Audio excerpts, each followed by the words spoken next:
What is America? I have never managed to lose my old conviction that travel narrows the mind.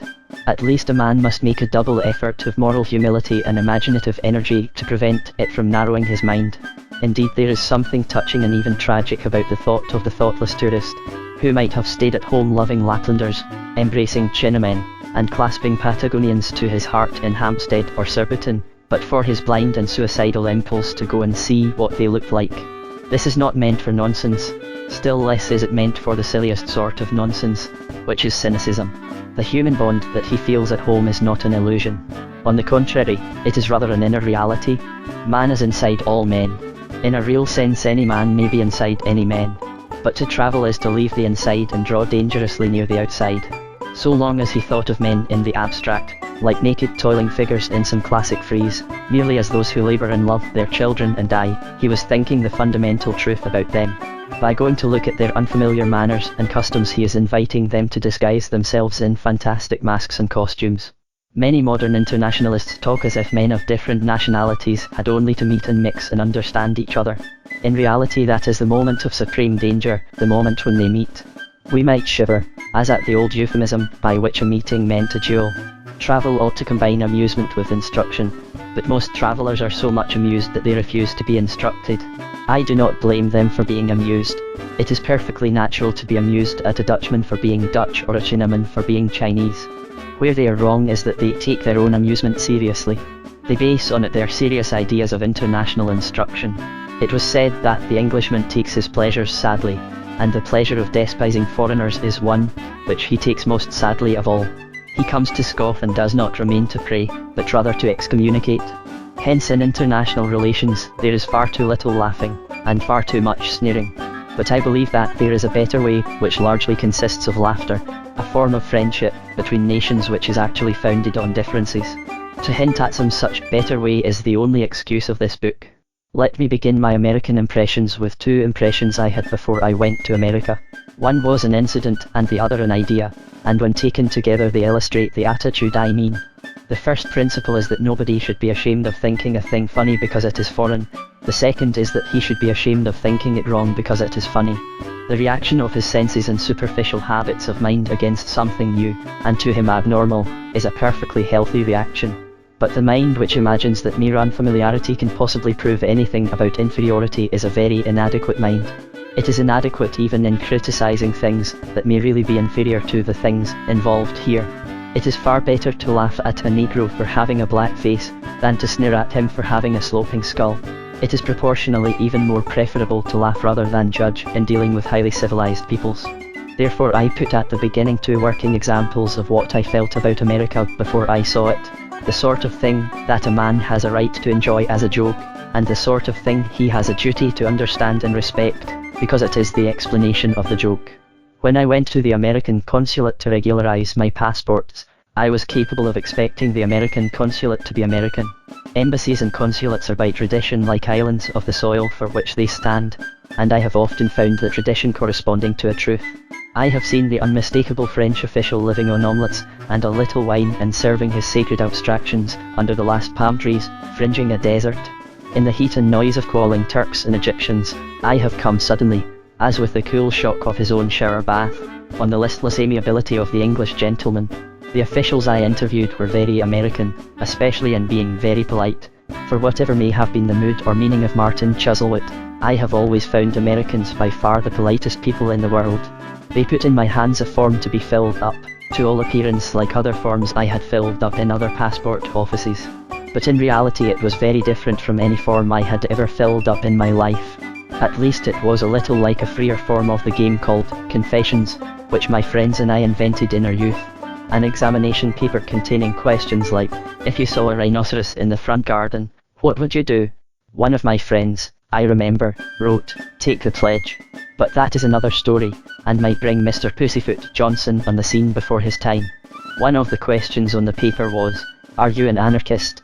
To which a detached philosopher would naturally feel inclined to answer, what the devil has that to do with you?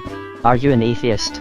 Along with some playful efforts to cross-examine the official about what constitutes an Greek arch. Then there was the question, are you in favor of subverting the government of the United States by force? Against this I should write, I prefer to answer the question at the end of my tour and not the beginning.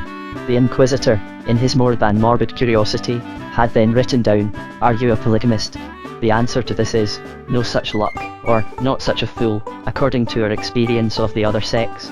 But perhaps a better answer would be that given to W.T. Stead, when he circulated the rhetorical question, "Shall I slay my brother Boar?" The answer that ran, "Never interfere in family matters." But among many things that amused me almost to the point of treating the form thus disrespectfully, the most amusing was the thought of the ruthless outlaw who should feel compelled to treat it respectfully. I like to think of the foreign desperado, seeking to slip into America with official papers, under official protection, and sitting down to write with a beautiful gravity, "I am an anarchist. I hate you all and wish to destroy you." Or, "I intend to subvert by force the government of the United States as soon as possible, sticking the long sheath knife in my left trouser pocket into Mr. Harding at the earliest opportunity." Or again, "Yes, I am a polygamist all right, and my 47 wives are accompanying me on the voyage, disguised as secretaries." There seems to be a certain simplicity of mind about these answers, and it is reassuring to know that anarchists and polygamists are so pure and good that the police have only to ask them questions and they are certain to tell no lies. Now that is a model of the sort of foreign practice, founded on foreign problems, at which a man's first impulse is naturally to laugh. Nor have I any intention of apologizing for my laughter. A man is perfectly entitled to laugh at a thing because he happens to find it incomprehensible. What he has no right to do is to laugh at it as incomprehensible, and then criticize it as if he comprehended it. The very fact of its unfamiliarity and mystery ought to set him thinking about the deeper causes that make people so different from himself, and that without merely assuming that they must be inferior to himself. Superficially, this is rather a queer business. It would be easy enough to suggest that in this America has introduced a quite abnormal spirit of inquisition, an interference with liberty unknown among all the ancient despotisms and aristocracies. About that there will be something to be said later, but superficially it is true that this degree of officialism is comparatively unique. In a journey which I took only the year before I had occasion to have my papers passed by governments, which many worthy people in the West would vaguely identify with corsairs and assassins, I have stood on the other side of Jordan, in the land ruled by a rude Arab chief, where the police looked so like brigands that one wondered what the brigands looked like. But they did not ask me whether I had come to subvert the power of the Sharif, and they did not exhibit the faintest curiosity about my personal views on the ethical basis of civil authority. These ministers of ancient Muslim despotism did not care about whether I was an anarchist, and naturally would not have minded if I had been a polygamist. The Arab chief was probably a polygamist himself. These slaves of Asiatic autocracy were content, in the old liberal fashion, to judge me by my actions. They did not inquire into my thoughts. They held their power as limited to the limitation of practice.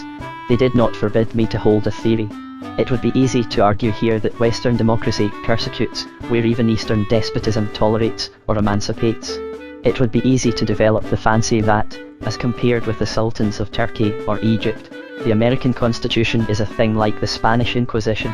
Only the traveller who stops at that point is totally wrong, and the traveller only too often does stop at that point. He has found something to make him laugh, and he will not suffer it to make him think.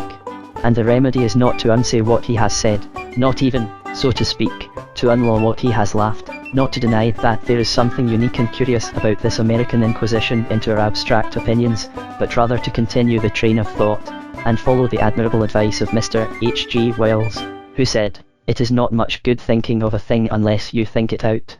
It is not to deny that American officialism is rather peculiar on this point, but to inquire what it really is which makes America peculiar, or which is peculiar to America. In short, it is to get some ultimate idea of what America is, and the answer to the question will reveal something much deeper and grander and more worthy of our intelligent interest. It may have seemed something less than a compliment to compare the American Constitution to the Spanish Inquisition, but oddly enough, it does involve a truth, and still more oddly perhaps, it does involve a compliment. The American Constitution does resemble the Spanish Inquisition in this, that it is founded on a creed. America is the only nation in the world that is founded on a creed. That creed is set forth with dogmatic and even theological lucidity in the Declaration of Independence, perhaps the only piece of practical politics that is also theoretical politics and also great literature. It enunciates that all men are equal in their claim to justice, that governments exist to give them that justice, and that their authority is for that reason just. It certainly does condemn anarchism, and it does also by inference condemn atheism, since it clearly names the Creator as the ultimate authority from whom these equal rights are derived. Nobody expects a modern political system to proceed logically in the application of such dogmas, and in the matter of God and government, it is naturally God whose claim is taken more lightly. The point is that there is a creed, if not about divine, at least about human things. Now a creed is at once the broadest and the narrowest thing in the world. In its nature it is as broad as its scheme for a brotherhood of all men. In its nature it is limited by its definition of the nature of all men. This was true of the Christian Church, which was truly said to exclude neither Jew nor Greek, but which did definitely substitute something else for Jewish religion or Greek philosophy. It was truly said to be a net drawing in of all kinds, but a net of a certain pattern, the pattern of Peter the fisherman. And this is true even of the most disastrous distortions or degradations of the creed, and true among others of the Spanish Inquisition. It may have been narrow touching theology, it could not confess to being narrow about nationality or ethnology. The Spanish Inquisition might be admittedly inquisitorial, but the Spanish Inquisition could not be merely Spanish. Such a Spaniard, even when he was narrower than his own creed, had to be broader than his own empire. He might burn a philosopher because he was heterodox, but he must accept a barbarian because he was orthodox. And we see, even in modern times, that the same church which is blamed for making sages heretics is also blamed for making savages priests. Now in a much vaguer and more revolutionary fashion, there is something of the same idea at the back of the great American experiment, the experiment of a democracy of diverse races which has been compared to a melting pot. But even that metaphor implies that the pot itself is of a certain shape and a certain substance, a pretty solid substance. The melting pot must not melt. The original shape was traced on the lines of Jeffersonian democracy, and it will remain in that shape until it becomes shapeless. America invites all men to become citizens, but it implies the dogma that there is such a thing as citizenship. Only, so far as its primary ideal is concerned, its exclusiveness is religious, because it is not racial. The missionary can condemn a cannibal, precisely because he cannot condemn a Sandwich Islander. And in something of the same spirit the American may exclude a polygamist, precisely because he cannot exclude a Turk. Now for America this is no idle theory. It may have been theoretical, though it was thoroughly sincere, when that great Virginian gentleman declared it in surroundings that still had something of the character of an English countryside. It is not merely theoretical now. There is nothing to prevent America being literally invaded by Turks, as she is invaded by Jews or Bulgars. In the most exquisitely inconsequent of the _BAB ballads, we are told concerning Pasha Bali Ben, one morning knocked at 8:30 a tall red Indian at his gate. In Turkey, as you are perhaps aware, red Indians are extremely rare, but the converse need by no means be true. There is nothing in the nature of things to prevent an emigration of Turks increasing and multiplying on the plains, where the red Indians wandered. There is nothing to necessitate the Turks being extremely rare. The red Indians, alas, are likely to be rarer, and as I much prefer red Indians to Turks, not to mention Jews, I speak without prejudice, but the point here is that America, partly by original theory and partly by historical accident, does lie open to racial admixtures which most countries would think incongruous or comic. That is why it is only fair to read any American definitions or rules in a certain light, and relatively to a rather unique position. It is not fair to compare the position of those who may meet Turks in the back street with that of those who have never met Turks except in the _BAB ballads. It is not fair simply to compare America with England in its regulations about the Turk. In short, it is not fair to do what almost every Englishman probably does, to look at the American International Examination paper and laugh and be satisfied with saying, "We don't have any of that nonsense in England." We do not have any of that nonsense in England because we have never attempted to have any of that philosophy in England.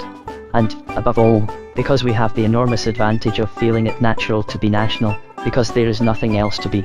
England in these days is not well governed, England is not well educated, England suffers from wealth and poverty that are not well distributed. But England is English, esto perpetua. England is English as France is French or Ireland Irish, the great mass of men taking certain national traditions for granted. Now this gives us a totally different and a very much easier task. We have not got an inquisition, because we have not got a creed, but it is arguable that we do not need a creed, because we have got a character. In any of the old nations, the national unity is preserved by the national type. Because we have a type we do not need to have a test. Take that innocent question, are you an anarchist? which is intrinsically quite as impudent as, "Are you an optimist?" or "Are you a philanthropist?" I am not discussing here whether these things are right, but whether most of us are in a position to know them rightly. Now it is quite true that most Englishmen do not find it necessary to go about all day asking each other whether they are anarchists. It is quite true that the phrase occurs on no British forms that I have seen. But this is not only because most of the Englishmen are not anarchists. It is even more because even the anarchists are Englishmen. For instance, it would be easy to make fun of the American formula by noting that the cap would fit all sorts of bald academic heads. It might well be maintained that Herbert Spencer was an anarchist. It is practically certain that Auberon Herbert was an anarchist. But Herbert Spencer was an extraordinarily typical Englishman of the nonconformist middle class. And Auberon Herbert was an extraordinarily typical English aristocrat of the old and genuine aristocracy. Everyone knew in his heart that the squire would not throw a bomb at the Queen, and the nonconformist would not throw a bomb at anybody. Everyone knew that there was something subconscious in a man like Auberon Herbert, which would have come out only in throwing bombs at the enemies of England, as it did come out in his son and namesake, the generous and unforgotten, who fell flinging bombs from the sky far beyond the German line. Everyone knows that normally, in the last resort, the English gentleman is patriotic. Everyone knows that the English nonconformist is national even when he denies that he is patriotic. Nothing is more notable indeed than the fact that nobody is more stamped with the mark of his own nation than the man who says that there ought to be no nations. Somebody called Cobden the international man, but no man could be more English than Cobden. Everybody recognizes Tolstoy as the iconoclast of all patriotism, but nobody could be more Russian than Tolstoy. In the old countries, where there are these national types, the types may be allowed to hold any theories. Even if they hold certain theories, they are unlikely to do certain things. So the conscientious objector, in the English sense, may be and is one of the peculiar byproducts of England. But the conscientious objector will probably have a conscientious objection to throwing bombs. Now I am very far from intending to imply that these American tests are good tests, or that there is no danger of tyranny becoming the temptation of America. I shall have something to say later on about the temptation or tendency. Nor do I say that they apply consistently this conception of a nation with the soul of a church, protected by religious and not racial selection. If they did apply that principle consistently, they would have to exclude pessimists and rich cynics who deny the democratic ideal, an excellent thing, but a rather improbable one. What I say is that when we realize that this principle exists at all, we see the whole position in a totally different perspective. We say that the Americans are doing something heroic, or doing something insane, or doing it in an unworkable or unworthy fashion, instead of simply wondering what the devil they are doing.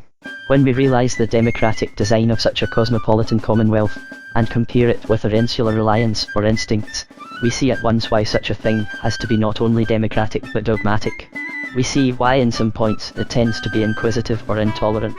Anyone can see the practical point by merely transferring into private life a problem like that of the two academic anarchists, who might by a coincidence be called the two Herberts.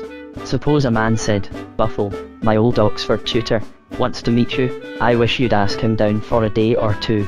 He has the oddest opinions, but he's very stimulating." It would not occur to us that the oddity of the Oxford Don's opinions would lead him to blow up the house, because the Oxford Don is an English type. Suppose somebody said, "Do let me bring old Colonel Robinson down for the weekend. He's a bit of a crank but quite interesting." We should not anticipate the Colonel running amok with a carving knife and offering up human sacrifice in the garden, for these are not among the daily habits of an old English colonel, and because we know his habits, we do not care about his opinions. But suppose somebody offered to bring a person from the interior of Kamskatka to stay with us for a week or two, and added that his religion was a very extraordinary religion, we should feel a little more inquisitive about what kind of religion it was. If somebody wished to add a hairy Ainu to the family party at Christmas, explaining that his point of view was so individual and interesting, we should want to know a little more about it and him. We should be tempted to draw up as fantastic an examination paper as that presented to the emigrant going to America. We should ask what a hairy Ainu was, and how hairy he was, and above all what sort of Ainu he was. Would etiquette require us to ask him to bring his wife? And if we did ask him to bring his wife, how many wives would he bring? In short, as in the American formula, is he a polygamist? Merely as a point of housekeeping and accommodation the question is not irrelevant. Is the hairy Ainu content with hair, or does he wear any clothes? If the police insist on his wearing clothes, will he recognize the authority of the police? In short, as in the American formula, is he an anarchist? Of course, this generalization about America, like other historical things, is subject to all sorts of cross-divisions and exceptions, to be considered in their place. The Negroes are a special problem, because of what white men in the past did to them. The Japanese are a special problem, because of what men fear that they in the future may do to white men. The Jews are a special problem, because of what they and the Gentiles, in the past, present, and future, seem to have the habit of doing to each other. But the point is not that nothing exists in America except this idea, it is that nothing like this idea exists anywhere except in America. This idea is not internationalism, on the contrary it is decidedly nationalism. The Americans are very patriotic, and wish to make their new citizens patriotic Americans. But it is the idea of making a new nation literally out of any old nation that comes along. In a word, what is unique is not America but what is called Americanization. We understand nothing till we understand the amazing ambition to Americanize the Kamskatkan and the Hairy Ainu. We are not trying to anglicize thousands of French cooks or Italian organ grinders. France is not trying to gallus thousands of English trippers or German prisoners of war. America is the one place in the world where this process, healthy or unhealthy, possible or impossible, is going on. And the process, as I have pointed out, is not internationalization. It would be truer to say it is the nationalization of the internationalized. It is making a home out of vagabonds and a nation out of exiles. This is what at once illuminates and softens the moral regulations which we may really think faddist or fanatical. They are abnormal, but in one sense this experiment of a home for the homeless is abnormal.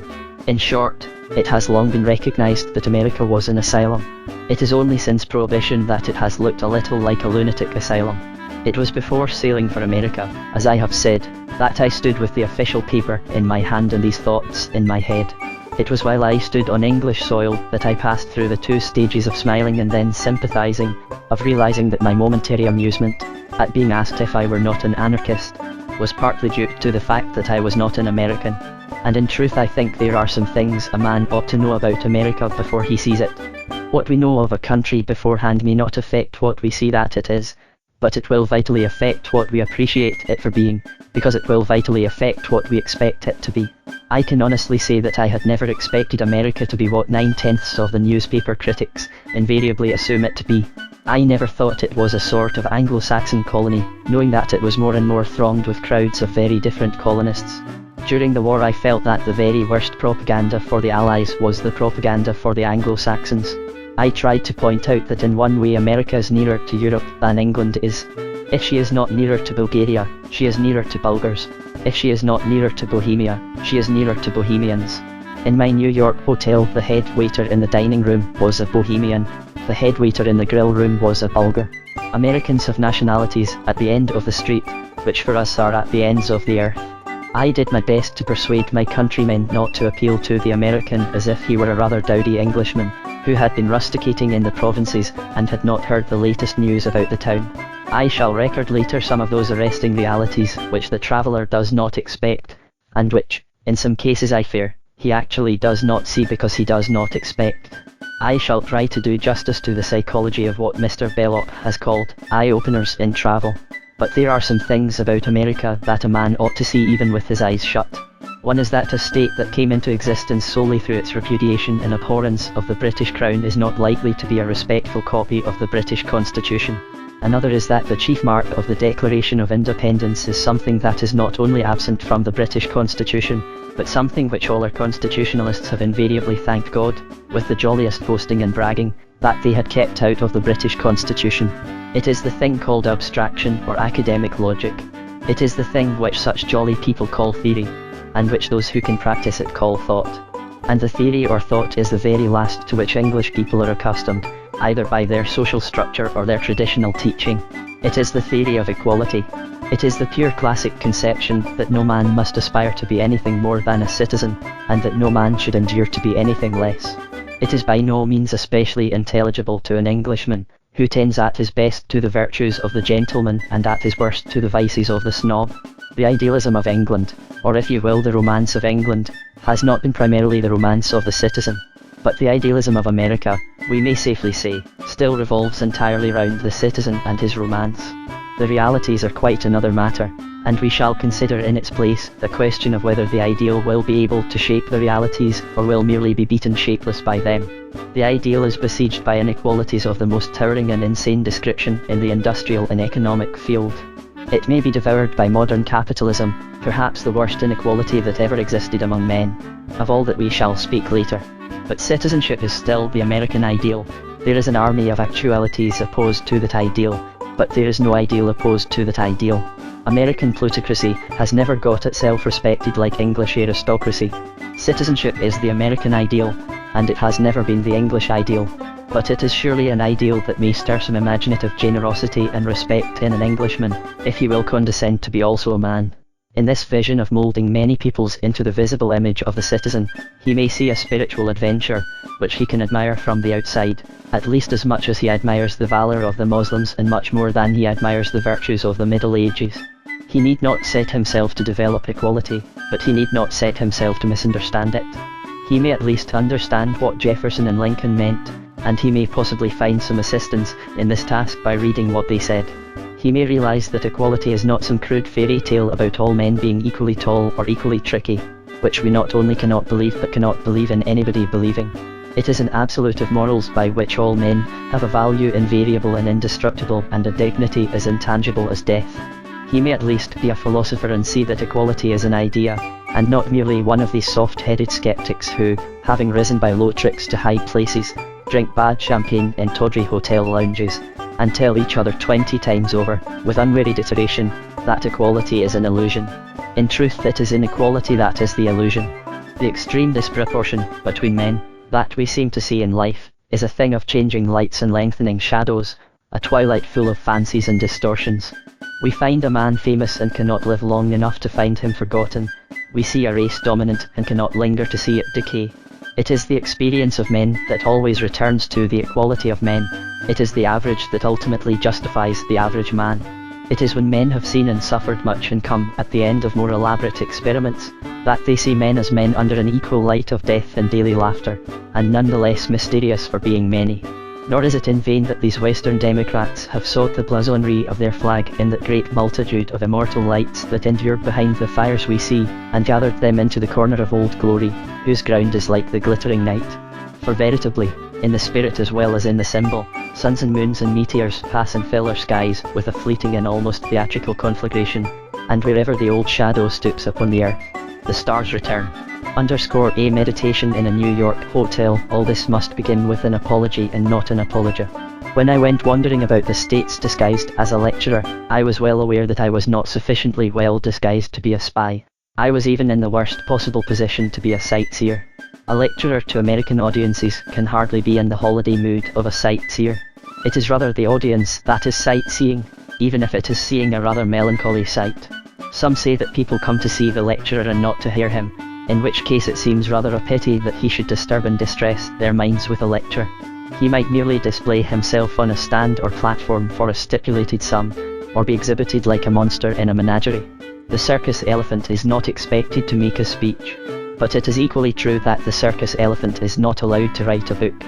His impressions of travel would be somewhat sketchy and perhaps a little over-specialized. In merely traveling from circus to circus he would, so to speak, move in rather narrow circles. Jumbo the great elephant, with whom I am hardly so ambitious as to compare myself, before he eventually went to the Barnum show, passed a considerable and I trust happy part of his life in Regent's Park. But if he had written a book on England, founded on his impressions of the zoo, it might have been a little disproportionate and even misleading in its version of the flora and fauna of that country.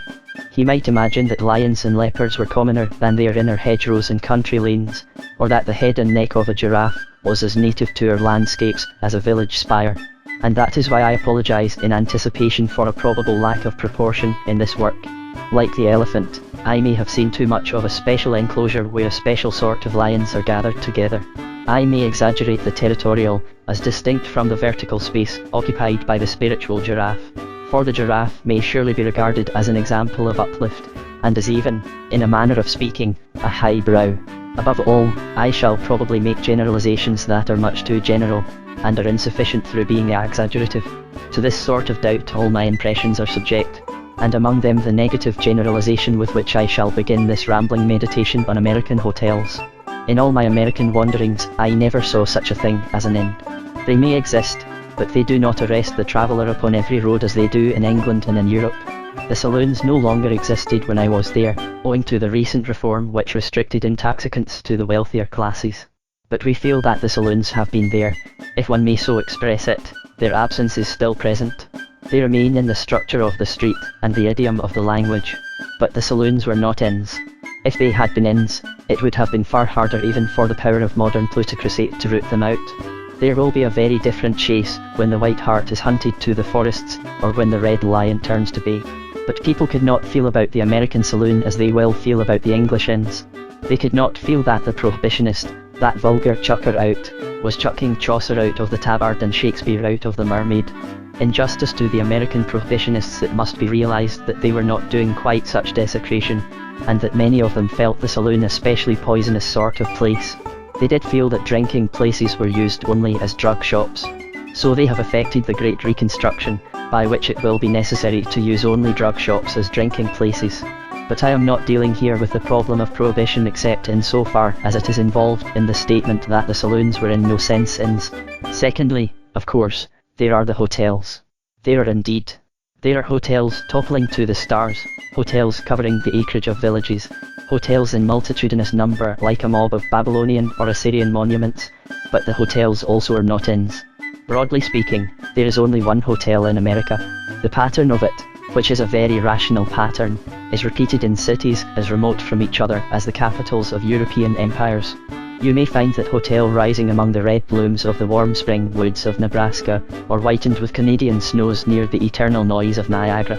And before touching on this solid and simple pattern itself, I may remark that the same system of symmetry runs through all the details of the interior. As one hotel is like another hotel, so one hotel floor is like another hotel floor. If the passage outside your bedroom door, or hallway as it is called, contains, let us say, a small table with a green vase and a stuffed flamingo, or some trifle of the sort, you may be perfectly certain that there is exactly the same table, vase, and flamingo on every one of the 32 landings of the towering habitation. This is where it differs most perhaps from the crooked landings and unexpected levels of the old English inns, even when they call themselves hotels. To me there was something weird, like a magic multiplication, in the exquisite sameness of these suites. It seemed to suggest the still atmosphere of some eerie psychological story. I once myself entertained the notion of a story, in which a man was to be prevented from entering his house, the scene of some crime or calamity, by people who painted and furnished the next house to look exactly like it, the assimilation going to the most fantastic lengths, such as altering the numbering of houses in the street. I came to America and found an hotel fitted and upholstered throughout for the enactment of my phantasmal fraud. I offer the skeleton of my story with all humility to some of the admirable lady writers of detective stories in America, to Miss Carolyn Wells, or Miss Mary Roberts Reinhardt, or Mrs. A.K. Green of the unforgotten Leavenworth case. Surely it might be possible for the unsophisticated Nimrod K. Moose, of Yellow Dog Flat, to come to New York and be entangled somehow in this net of repetitions or recurrences. Surely something tells me that his beautiful daughter, the Rose of Red Murder Gulch, might seek for him in vain amid the apparently unmistakable surroundings of the 32nd floor, while he was being quietly butchered by the floor clerk on the 33rd floor, an agent of the Green Claw, that formidable organisation, and all because the two floors looked exactly alike to the virginal western eye. The original point of my own story was that the man to be entrapped walked into his own house after all, in spite of it being differently painted and numbered, simply because he was absent-minded and used to taking a certain number of mechanical steps. This would not work in the hotel, because a lift has no habits. It is typical of the real tameness of machinery, that even when we talk of a man turning mechanically we only talk metaphorically, for it is something that a mechanism cannot do.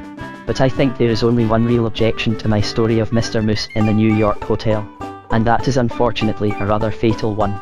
It is that far away in the remote desolation of Yellow Dog, among those outlying and outlandish rocks that almost seem to rise beyond the sunset, there is undoubtedly an hotel of exactly the same sort, with all its floors exactly the same. Anyhow, the general plan of the American hotel is commonly the same, and, as I have said, it is a very sound one so far as it goes. When I first went into one of the big New York hotels, the first impression was certainly its bigness. It was called the Biltmore, and I wondered how many national humorists had made the obvious comment of wishing they had built less.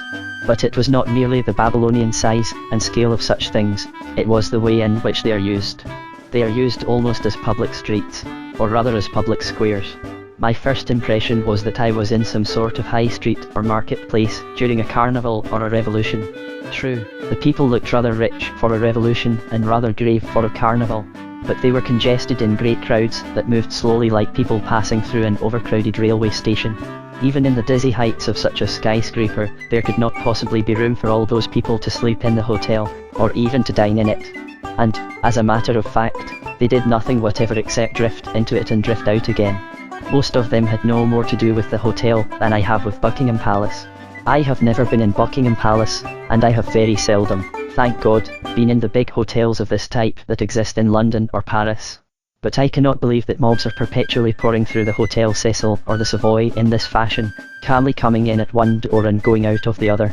But this fact is part of the fundamental structure of the American hotel. It is built upon a compromise that makes it possible. The whole of the lower floor is thrown open to the public streets and treated as a public square. But above it and all round it runs another floor in the form of a sort of deep gallery, furnished more luxuriously and looking down on the moving mobs beneath. No one is allowed on this floor except the guests or clients of the hotel. As I have been one of them myself, I trust it is not unsympathetic to compare them to active anthropoids who can climb trees, and so look down in safety on the herds or packs of wilder animals wandering and prowling below. Of course there are modifications of this architectural plan, but they are generally approximations to it. It is the plan that seems to suit the social life of the American cities. There is generally something like a ground floor that is more public, a half floor or gallery above that is more private, and above that the bulk of the block of bedrooms, the huge hive with its innumerable and identical cells. The ladder of ascent in this tower is of course the lift, or, as it is called, the elevator. With all that we hear of American hustle and hurry, it is rather strange that Americans seem to like more than we do to linger upon long words. And indeed there is an element of delay in their diction and spirit, very little understood, which I may discuss elsewhere. Anyhow, they say elevator when we say lift, just as they say automobile when we say motor and stenographer when we say typist, or sometimes, by a slight confusion, typewriter. Which reminds me of another story that never existed, about a man who was accused of having murdered and dismembered his secretary when he had only taken his typing machine to pieces, but we must not dwell on these digressions. The Americans may have another reason for giving long and ceremonious titles to the lift. When first I came among them I had a suspicion that they possessed and practiced a new and secret religion, which was the cult of the elevator. I fancied they worshipped the lift, or at any rate worshipped in the lift. The details or data of this suspicion it were now vain to collect, as I have regretfully abandoned it, except in so far as they illustrate the social principles underlying the structural plan of the building. Now an American gentleman invariably takes off his hat in the lift. He does not take off his hat in the hotel, even if it is crowded with ladies. But he always so salutes a lady in the elevator, and this marks the difference of atmosphere. The lift is a room, but the hotel is a street. But during my first delusion, of course, I assumed that he uncovered in this tiny temple merely because he was in church. There is something about the very word elevator that expresses a great deal of his vague but idealistic religion. Perhaps that Flying Chapel will eventually be ritualistically decorated like a chapel, possibly with a symbolic scheme of wings.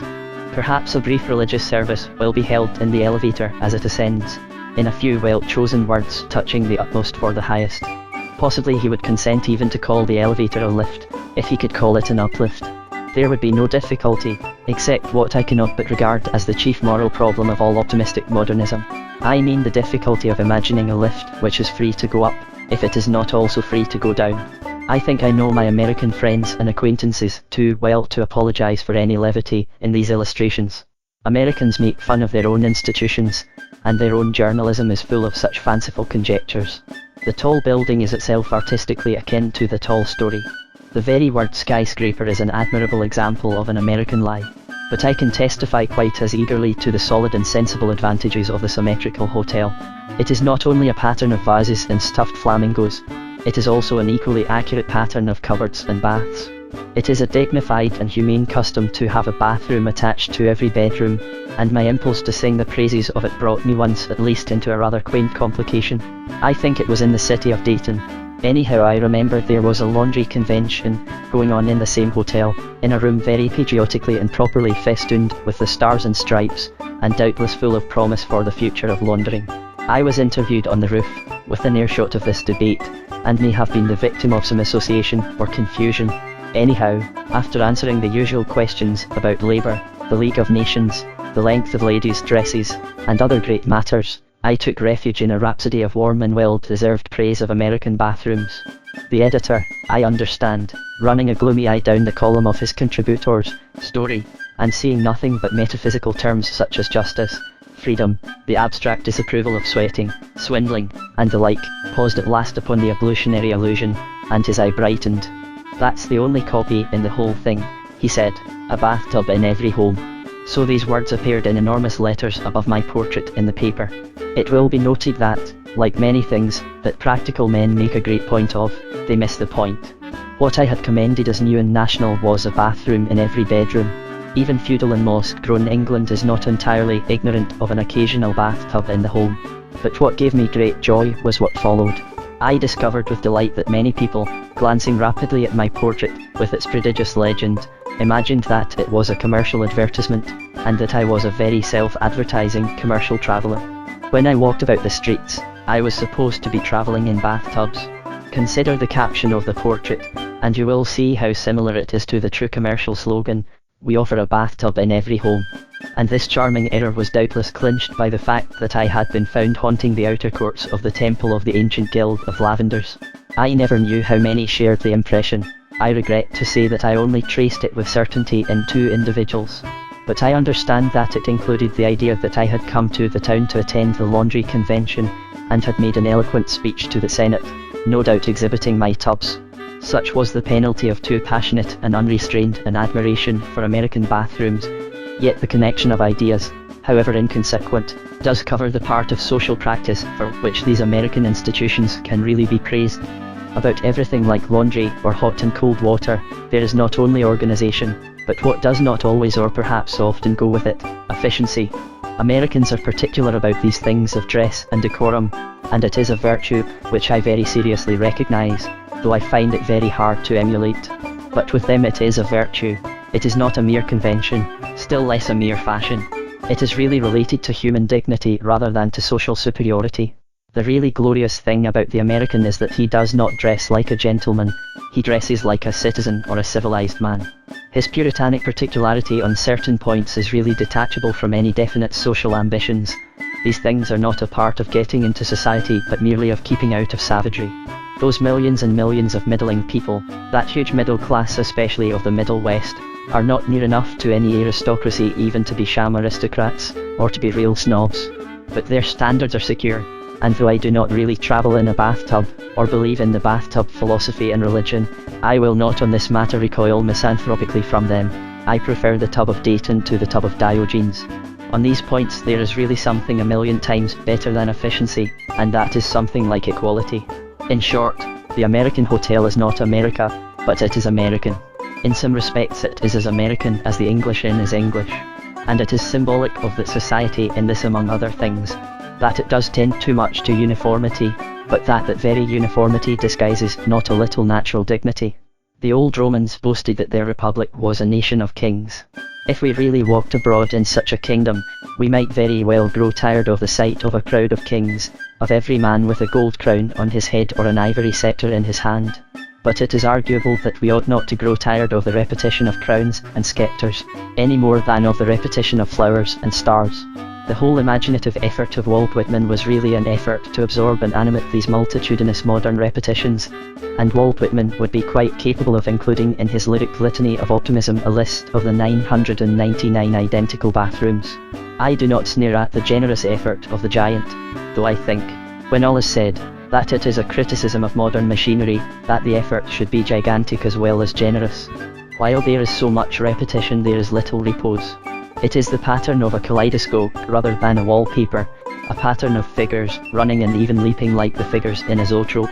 But even in the groups where there was no hustle, there was often something of homelessness. I do not mean merely that they were not dining at home, but rather that they were not at home even when dining, and dining at their favourite hotel. They would frequently start up and dart from the room at a summons from the telephone. It may have been fanciful, but I could not help feeling a breath of home, as from a flap or flutter of St.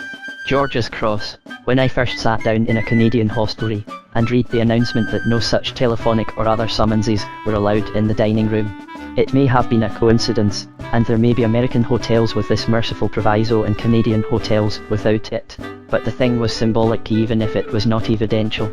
I felt as if I stood indeed upon English soil, in a place where people like to have their meals in peace. The process of the summons is called paging, and consists of sending a little boy with a large voice through all the halls and corridors of the building, making them resound with a name. The custom is common, of course, in clubs and hotels even in England, but in England it is a mere whisper compared with the wail with which the American page repeats the formula of calling Mr. So-and-so. I remember a particularly crowded parterre in the somewhat smoky and oppressive atmosphere of Pittsburgh, through which wandered a youth with a voice the like of which I have never heard in the land of the living, a voice like the cry of a lost spirit, saying again and again forever, "Carling Mr. Anderson." One felt that he never would find Mr. Anderson. Perhaps there never had been any Mr. Anderson to be found. Perhaps he and everyone else wandered in an abyss of bottomless skepticism, and he was but the victim of one out of numberless nightmares of eternity, as he wandered a shadow with shadows and wailed by impassable streams. This is not exactly my philosophy, but I feel sure it was his. And it is a mood that may frequently visit the mind in the centres of highly active and successful industrial civilization. Such are the first idle impressions of the great American hotel, gained by sitting for the first time in its gallery and gazing on its drifting crowds with thoughts equally drifting. The first impression is of something enormous and rather unnatural, an impression that is gradually tempered by experience of the kindliness and even the tameness of so much of its social order. But I should not be recording the sensations with sincerity, if I did not touch in passing the note of something unearthly about that vast system to an insular traveller who sees it for the first time. It is as if he were wandering in another world among the fixed stars, or worse still, in an ideal utopia of the future. Yet I am not certain, and perhaps the best of all news is that nothing is really new. I sometimes have a fancy that many of these new things in new countries are but the resurrections of old things, which have been wickedly killed or stupidly stunted in old countries. I have looked over the sea of little tables in some light and airy open-air cafe, and my thoughts have gone back to the plain wooden bench and wooden table that stands solitary and weather-stained outside so many neglected English inns. We talk of experimenting in the French cafe, as of some fresh and almost impudent innovation. But our fathers had the French cafe, in the sense of the free and easy table in the sun and air. The only difference was that French democracy was allowed to develop its cafe, or multiply its tables, while English plutocracy prevented any such popular growth. Perhaps there are other examples of old types and patterns, lost in the old oligarchy and saved in the new democracies. I am haunted with a hint that the new structures are not so very new, and that they remind me of something very old. As I look from the balcony floor, the crowds seem to float away and the colours to soften and grow pale, and I know I am in one of the simplest and most ancestral of human habitations.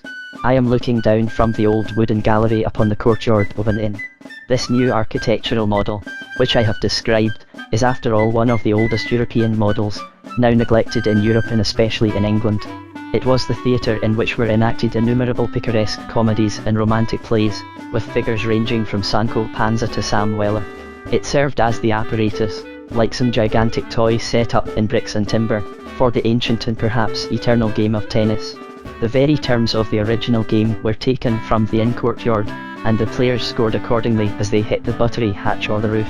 Singular speculations hover in my mind, as the scene darkens and the quadrangle below begins to empty in the last hours of night. Someday perhaps this huge structure will be found standing in a solitude like a skeleton, and it will be the skeleton of the spotted dog or the blue boar. It will wither and decay until it is worthy at last to be a tavern. I do not know whether men will play tennis on its ground floor, with various scores and prizes for hitting the electric fan, or the lift, or the head waiter. Perhaps the very words will only remain as part of some such rustic game. Perhaps the electric fan will no longer be electric, and the elevator will no longer elevate, and the waiter will only wait to be hit.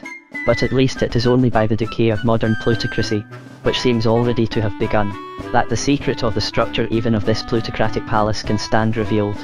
And after long years, when its lights are extinguished and only the long shadows inhabit its halls and vestibules, there may come a new noise like thunder, of D'Artagnan knocking at the door. _A meditation in Broadway. When I had looked at the lights of Broadway by night, I made to my American friends an innocent remark that seemed for some reason to amuse them. I had looked, not without joy, at that long kaleidoscope of coloured lights arranged in large letters and sprawling trademarks, advertising everything, from pork to pianos, through the agency of the two most vivid and most mystical of the gifts of God, colour and fire. I said to them, in my simplicity, what a glorious garden of wonders this would be to anyone who was lucky enough to be unable to read. Here it is but a text for a further suggestion. But let us suppose that there does walk down this flaming avenue a peasant, of the sort called scornfully an illiterate peasant, by those who think that insisting on people reading and writing is the best way to keep out the spies who read in all languages and the forgers who write in all hands. On this principle indeed, a peasant merely acquainted with things of little practical use to mankind, such as ploughing, cutting wood, or growing vegetables, would very probably be excluded, and it is not for us to criticise from the outside the philosophy of those who would keep out the farmer and let in the forger. But let us suppose, if only for the sake of argument, that the peasant is walking under the artificial suns and stars of this tremendous thoroughfare, that he has escaped to the land of liberty upon some general rumour and romance of the story of its liberation, but without being yet able to understand the arbitrary signs of its alphabet. The soul of such a man would surely soar higher than the skyscrapers, and embrace a brotherhood broader than Broadway. Realizing that he had arrived on an evening of exceptional festivity, worthy to be blazoned with all this burning heraldry, he would please himself by guessing what great proclamation or principle of the Republic hung in the sky like a constellation, or rippled across the street like a comet. He would be shrewd enough to guess that the three festoons fringed with fiery words of somewhat similar pattern stood for government of the people, for the people, by the people, for it must obviously be that, unless it were liberty, equality, fraternity. His shrewdness would perhaps be a little shaken if he knew that the triad stood for Tang Tonic today, Tang Tonic tomorrow, Tang Tonic all the time. He will soon identify a restless ribbon of red lettering, red hot and rebellious, as the saying, give me liberty or give me death. He will fail to identify it as the equally famous saying, Skilleen has gout beaten to a frazzle. Therefore it was that I desired the peasant to walk down that grove of fiery trees, under all that golden foliage, and fruits like monstrous jewels, as innocent as Adam before the fall. He would see sights almost as fine as the flaming sword or the purple and peacock plumage of the seraphim, so long as he did not go near the tree of knowledge. In other words, if once he went to school it would be all up, and indeed I fear in any case he would soon discover his error. If he stood wildly waving his hat for liberty in the middle of the road as Chung Chutney picked itself out in ruby stars upon the sky, he would impede the excellent but extremely rigid traffic system of New York. If he fell on his knees before a sapphire splendour, and began saying an Ave Maria under a mistaken association, he would be conducted kindly but firmly by an Irish policeman to a more authentic shrine. But though the foreign simplicity might not long survive in New York, it is quite a mistake to suppose that such foreign simplicity cannot enter New York. He may be excluded for being illiterate, but he cannot be excluded for being ignorant, nor for being innocent. Least of all can he be excluded for being wiser in his innocence than the world in its knowledge. There is here indeed more than one distinction to be made. New York is a cosmopolitan city, but it is not a city of cosmopolitans. Most of the masses in New York have a nation, whether or no it be the nation to which New York belongs. Those who are Americanized are American, and very patriotically American. Those who are not thus nationalized are not in the least internationalized. They simply continue to be themselves. The Irish are Irish, the Jews are Jewish, and all sorts of other tribes carry on the traditions of remote European valleys, almost untouched. In short, there is a sort of slender bridge between their old country and their new, which they either cross or do not cross, but which they seldom simply occupy. They are exiles or they are citizens. There is no moment when they are cosmopolitans. But very often the exiles bring with them not only rooted traditions, but rooted truths. Indeed, it is to a great extent the thought of these strange souls in crude American garb that gives a meaning to the masquerade of New York. In the hotel where I stayed, the head waiter in one room was a bohemian, and I am glad to say that he called himself a bohemian. I have already protested sufficiently, before American audiences, against the pedantry of perpetually talking about Czechoslovakia. I suggested to my American friends that the abandonment of the word bohemian in its historical sense might well extend to its literary and figurative sense. We might be expected to say, I'm afraid Henry has got into very Czechoslovakian habits lately, or don't bother to dress. It's quite a Czechoslovakian affair. Anyhow, my Bohemian would have nothing to do with such nonsense. He called himself a son of Bohemia, and spoke as such in his criticisms of America, which were both favourable and unfavourable. He was a squat man, with a sturdy figure and a steady smile, and his eyes were like dark pools in the depth of a darker forest, but I do not think he had ever been deceived by the lights of Broadway. But I found something like my real innocent abroad, my real peasant among the sky signs, in another part of the same establishment. He was a much leaner man, equally dark, with a hooked nose, hungry face, and fierce black moustaches. He also was a waiter, and was in the costume of a waiter, which is a smarter edition of the costume of a lecturer. As he was serving me with clam chowder or some such thing, I fell into speech with him and he told me he was a Bulgar. I said something like, "I'm afraid I don't know as much as I ought to about Bulgaria. I suppose most of your people are agricultural, aren't they?" He did not stir an inch from his regular attitude, but he slightly lowered his low voice and said, "Yes. From the earth we come and to the earth we return. When people get away from that they are lost." To hear such a thing said by the waiter was alone an epoch in the life of an unfortunate writer of fantastic novels. To see him clear away the clam chowder like an automaton, and bring me more iced water like an automaton, or like nothing on earth except an American waiter, for piling up ice is the cold passion of their lives. And all this, after having uttered something so dark and deep, so starkly incongruous and so startlingly true, was an indescribable thing, but very like the picture of the peasant admiring Broadway. So he passed, with his artificial clothes and manners, lit up with all the ghastly artificial light of the hotel, and all the ghastly artificial life of the city, and his heart was like his own remote and rocky valley, where those unchanging words were carved as on a rock. I do not profess to discuss here at all adequately the question this raises about the Americanization of the Bulgar. It has many aspects, of some of which most Englishmen and even some Americans are rather unconscious. For one thing, a man with so rugged a loyalty to land could not be Americanized in New York, but it is not so certain that he could not be Americanized in America. We might almost say that a peasantry is hidden in the heart of America. So far as our impressions go, it is a secret. It is rather an open secret, covering only some 1,000 square miles of open prairie. But for most of our countrymen it is something invisible, unimagined, and unvisited. The simple truth that where all those acres are there is agriculture, and where all that agriculture is there is considerable tendency towards distributive or decently equalized property, as in a peasantry. On the other hand, there are those who say that the Bulgar will never be Americanized, that he only comes to be a waiter in America, that he may afford to return to be a peasant in Bulgaria. I cannot decide this issue, and indeed I did not introduce it to this end. I was led to it by a certain line of reflection that runs along the Great White Way, and I will continue to follow it. The criticism, if we could put it rightly, not only covers more than New York but more than the whole New World. Any argument against it is quite as valid against the largest and richest cities of the Old World, against London or Liverpool or Frankfurt or Belfast. But it is in New York that we see the argument most clearly, because we see the thing thus towering into its own turrets and breaking into its own fireworks. I disagree with the aesthetic condemnation of the modern city, with its skyscrapers and sky signs. I mean that which laments the loss of beauty and its sacrifice to utility. It seems to me the very reverse of the truth. Years ago, when people used to say the Salvation Army doubtless had good intentions, but we must all deplore its methods, I pointed out that the very contrary is the case.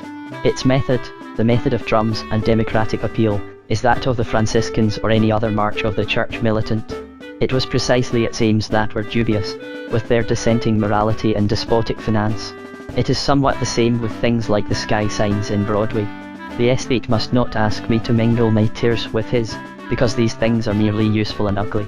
For I am not specially inclined to think them ugly, but I am strongly inclined to think them useless. As a matter of art for art's sake, they seem to me rather artistic. As a form of practical social work, they seem to me stark stupid waste. If Mr. Bilge is rich enough to build a tower 400 feet high and give it a crown of golden crescents and crimson stars, in order to draw attention to his manufacture of the Paradise toothpaste or the Seventh Heaven cigar, I do not feel the least disposition to thank him for any serious form of social service. I have never tried the Seventh Heaven cigar. Indeed, a premonition moves me towards the belief that I shall go down to the dust without trying it. I have every reason to doubt whether it does any particular good to those who smoke it, or any good to anybody except those who sell it.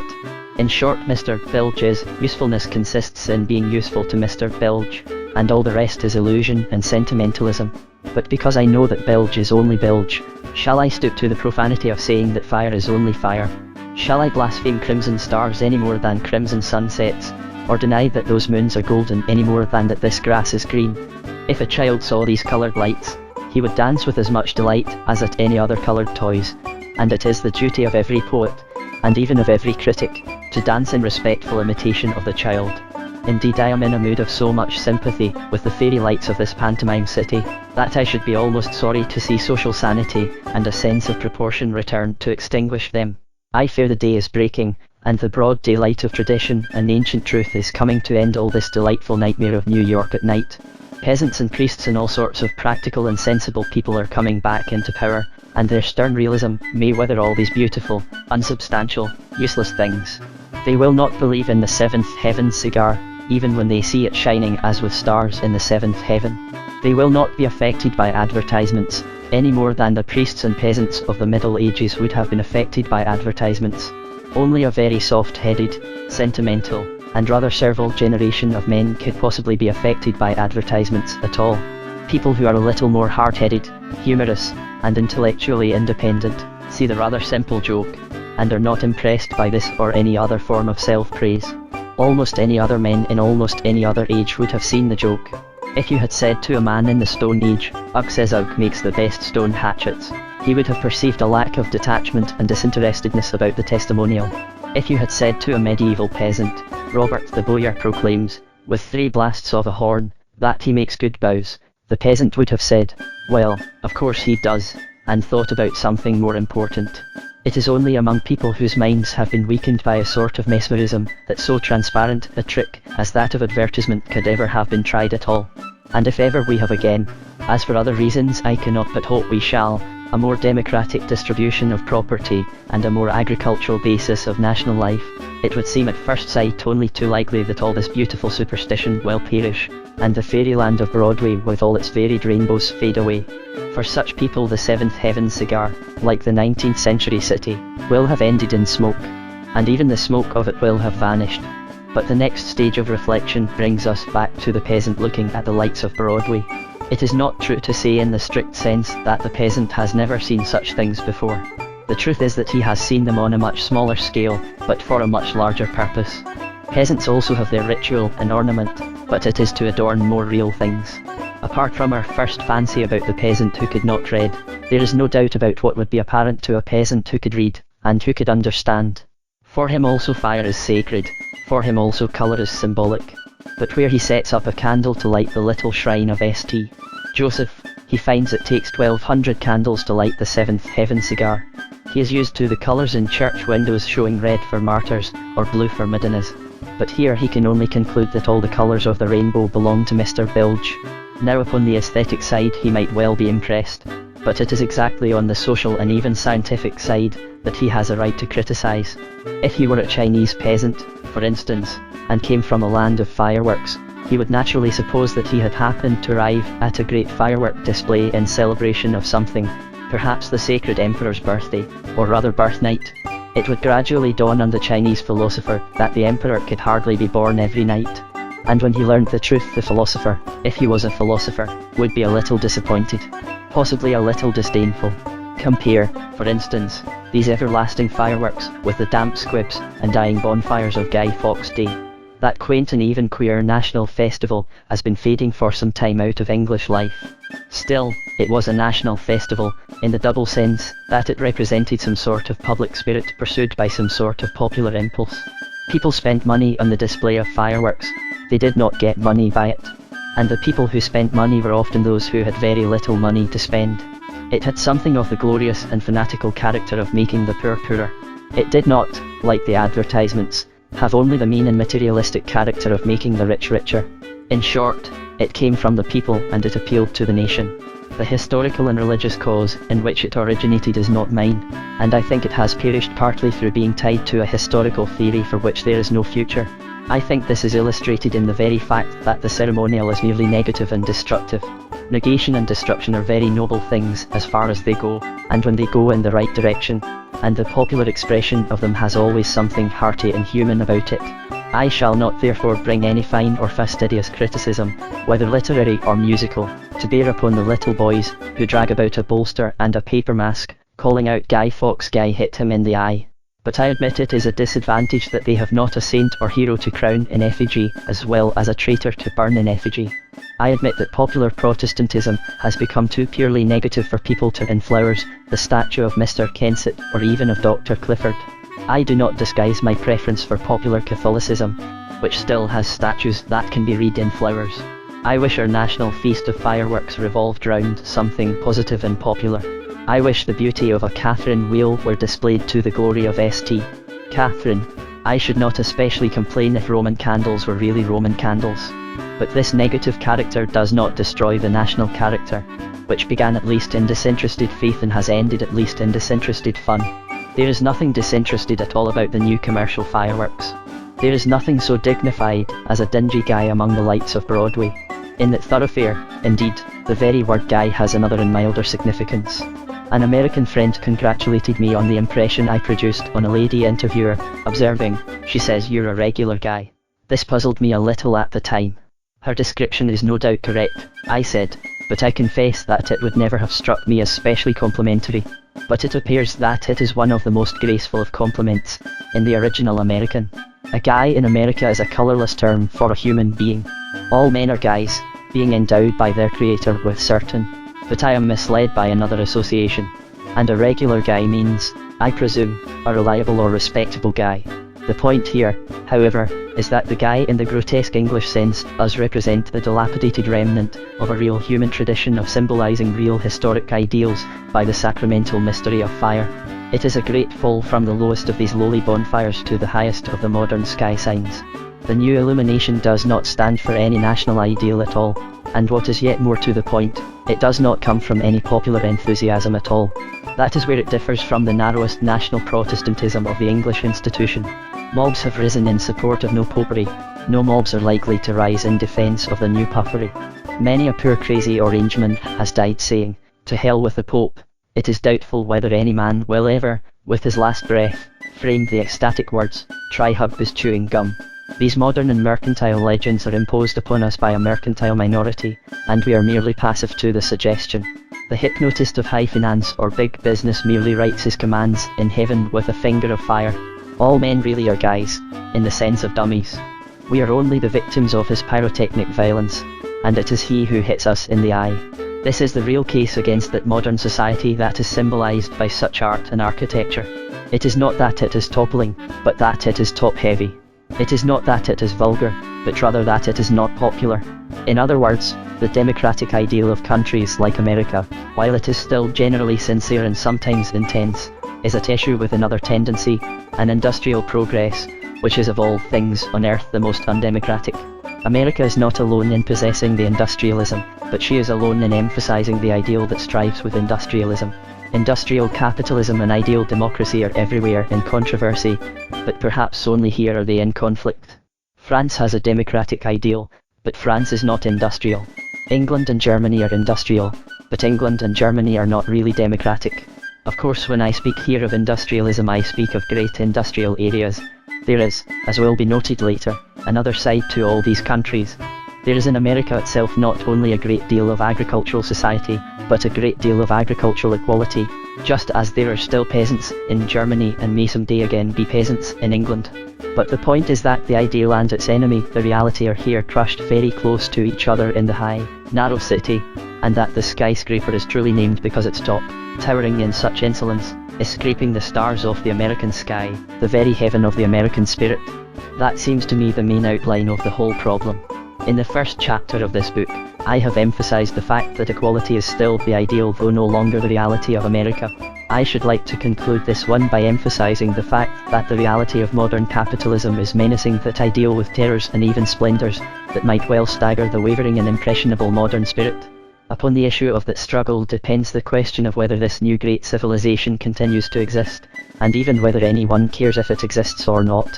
I have already used the parable of the American flag, and the stars that stand for a multitudinous equality. I might here take the opposite symbol of these artificial and terrestrial stars, flaming on the forehead of the commercial city, and note the peril of the last illusion, which is that the artificial stars may seem to fill the heavens, and the real stars to have faded from sight.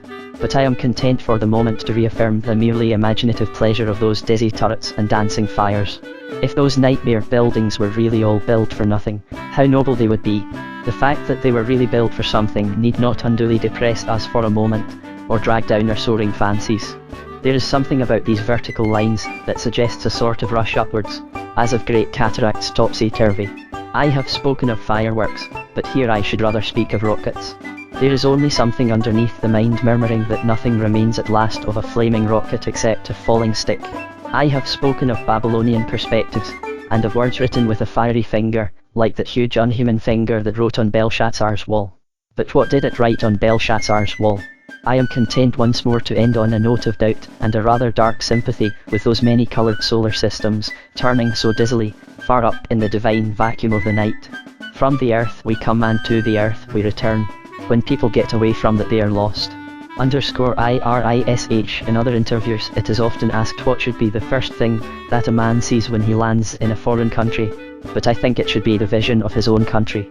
At least when I came into New York Harbour, a sort of grey and green cloud came between me and the towers with multitudinous windows, white in the winter sunlight, and I saw an old brown house standing back among the beech trees at home, the house of only one among many friends and neighbours, but one somehow so sunken in the very heart of England as to be unconscious of her imperial or international position, and out of the sound of her perilous seas.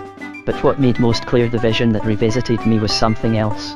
Before we touched land the men of my own guild, the journalists and reporters, had already boarded the ship like pirates, and one of them spoke to me in an accent that I knew, and thanked me for all I had done for Ireland. And it was at that moment that I knew most vividly that what I wanted was to do something for England. Then, as it chanced, I looked across at the Statue of Liberty, and saw that the great bronze was gleaming green in the morning light. I had made all the obvious jokes about the Statue of Liberty. I found it had a soothing effect on earnest prohibitionists on the boat to urge, as a point of dignity and delicacy, that it ought to be given back to the French, a vicious race abandoned to the culture of the vine. I proposed that the last liquors on board should be poured out in a pagan libation before it. And then I suddenly remembered that this liberty was still in some sense enlightening the world, or one part of the world, was a lamp for one sort of wanderer, a star of one sort of seafarer. To one persecuted people at least this land had really been an asylum, even if recent legislation, as I have said, had made them think it a lunatic asylum. They had made it so much their home that the very colour of the country seemed to change with the infusion, as the bronze of the great statue took on a semblance of the wearing of the green. It is a commonplace that the Englishman has been stupid in his relations with the Irish, but he has been far more stupid in his relations with the Americans on the subject of the Irish. His propaganda has been worse than his practice, and his defence more ill-considered than the most indefensible things that it was intended to defend. There is in this matter a curious tangle of cross-purposes, which only a parallel example can make it all clear. And I will note the point here, because it is some testimony to its vivid importance, that it was really the first I had to discuss on American soil with an American citizen. In a double sense I touched Ireland before I came to America. I will take an imaginary instance from another controversy, in order to show how the apology can be worse than the action. The best we can say for ourselves is worse than the worst that we can do. There was a time when English poets and other publicists could always be inspired with instantaneous indignation about the persecuted Jews in Russia. We have heard less about them since we heard more about the persecuting Jews in Russia. I fear there are a great many middle-class Englishmen already who wish that Trotsky had been persecuted a little more.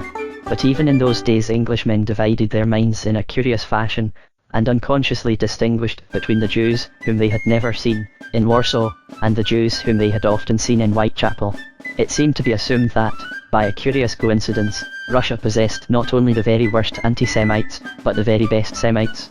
A moneylender in London might be like Judas Iscariot, but a moneylender in Moscow must be like Judas Maccabeus.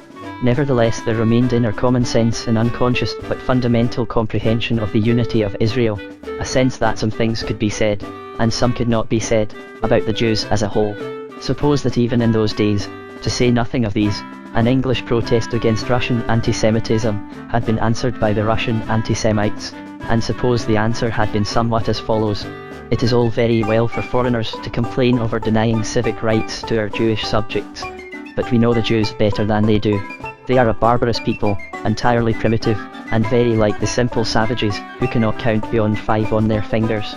It is quite impossible to make them understand ordinary numbers, to say nothing of simple economics. They do not realize the meaning or the value of money. No Jew anywhere in the world can get into his stupid head the notion of a bargain, or of exchanging one thing for another. Their hopeless incapacity for commerce or finance would retard the progress of our people, would prevent the spread of any sort of economic education, would keep the whole country on a level lower than that of the most prehistoric methods of barter. What Russia needs most is a mercantile middle class, and it is unjust to ask us to swamp its small beginnings in thousands of these rude tribesmen, who cannot do a sum of simple addition, or understand the symbolic character of a 3-penny bit. We might as well be asked to give civic rights to cows and pigs, as to this unhappy, half-witted race who can no more count than the beasts of the field. In every intellectual exercise, they are hopelessly incompetent. No Jew can play chess. No Jew can learn languages. No Jew has ever appeared in the smallest part in any theatrical performance. No Jew can give or take any pleasure connected with any musical instrument. These people are our subjects, and we understand them. We accept full responsibility for treating such troglodytes on our own terms. It would not be entirely convincing. It would sound a little far-fetched and unreal. But it would sound exactly like our utterances about the Irish, as they sound to all Americans, and rather especially to anti-Irish Americans. That is exactly the impression we produce on the people of the United States when we say, as we do say in substance, something like this. We mean no harm to the poor dear Irish, so dreamy, so irresponsible, so incapable of order or organisation. If we were to withdraw from their country, they would only fight among themselves. They have no notion of how to rule themselves. There is something charming about their unpracticability, about their very incapacity for the coarse business of politics. But for their own sakes, it is impossible to leave these emotional visionaries to ruin themselves in the attempt to rule themselves. They are like children, but they are our own children, and we understand them. We accept full responsibility for acting as their parents and guardians. Now the point is not only that this view of the Irish is false, but that it is the particular view that the Americans know to be false. While we are saying that the Irish could not organise, the Americans are complaining, often very bitterly, of the power of Irish organisation. While we say that the Irishman could not rule himself, the Americans are saying, more or less humorously, that the Irishman rules them. A highly intelligent professor said to me in Boston, "We have solved the Irish problem here. We have an entirely independent Irish government." While we are complaining, in an almost passionate manner, of the impotence of mere cliques of idealists and dreamers, they are complaining, often in a very indignant manner, of the power of great gangs of bosses and bullies. There are a great many Americans who pity the Irish, very naturally and very rightly, for the historic martyrdom which their patriotism has endured. But there are a great many Americans who do not pity the Irish in the least. They would be much more likely to pity the English, only this particular way of talking tends rather to make them despise the English. Thus both the friends of Ireland and the foes of Ireland tend to be the foes of England. We make one set of enemies by our action, and another by our apology. It is a thing that can from time to time be found in history, a misunderstanding that really has a moral. The English excuse would carry much more weight if it had more sincerity and more humility. There are a considerable number of people in the United States who could sympathise with us, if we would say frankly that we fear the Irish. Those who thus despise our pity might possibly even respect our fear. The argument I have often used in other places comes back with prodigious and redoubled force, after hearing anything of American opinion. The argument that the only reasonable or reputable excuse for the English is the excuse of a patriotic sense of peril, and that the Unionist, if he must be a Unionist, should use that and no other. When the Unionist has said that he dare not let loose against himself a captive he has so cruelly wronged, he has said all that he has to say, all that he has ever had to say, all that he will ever have to say.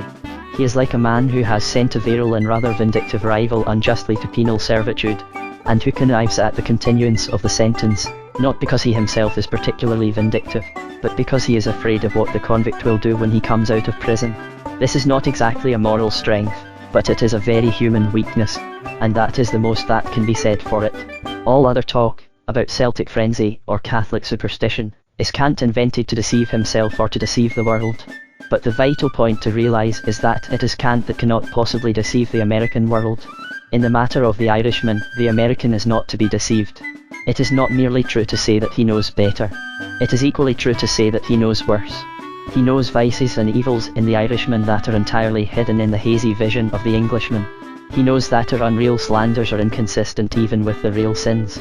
To us Ireland is a shadowy isle of sunset, like Atlantis, about which we can make up legends. To him it is a positive ward, or parish, in the heart of his huge cities, like Whitechapel, about which even we cannot make legends but only lies. And, as I have said, there are some lies we do not tell even about Whitechapel.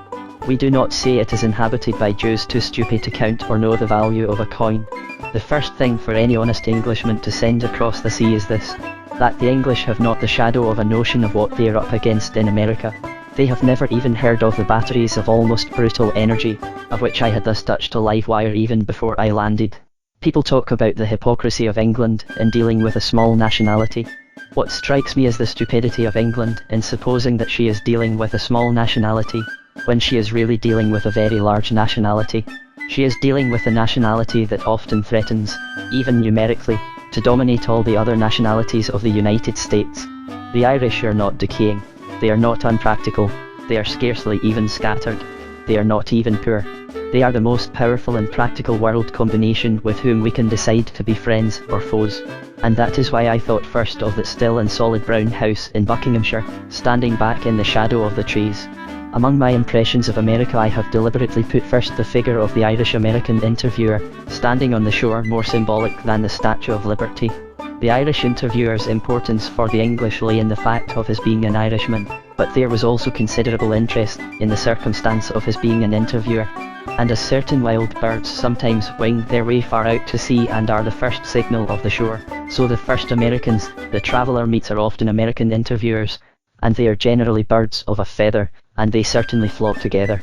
In this respect, there is a slight difference in the etiquette of the craft in the two countries, which I was delighted to discuss with my fellow craftsmen. If I could at that moment have flown back to Fleet Street, I am happy to reflect that nobody in the world would in the least wish to interview me.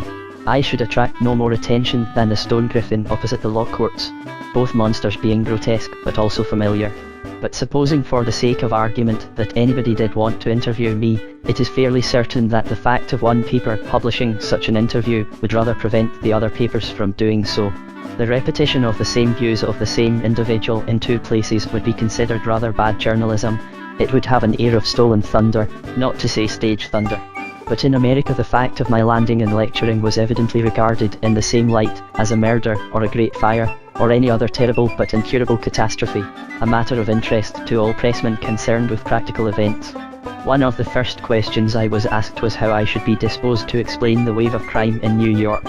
Naturally I replied that it might possibly be due to the number of English lecturers who had recently landed. In the mood of the moment it seemed possible that, if they had all been interviewed, regrettable incidents might possibly have taken place. But this was only the mood of the moment, and even as a mood did not last more than a moment. And since it has reference to a rather common and a rather unjust conception of American journalism, I think it well to take it first as a fallacy to be refuted, though the refutation may require a rather longer approach. I have generally found that the traveller fails to understand a foreign country, through treating it as a tendency and not as a balance.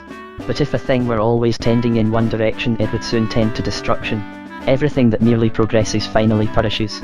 Every nation, like every family, exists upon a compromise, and commonly a rather eccentric compromise, using the word eccentric in the sense of something that is somehow at once crazy and healthy. Now the foreigner commonly sees some feature that he thinks fantastic without seeing the feature that balances it. The ordinary examples are obvious enough. An Englishman dining inside a hotel on the boulevards thinks the French eccentric in refusing to open a window. But he does not think the English eccentric in refusing to carry their chairs and tables out onto the pavement in Ludgate Circus. An Englishman will go poking about in little Swiss or Italian villages, in wild mountains or in remote islands, demanding tea, and never reflects that he is like a Chinaman, who should enter all the wayside public houses in Kent and Sussex and demand opium. But the point is not merely that he demands what he cannot expect to enjoy, it is that he ignores even what he does enjoy. He does not realise the sublime and starry paradox of the phrase, vin ordinare, which to him should be a glorious jest like the phrase, common gold, or daily diamonds.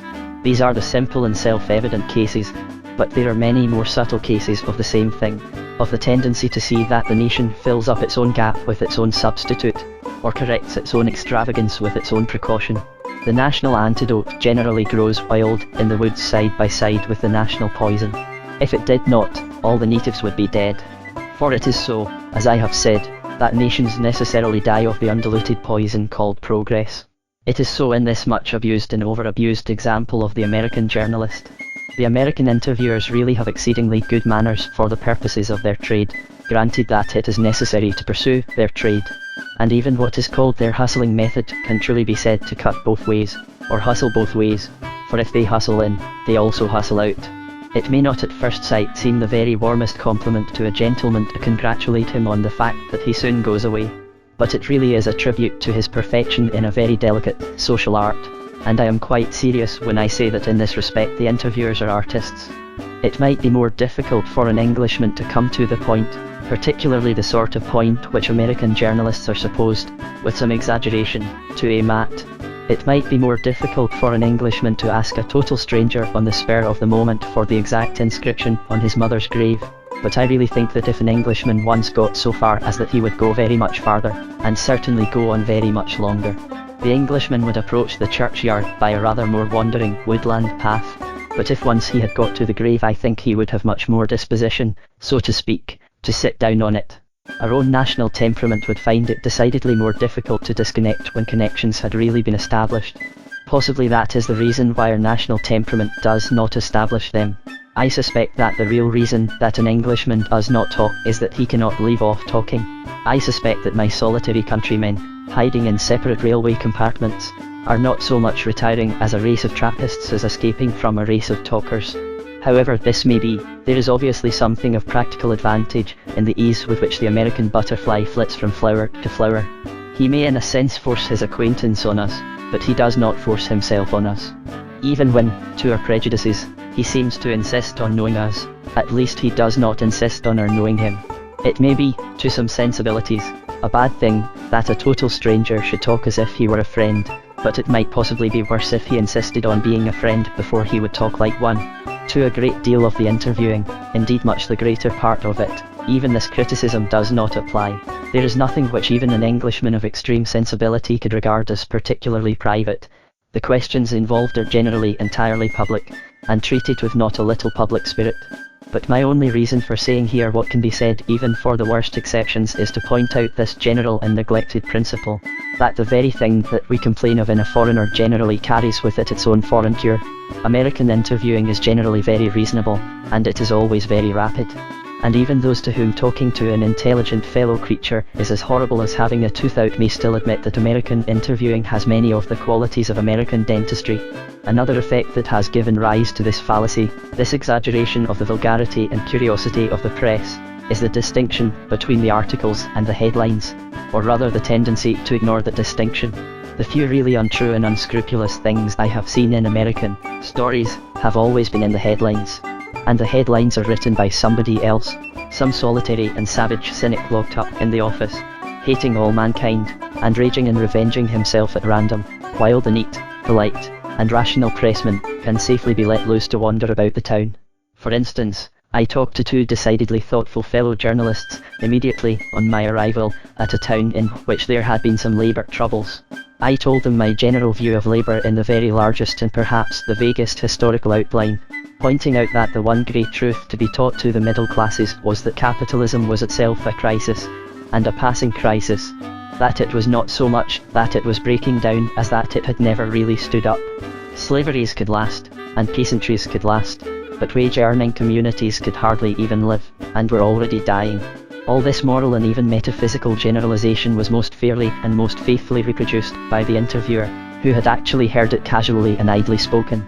But on the top of this column of political philosophy was the extraordinary announcement, in enormous letters, "Chesterton takes sides in trolley strike." This was inaccurate. When I spoke I not only did not know that there was any trolley strike, but I did not know what a trolley strike was. I should have had an indistinct idea that a large number of citizens earned their living by carrying things about in wheelbarrows, and that they had desisted from the beneficent activities. Anyone who did not happen to be a journalist, or know a little about journalism, American and English, would have supposed that the same man who wrote the article had suddenly gone mad and written the title. But I know that we have here to deal with two different types of journalists, and the man who writes the headlines I will not dare to describe, for I have not seen him except in dreams. Another innocent complication is that the interviewer does sometimes translate things into his native language. It would not seem odd that a French interviewer should translate them into French, and it is certain that the American interviewer sometimes translates them into American. Those who imagine the two languages to be the same are more innocent than any interviewer. To take one out of the 20 examples, some of which I have mentioned elsewhere, suppose an interviewer had said that I had the reputation of being a nut. I should be flattered but faintly surprised at such a tribute to my dress and dashing exterior. I should afterwards be sobered and enlightened by discovering that in America a nut does not mean a dandy, but a defective or imbecile person. And as I have here to translate their American phrase into English, it may be very defensible that they should translate my English phrases into American. Anyhow, they often do translate them into American.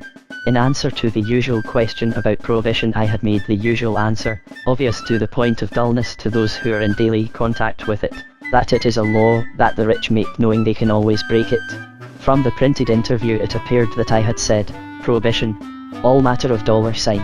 This is almost a vowed translation, like a French translation. Nobody can suppose that it would come natural to an Englishman to talk about a dollar, still less about a $sign, whatever that may be. It is exactly as if he had made me talk about the Skelt and Stevenson Toy Theatre as a cent plain, and 2 cents coloured, or condemned a parsimonious policy as dime wise and dollar foolish. Another interviewer once asked me who was the greatest American writer. I have forgotten exactly what I said, but after mentioning several names, I said that the greatest natural genius and artistic force was probably Walt Whitman.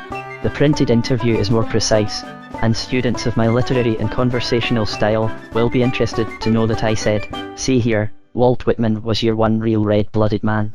Here again I hardly think the translation can have been quite unconscious. Most of my intimates are indeed aware that I do not talk like that, but I fancy that the same fact would have dawned on the journalist to whom I had been talking. And even this trivial point carries with it the two truths which must be, I fear, the rather monotonous moral of these pages. The first is that America and England can be far better friends when sharply divided than when shapelessly amalgamated. These two journalists were false reporters, but they were true translators. They were not so much interviewers as interpreters. And the second is that in any such difference it is often wholesome to look beneath the surface for a superiority. For ability to translate does imply ability to understand, and many of these journalists really did understand. I think there are many English journalists who would be more puzzled by so simple an idea as the plutocratic foundation of prohibition. But the American knew at once that I meant it was a matter of $sign, probably because he knew very well that it is. Then again there is a curious convention by which American interviewing makes itself out much worse than it is. The reports are far more rowdy and insolent than the conversations. This is probably a part of the fact that a certain vivacity, which to some seems vitality, and to some vulgarity, is not only an ambition but an ideal. It must always be grasped that this vulgarity is an ideal even more than it is a reality. It is an ideal when it is not a reality. A very quiet and intelligent young man, in a soft black hat and tortoise-shell spectacles, will ask for an interview with unimpeachable politeness, wait for his living subject with unimpeachable patience, talk to him quite sensibly for 20 minutes, and go noiselessly away.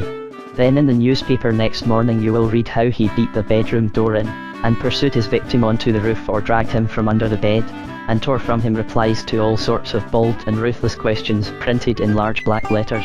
I was often interviewed in the evening, and had no notion of how atrociously I had been insulted till I saw it in the paper next morning. I had no notion I had been on the rack of an inquisitor until I saw it in plain print, and then of course I believed it, with a faith and docility unknown in any previous epoch of history. An interesting essay might be written upon points upon which nations affect more vices than they possess, and it might deal more fully with the American pressman, who is a harmless clubman in private, and becomes a sort of highway robber in print. I have turned this chapter into something like a defense of interviewers, because I really think they are made to bear too much of the burden of the bad developments of modern journalism, but I am very far from meaning to suggest that those bad developments are not very bad. So far from wishing to minimize the evil, I would in a real sense rather magnify it. I would suggest that the evil itself is a much larger and more fundamental thing, and that to deal with it by abusing poor journalists, doing their particular and perhaps peculiar duty, is like dealing with a pestilence by rubbing at one of the spots. What is wrong with the modern world will not be righted by attributing the whole disease to each of its symptoms in turn, first to the tavern and then to the cinema and then to the reporter's room. The evil of journalism is not in the journalists. It is not in the poor men on the lower level of the profession, but in the rich men at the top of the profession, or rather in the rich men who are too much on top of the profession even to belong to it. The trouble with newspapers is the newspaper trust, as the trouble might be with a wheat trust, without involving a vilification of all the people who grow wheat. It is the American plutocracy and not the American press. What is the matter with the modern world is not modern headlines, or modern films, or modern machinery. What is the matter with the modern world is the modern world, and the cure will come from another.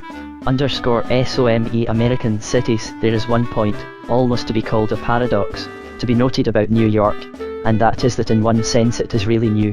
The term very seldom has any relevance to the reality. The New Forest is nearly as old as the Conquest, and the new theology is nearly as old as the Creed. Things have been offered to me as the new thought that might more properly be called the old thoughtlessness, and the thing we call the new poor law is already old enough to know better. But there is a sense in which New York is always new, in the sense that it is always being renewed. A stranger might well say that the chief industry of the citizens consists of destroying their city, but he soon realizes that they always start it all over again with undiminished energy and hope. At first I had a fancy that they never quite finished putting up a big building without feeling that it was time to pull it down again, and that somebody began to dig up the first foundations while somebody else was putting on the last tiles. This fills the whole of this brilliant and bewildering place with a quite unique and unparalleled air of rapid ruin. Ruins spring up so suddenly like mushrooms, which with us are the growth of age like mosses, that one half expects to see ivy climbing quickly up the broken walls as in the nightmare of the time machine, or in some incredibly accelerated cinema. There is no sight in any country that raises my own spirits so much as a scaffolding. It is a tragedy that they always take the scaffolding away, and leave us nothing but a mere building. If they would only take the building away and leave us a beautiful scaffolding, it would in most cases be a gain to the loveliness of earth. If I could analyse what it is that lifts the heart about the lightness and clarity of such a white and wooden skeleton, I could explain what it is that is really charming about New York, in spite of its suffering from the curse of cosmopolitanism and even the provincial superstition of progress. It is partly that all this destruction and reconstruction is an unexhausted artistic energy, but it is partly also that it is an artistic energy that does not take itself too seriously. It is first because man is here a carpenter, and secondly because he is a stage carpenter. Indeed, there is about the whole scene the spirit of scene shifting. It therefore touches whatever nerve in us has since childhood thrilled at all theatrical things. But the picture will be imperfect unless we realise something which gives it unity and marks its chief difference from the climate and colours of Western Europe. We may say that the back scene remains the same. The sky remained, and in the depths of winter it seemed to be blue with summer, and so clear that I almost flattered myself that clouds were English products like primroses. An American would probably retort on my charge of scene shifting by saying that at least he only shifted the towers and domes of the earth, and that in England it is the heavens that are shifty. And indeed we have changes from day to day that would seem to him as distinct as different magic lantern slides, one view showing the Bay of Naples and the next the North Pole. I do not mean, of course, that there are no changes in American weather, but as a matter of proportion it is true that the most unstable part of our scenery is the most stable part of theirs. Indeed, we might almost be pardoned the boast that Britain alone really possesses the noble thing called weather, most other countries having to be content with climate. It must be confessed, however, that they often are content with it. And the beauty of New York, which is considerable, is very largely due to the clarity that brings out the colours of varied buildings against the equal colour of the sky. Strangely enough, I found myself repeating about this vista of the West two vivid lines, in which Mr. W.B. Yeats has called up a vision of the East, and coloured like the eastern birds at evening in their rainless skies. To invoke a somewhat less poetic parallel, even the untravelled Englishman has probably seen American posters and trade advertisements of a patchy and gaudy kind, in which a white house or a yellow motor car are cut out as in cardboard against a sky like blue marble. I used to think it was only new art, but I found that it is really New York. It is not for nothing that the very nature of local character has gained the nickname of local colour. Colour runs through all our experience, And we all know that our childhood found talismanic gems in the very paints in the paint box, or even in their very names. And just as the very name of Crimson Lake really suggested to me some sanguine and mysterious mere, dark yet red as blood, so the very name of Burnt Sienna became afterwards tangled up in my mind with the notion of something traditional and tragic, as if some such golden Italian city had really been darkened by many conflagrations in the wars of medieval democracy. Now if one had the caprice of conceiving some city exactly contrary to one thus seared and seasoned by fire, its colour might be called up to a childish fancy by the mere name of raw umber, and such a city is New York. I used to be puzzled by the name of raw umber, being unable to imagine the effect of fried umber or stewed umber. But the colours of New York are exactly in that key, and might be adumbrated by phrases like raw pink or raw yellow. It is really in a sense like something uncooked, or something which the satiric would call half-baked. And yet the effect is not only beautiful, it is even delicate. I had no name for this nuance, until I saw that somebody had written of the pastel-tinted towers of New York, and I knew that the name had been found. There are no paints dry enough to describe all that dry light, and it is not a box of colours but of crayons. If the Englishman returning to England is moved at the sight of a block of white chalk, the American sees rather a bundle of chalks. Nor can I imagine anything more moving.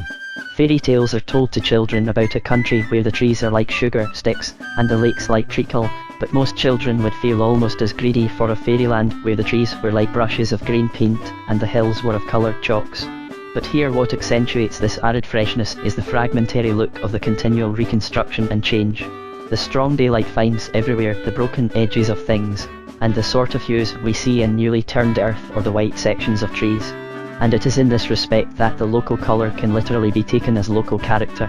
For New York considered in itself is primarily a place of unrest, and those who sincerely love it, as many do, love it for the romance of its restlessness. A man almost looks at a building as he passes to wonder whether it will be there when he comes back from his walk, and the doubt is part of an indescribable notion, as of a white nightmare of daylight, which is increased by the very numbering of the streets, with its tangle of numerals, which at first makes an English head reel. The detail is merely a symbol, and when he is used to it he can see that it is, like the most humdrum human customs, both worse and better than his own. 271 West 52nd Street is the easiest of all addresses to find, but the hardest of all addresses to remember.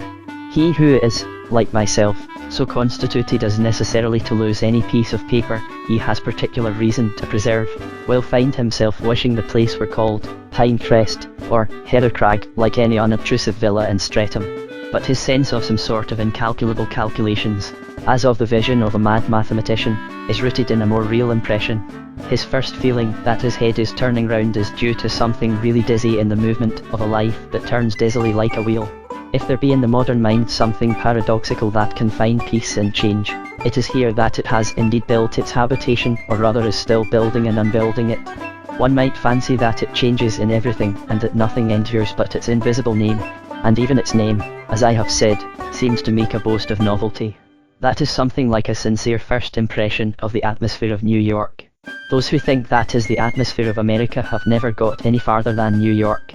We might almost say that they have never entered America, any more than if they had been detained like undesirable aliens at Ellis Island.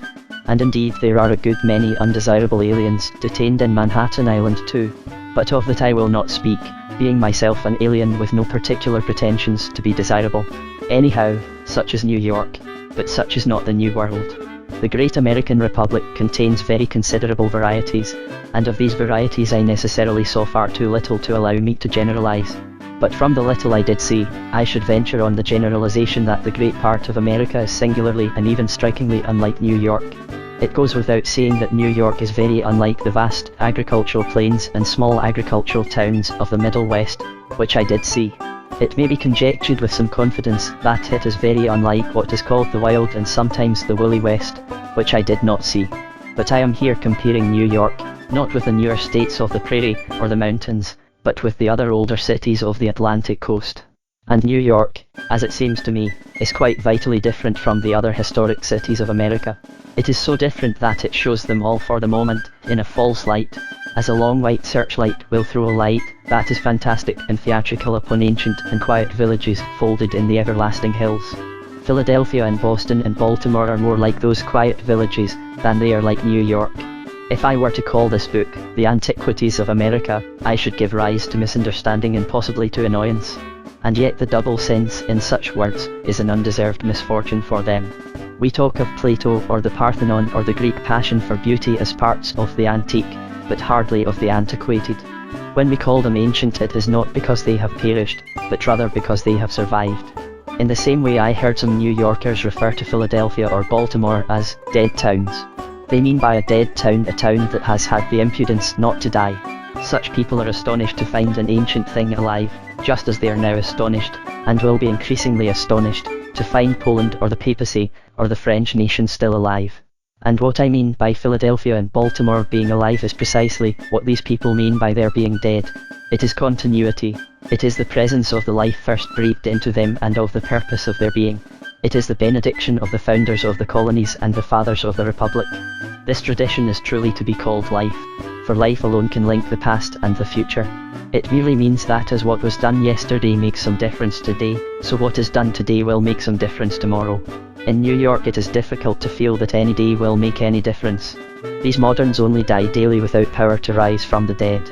But I can truly claim that in coming into some of these more stable cities of the States, I felt something quite sincerely of that historic emotion which is satisfied in the eternal cities of the Mediterranean. I felt in America what many Americans suppose can only be felt in Europe. I have seldom had that sentiment stirred more simply and directly than when I saw from afar off, above the vast grey labyrinth of Philadelphia, great Penn upon his pinnacle like the graven figure of a god who had fashioned a new world, and remembered that his body lay buried in a field at the turning of a lane, a league from my own door. For this aspect of America is rather neglected in the talk about electricity and headlines. Needless to say, the modern vulgarity of avarice and advertisement sprawls all over Philadelphia or Boston, but so it does over Winchester or Canterbury. But most people know that there is something else to be found in Canterbury or Winchester. Many people know that it is rather more interesting, and some people know that Alfred can still walk in Winchester and that St. Thomas at Canterbury was killed but did not die. It is at least as possible for a Philadelphian to feel the presence of Penn and Franklin as for an Englishman to see the ghosts of Alfred and of Becket. Tradition does not mean a dead town. It does not mean that the living are dead but that the dead are alive.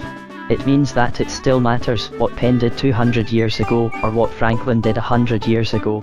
I never could feel in New York that it mattered what anybody did an hour ago. And these things did and do matter. Quakerism is not my favourite creed, but on the day when William Penn stood unarmed upon that spot and made his treaty with the Red Indians, his creed of humanity did have a triumph, and a triumph that has not turned back. The praise given to him is not a priggish fiction of our conventional history, though such fictions have illogically curtailed it. The nonconformists have been rather unfair to Penn even in picking their praises, and they generally forget that toleration cuts both ways, and that an open mind is open on all sides. Those who deify him for consenting to bargain with the savages cannot forgive him for consenting to bargain with the Stuarts. And the same is true of the other city, yet more closely connected with the tolerant experiment of the Stuarts. The state of Maryland was the first experiment in religious freedom in human history. Lord Baltimore and his Catholics were a long march ahead of William Penn and his Quakers on what is now called the path of progress. That the first religious toleration ever granted in the world was granted by Roman Catholics is one of those little informing details with which our Victorian histories did not exactly teem. But when I went into my hotel at Baltimore and found 2 priests waiting to see me, I was moved in a new fashion, for I felt that I touched the end of a living chain. Nor was the impression accidental. It will always remain with me with a mixture of gratitude and grief, for they brought a message of welcome from a great American whose name I had known from childhood and whose career was drawing to its close. For it was but a few days after I left the city that I learned that Cardinal Gibbons was dead. On the top of a hill on one side of the town stood the first monument raised after the Revolution to Washington. Beyond it was a new monument saluting in the name of Lafayette, the American soldiers who fell fighting in France in the Great War. Between them were steps and stone seats, and I sat down on one of them and talked to 2 children who were clambering about the bases of the monument. I felt a profound and radiant peace in the thought that they at any rate were not going to my lecture. It made me happy that in the talk neither they nor I had any names. I was full of that indescribable waking vision of the strangeness of life, and especially of the strangeness of locality, of how we find places and lose them, and see faces for a moment in a far-off land, and it is equally mysterious if we remember and mysterious if we forget. I had even stirring in my head the suggestion of some verses that I shall never finish if I ever go back to Baltimore, the city of Maryland. But the poem would have to contain far too much, for I was thinking of 1,000 things at once, and wondering what the children would be like 20 years after, and whether they would travel in white goods or be interested in oil, and I was not untouched, it may be said, by the fact that a neighbouring shop had provided the only sample of the substance called tea ever found on the American continent, and in front of me soared up into the sky on wings of stone the column of all those high hopes of humanity 100 years ago, and beyond there were lighted candles in the chapels and prayers in the antechambers, where perhaps already a prince of the church was dying. Only on a later page can I even attempt to comb out such a tangle of contrasts, which is indeed the tangle of America and this mortal life. But sitting there on that stone seat under the quiet sky, I had some experience of the thronging thousands of living thoughts and things, noisy and numberless as birds, that give its everlasting vivacity and vitality to a dead town. 2 other cities I visited which have this particular type of traditional character, the one being typical of the North and the other of the South. At least I may take as convenient antitypes the towns of Boston and St. Louis, and we might add Nashville as being a shade more truly Southern than St. Louis. To the extreme south, in the sense of what is called the Black Belt, I never went at all. Now English travellers expect the south to be somewhat traditional, but they are not prepared for the aspects of Boston in the north which are even more so. If we wished only for an antic of antithesis, we might say that on one side the places are more prosaic than the names, and on the other the names are more prosaic than the places. St. Louis is a fine town, and we recognise a fine instinct of the imagination that set on the hill overlooking the river the statue of that holy horseman who has christened the city.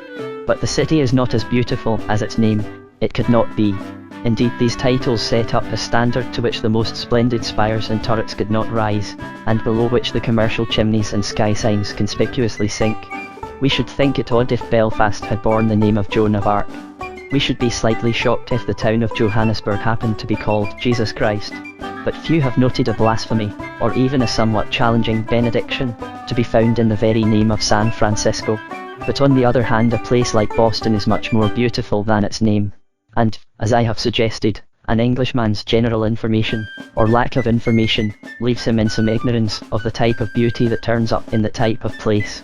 He has heard so much about the purely commercial North as against the agricultural and aristocratic South, and the traditions of Boston and Philadelphia are rather too tenuous and delicate to be seen from across the Atlantic.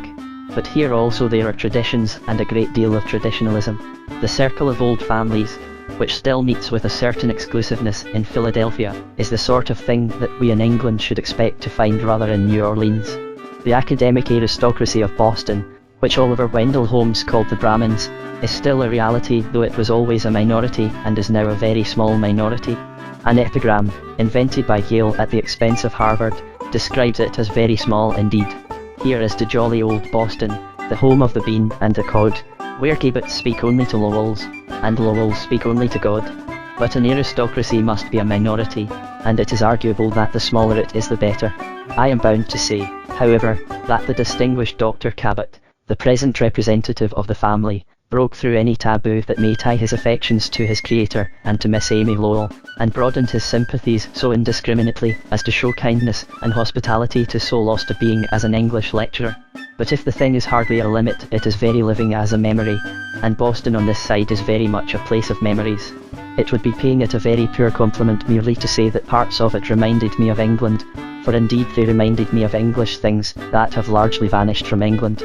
There are old brown houses in the corners of squares and streets that are like glimpses of a man's forgotten childhood, and when I saw the long path with posts where the autocrat may be supposed to have walked with the schoolmistress, I felt I had come to the land where old tales come true. I pause in this place upon this particular aspect of America because it is very much missed in a mere contrast with England. I need not say that if I felt it even about slight figures of fiction, I felt it even more about solid figures of history. Such ghosts seemed particularly solid in the southern states, precisely because of the comparative quietude and leisure of the atmosphere of the south. It was never more vivid to me than when coming in, at a quiet hour of the night, into the comparatively quiet hotel at Nashville in Tennessee, and mounting to a dim and deserted upper floor, where I found myself before a faded picture, and from the dark canvas looked forth the face of Andrew Jackson, watchful like a white eagle. At that moment, perhaps, I was in more than one sense alone. Most Englishmen know a good deal of American fiction, and nothing whatever of American history. They know more about the autocrat of the breakfast table than about the autocrat of the army and the people, the one great democratic despot of modern times, the Napoleon of the New World. The only notion the English public ever got about American politics, they got from a novel, _UNCLE, Tom's Cabin. And to say the least of it, it was no exception to the prevalence of fiction over fact. Hundreds of us have heard of Tom Sawyer for one who has heard of Charles Sumner, and it is probable that most of us could pass a more detailed examination about Toddy and Budge than about Lincoln and Lee. But in the case of Andrew Jackson, it may be that I felt a special sense of individual isolation, for I believe that there are even fewer among Englishmen than among Americans who realised that the energy of that great man was largely directed towards saving us from the chief evil which destroys the nations today. He sought to cut down, as with a sword of simplicity, the new and nameless enormity of finance, and he must have known, as by a lightning flash, that the people were behind him, because all the politicians were against him.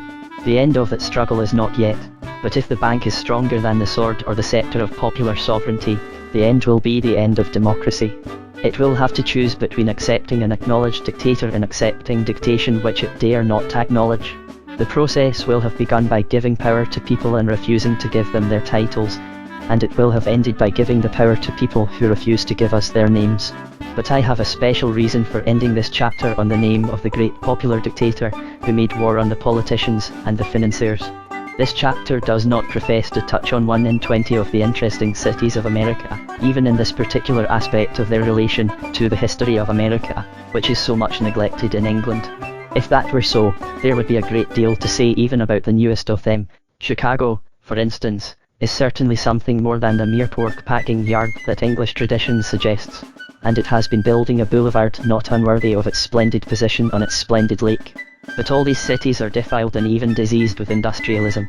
It is due to the Americans to remember that they have deliberately preserved one of their cities from such defilement and such disease, and that is the presidential city, which stands in the American mind for the same ideal as the president, the idea of the republic that rises above modern money getting and endures. There has really been an effort to keep the White House white. No factories are allowed in the town, no more than the necessary shops are tolerated.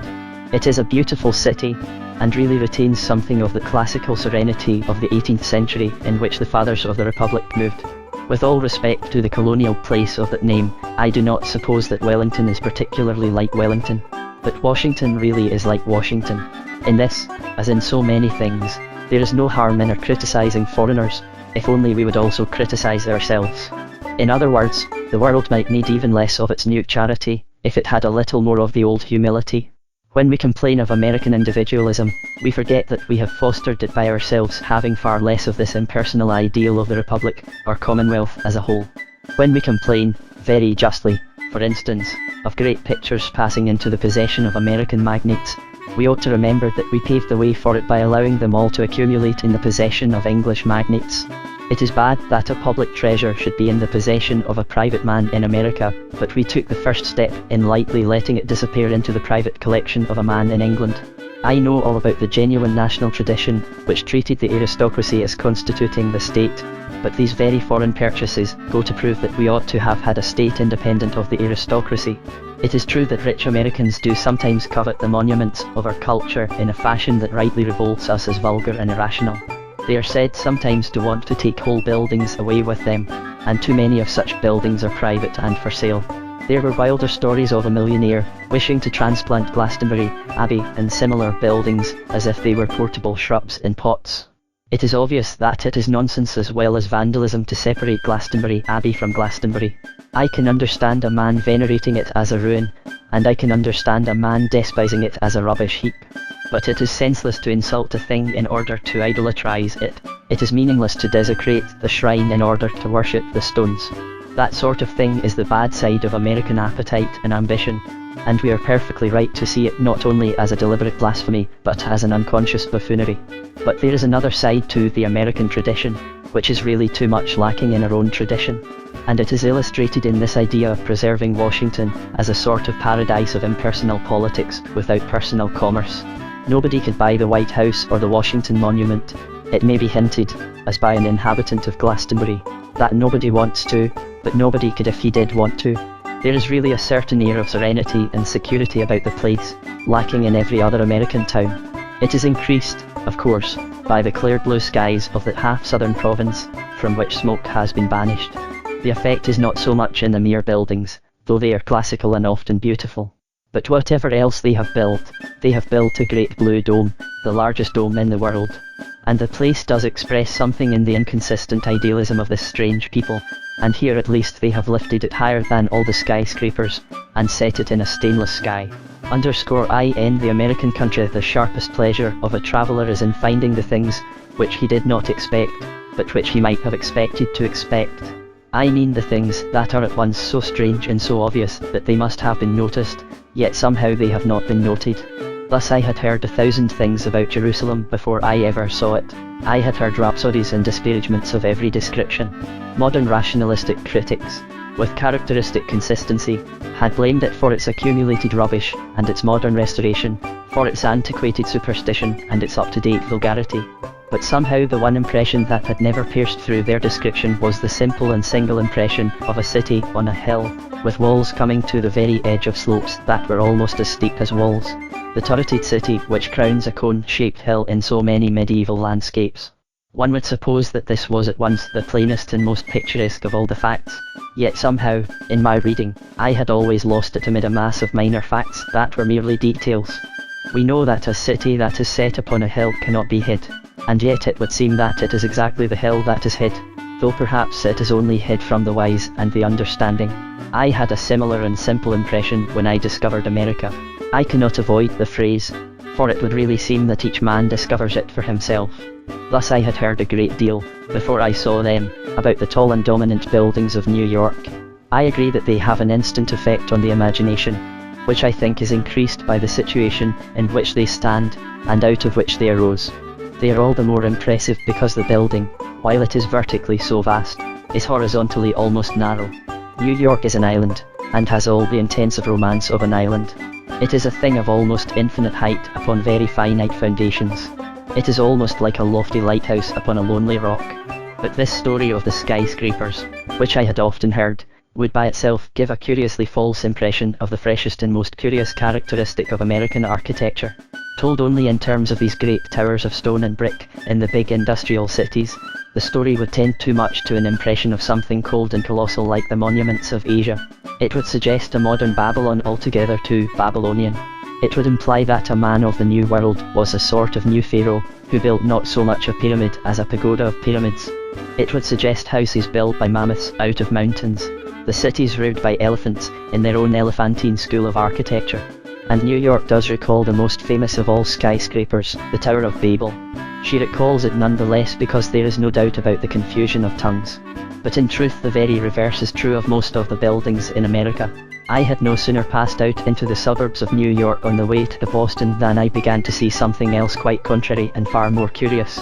I saw forests upon forests of small houses stretching away to the horizon as literal forests do, villages and towns and cities. And they were, in another sense, literally like forests. They were all made of wood. It was almost as fantastic to an English eye as if they had been all made of cardboard. I had long outlived the silly old joke that referred to Americans as if they all lived in the backwoods. But, in a sense, if they do not live in the woods, they are not yet out of the wood. I do not say this in any sense as a criticism. As it happens, I am particularly fond of wood. Of all the superstitions which our fathers took lightly enough to love, the most natural seems to me the notion it is lucky to touch wood. Some of them affect me the less as superstitions, because I feel them as symbols. If humanity had really thought Friday unlucky, it would have talked about Bad Friday instead of Good Friday. And while I feel the thrill of 13 at a table, I am not so sure that it is the most miserable of all human fates to fill the places of the 12 apostles. But the idea that there was something cleansing or wholesome about the touching of wood seems to me one of those ideas which are truly popular, because they are truly poetic. It is probable enough that the conception came originally from the healing of the wood of the cross, but that only clinches the divine coincidence. It is like that other divine coincidence that the victim was a carpenter, who might almost have made his own cross. Whether we take the mystical or the mythical explanation, there is obviously a very deep connection, between the human working in wood and such plain and pathetic mysticism. It gives something like a touch of the holy childishness to the tale, as if that terrible engine could be a toy. In the same fashion a child fancies that mysterious and sinister horse, which was the downfall of Troy, as something plain and staring, and perhaps spotted, like his own rocking horse in the nursery. It might be said symbolically that Americans have a taste for rocking horses, as they certainly have a taste for rocking chairs. A flippant critic might suggest that they select rocking chairs so that, even when they are sitting down, they need not be sitting still. Something of this restlessness in the race may really be involved in the matter, but I think the deeper significance of the rocking chair may still be found in the deeper symbolism of the rocking horse. I think there is behind all this fresh and facile use of wood a certain spirit that is childish in the good sense of the word, something that is innocent, and easily pleased. It is not altogether untrue, still less is it unfriendly, to say that the landscape seems to be dotted with dolls' houses. It is the true tragedy of every fallen son of Adam, that he has grown too big to live in a doll's house. These things seem somehow to escape the irony of time by not even challenging it. They are too temporary even to be merely temporal. These people are not building tombs. They are not, as in the fine image of Mrs. Meynell's poem, merely building ruins. It is not easy to imagine the ruins of a doll's house, and that is why a doll's house is an everlasting habitation. How far it promises a political permanence is a matter for further discussion. I am only describing the mood of discovery, in which all these cottages built of lath, like the palaces of a pantomime, really seemed coloured like the clouds of morning, which are both fugitive and eternal. There is also in all this an atmosphere that comes in another sense from the nursery. We hear much of Americans being educated on English literature, but I think few Americans realise how much English children have been educated on American literature. It is true, and it is inevitable, that they can only be educated on rather old-fashioned American literature. Mr. Bernard Shaw, in one of his plays, noted truly the limitations of the young American millionaire, and especially the staleness of his English culture, but there is necessarily another side to it. If the American talked more of Macaulay than of Nietzsche, we should probably talk more of Emerson than of Ezra Pound. Whether this staleness is necessarily a disadvantage is, of course, a different question. But, in any case, it is true that the old American books were often the books of our childhood, even in the literal sense of the books of our nursery. I know few men in England who have not left their boyhood to some extent lost and entangled in the forests of _HUCKLEBERRY. I know few women in England, from the most revolutionary suffragette to the most carefully preserved early Victorian, who will not confess to having passed a happy childhood with the Little Women of Miss Alcott. _HELENS Babies was the first and by far the best book in the modern scriptures of baby worship. And about all this old-fashioned American literature there was an undefinable savour that satisfied, and even fed, our growing minds. Perhaps it was the smell of growing things, but I am far from certain that it was not simply the smell of wood. Now that all the memory comes back to me, it seems to come back heavy in 100 forms with the fragrance and the touch of timber. There was the perpetual reference to the woodpile, the perpetual background of the woods. There was something crude and clean about everything, something fresh and strange about those far-off houses, to which I could not then have put a name. Indeed, many things become clear in this wilderness of wood, which could only be expressed in symbol and even in fantasy.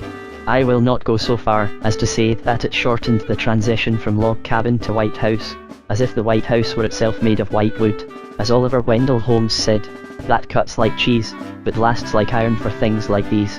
But I will say that the experience illuminates some other lines by Holmes himself. Little I ask, my wants are few, I only ask a hut of stone. I should not have known, in England, that he was already asking for a good deal even in asking for that. In the presence of this wooden world, the very combination of words seems almost a contradiction, like a hut of marble, or a hovel of gold. It was therefore with an almost infantile pleasure that I looked at all this promising expansion of fresh-cut timber and thought of the housing shortage at home. I know not by what incongruous movement of the mind there swept across me, at the same moment, the thought of things ancestral and hoary with the light of ancient dawns. The last war brought back body, armour. The next war may bring back bows and arrows. And I suddenly had a memory of old wooden houses in London, and a model of Shakespeare's town. It is possible indeed that such Elizabethan memories may receive a check or a chill when the traveller comes, as he sometimes does, to the outskirts of one of these strange hamlets of new frame houses, and is confronted with a placard inscribed in enormous letters, "Watch us grow." He can always imagine that he sees the timbers swelling before his eyes like pumpkins in some super tropical summer. But he may have formed the conviction that no such proclamation could be found outside Shakespeare's town. And indeed there is a serious criticism here, to anyone who knows history, since the things that grow are not always the things that remain, and pumpkins of that expansiveness have a tendency to burst. I was always told that Americans were harsh, hustling, rather rude and perhaps vulgar, but they were very practical and the future belonged to them. I confess I felt a fine shade of difference. I liked the Americans. I thought they were sympathetic, imaginative, and full of fine enthusiasms. The one thing I could not always feel clear about was their future. I believe they were happier in their framed houses than most people in most houses, having democracy, good education, and a hobby of work. The one doubt that did float across me was something like, will all this be here at all in 200 years? That was the first impression produced by the wooden houses that seemed like the wagons of gypsies. It is a serious impression, but there is an answer to it. It is an answer that opens on the traveller more and more as he goes westward, and finds the little towns dotted about the vast central prairies. And the answer is agriculture. Wooden houses may or may not last, but farms will last, and farming will always last. The houses may look like gypsy caravans on a heath or common, but they are not on a heath or common. They are on the most productive and prosperous land, perhaps, in the modern world. The houses might fall down like shanties, but the fields would remain, and whoever tills those fields will count for a great deal in the affairs of humanity. They are already counting for a great deal, and possibly for too much, in the affairs of America. The real criticism of the Middle West is concerned with two facts, neither of which has been yet adequately appreciated by the educated class in England. The first is that the turn of the world has come, and the turn of the agricultural countries with it. That is the meaning of the resurrection of Ireland. That is the meaning of the practical surrender of the Bolshevist Jews to the Russian peasants. The other is that in most places these peasant societies carry on what may be called the Catholic tradition. The Middle West is perhaps the one considerable place where they still carry on the Puritan tradition. But the Puritan tradition was originally a tradition of the town, and the second truth about the Middle West turns largely on its moral relation to the town. As I shall suggest presently, there is much in common between this agricultural society of America and the great agricultural societies of Europe. It tends, as the agricultural society nearly always does, to some decent degree of democracy. The agricultural society tends to the agrarian law. But in Puritan America there is an additional problem, which I can hardly explain without a periphrasis. There was a time when the progress of the cities seemed to mock the decay of the country. It is more and more true, I think, today that it is rather the decay of the cities that seems to poison the progress and promise of the countryside. The cinema boasts of being a substitute for the tavern, but I think it a very bad substitute. I think so, quite apart from the question about fermented liquor. Nobody enjoys cinemas more than I, but to enjoy them a man has only to look and not even to listen, and in a tavern he has to talk. Occasionally, I admit, he has to fight, but he need never move at the movies. Thus in the real village inn are the real village politics, while in the other are only the remote and unreal metropolitan politics. And those central city politics are not only cosmopolitan politics, but corrupt politics. They corrupt everything that they reach, and this is the real point about many perplexing questions. For instance, so far as I am concerned, it is the whole point about feminism and the factory. It is very largely the point about feminism and many other coins, apparently more cultured than the factory, such as the law court and the political platform. When I see women so wildly anxious to tie themselves to all this machinery of the modern city, my first feeling is not indignation, but that dark and ominous sort of pity with which we should see a crowd rushing to embark in a leaking ship under a lowering storm. When I see wives and mothers going in for business government, I not only regard it as a bad business, but as a bankrupt business. It seems to me very much as if the peasant women, just before the French Revolution, had insisted on being made duchesses or, as is quite as logical and likely, on being made dukes.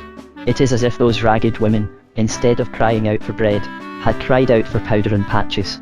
By the time they were wearing them they would be the only people wearing them. For powder and patches soon went out of fashion, but bread does not go out of fashion. In the same way, if women desert the family for the factory, they may find they have only done it for a deserted factory. It would have been very unwise of the lower orders to claim all the privileges of the higher orders in the last days of the French monarchy. It would have been very laborious to learn the science of heraldry or the tables of precedence when all such things were at once most complicated and most moribund. It would be tiresome to be taught all those tricks just when the whole bag of tricks was coming to an end. A French satirist might have written a fine apologue about Jacques Bonhomme coming up to Paris in his wooden shoes and demanding to be made gold stick in waiting in the name of liberty, equality, and fraternity, but I fear the stick in waiting would be waiting still.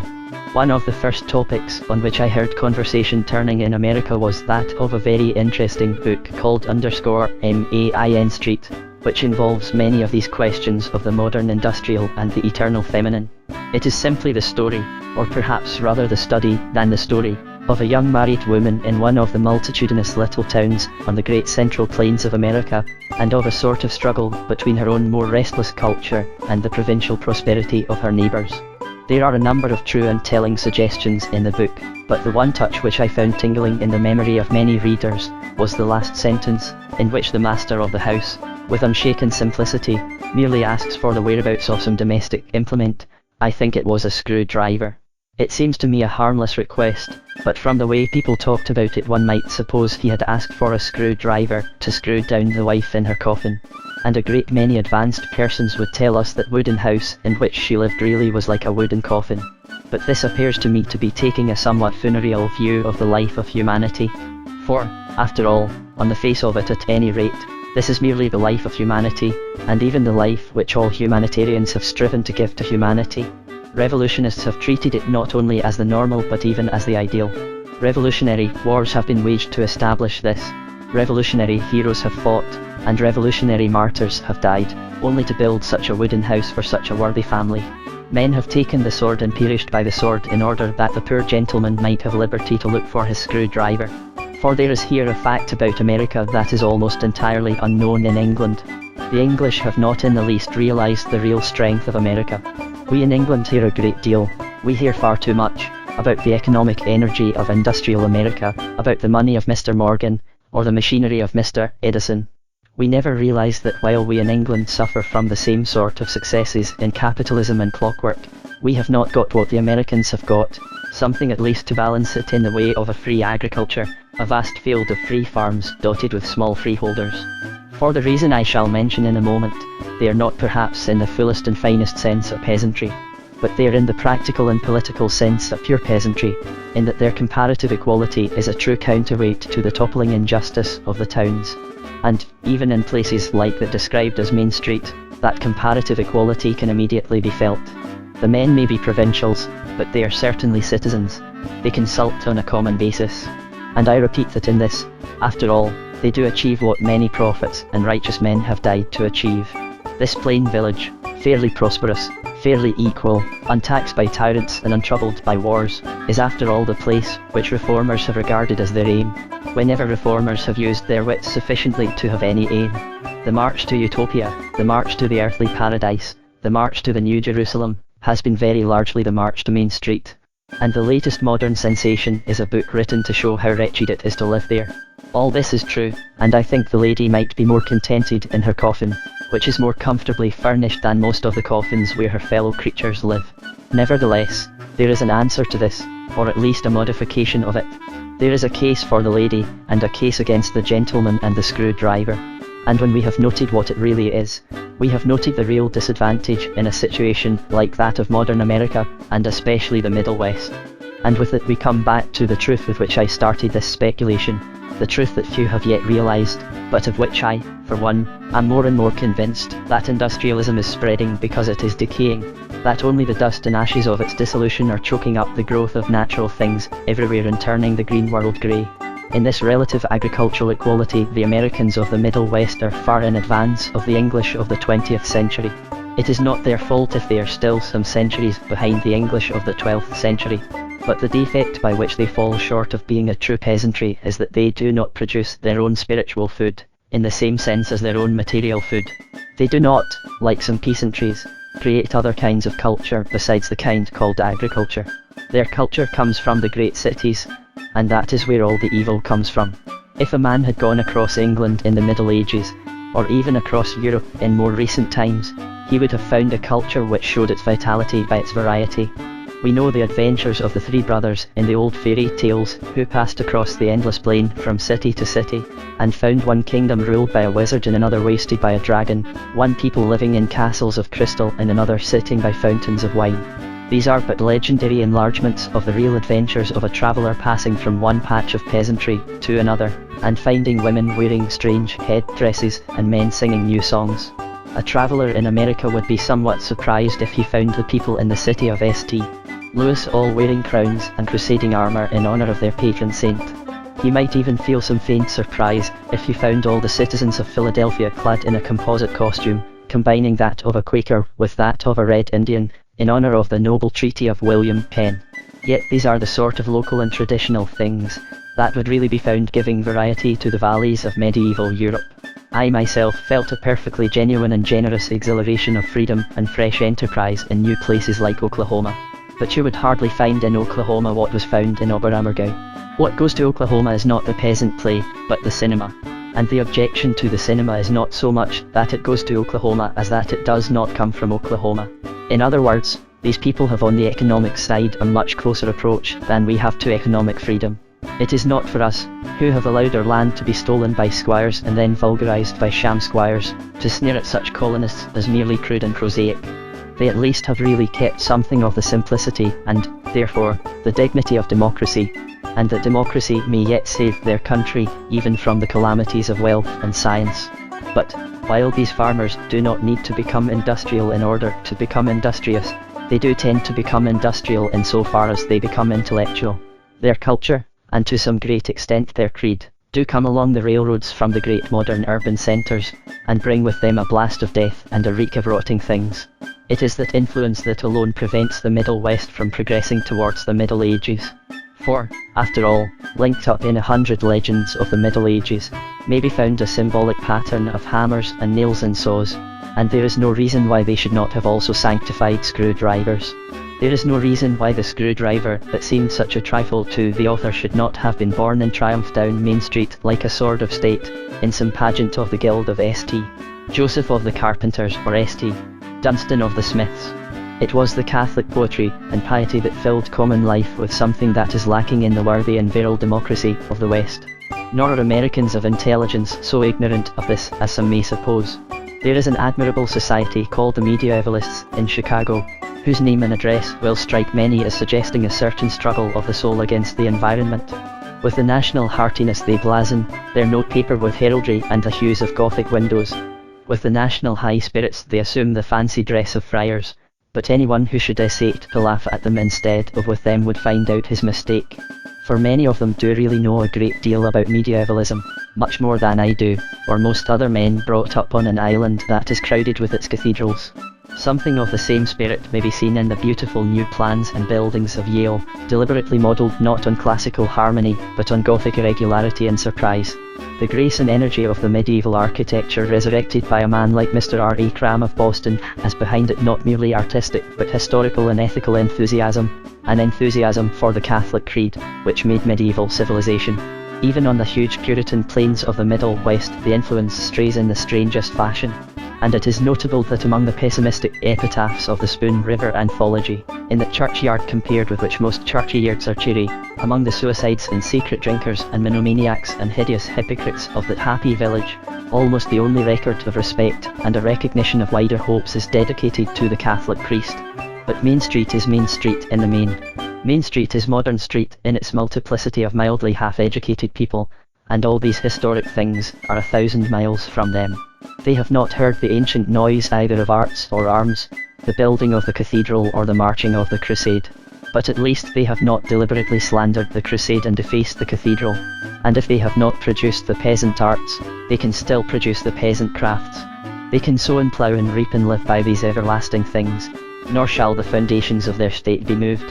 And the memory of those colossal fields, of those fruitful deserts, came back the more readily into my mind because I finished these reflections in the very heart of a modern industrial city, if it can be said to have a heart. It was in fact an English industrial city, but it struck me that it might very well be an American one. And it also struck me that we yield rather too easily to America the dusty palm of industrial enterprise, and feel far too little apprehension about greener and fresher vegetables. There is a story of an American who carefully studied all the sights of London or Rome or Paris, and came to the conclusion that it had nothing on Minneapolis. It seems to me that Minneapolis has nothing on Manchester. There were the same grey vistas of shops full of rubber tires and metallic appliances. A man felt that he might walk a day without seeing a blade of grass. The whole horizon was so infinite with efficiency. The factory chimneys might have been Pittsburgh, the sky signs might have been New York. One looked up in a sort of despair at the sky, not for a sky sign but in a sense for a sign, for some sentence of significance and judgment, by the instinct that makes any man in such a scene seek for the only thing that has not been made by men. But even that was illogical, for it was night, and I could only expect to see the stars, which might have reminded me of old glory, but that was not the sign that oppressed me. All the ground was a wilderness of stone and all the buildings a forest of brick. I was far in the interior of a labyrinth of lifeless things.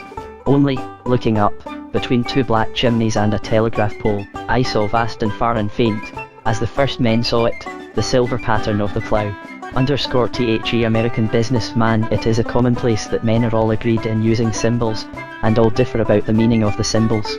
It is obvious that a Russian Republican might come to identify the eagle as a bird of empire and therefore a bird of prey. But when he ultimately escaped to the land of the free, he might find the same bird on the American coinage figuring as a bird of freedom. Doubtless, he might find many other things to surprise him in the land of the free, and many calculated to make him think that the bird, if not imperial, was at least rather imperious. But I am not discussing those exceptional details here. It is equally obvious that a Russian reactionary might cross the world with a vow of vengeance against the red flag, but that authoritarian might have some difficulties with the authorities if he shot a man for using the red flag on the railway between Willesden and Clapham Junction. But, of course, the difficulty about symbols is generally much more subtle than in these simple cases. I have remarked elsewhere that the first thing which a traveller should write about is the thing which he has not read about. It may be a small or secondary thing, but it is a thing that he has seen and not merely expected to see. I gave the example of the great multitude of wooden houses in America, we might say of wooden towns and wooden cities. But after he has seen such things, his next duty is to see the meaning of them, and here a great deal of complication and controversy is possible. The thing probably does not mean what he first supposes it to mean on the face of it, but even on the face of it, it might mean many different and even opposite things. For instance, a wooden house might suggest an almost savage solitude, a rude shanty put together by a pioneer in a forest, or it might mean a very recent and rapid solution of the housing problem, conducted cheaply and therefore on a very large scale. A wooden house might suggest the very newest thing in America or one of the very oldest things in England. It might mean a grey ruin at Stratford or a white exhibition at Earl's Court.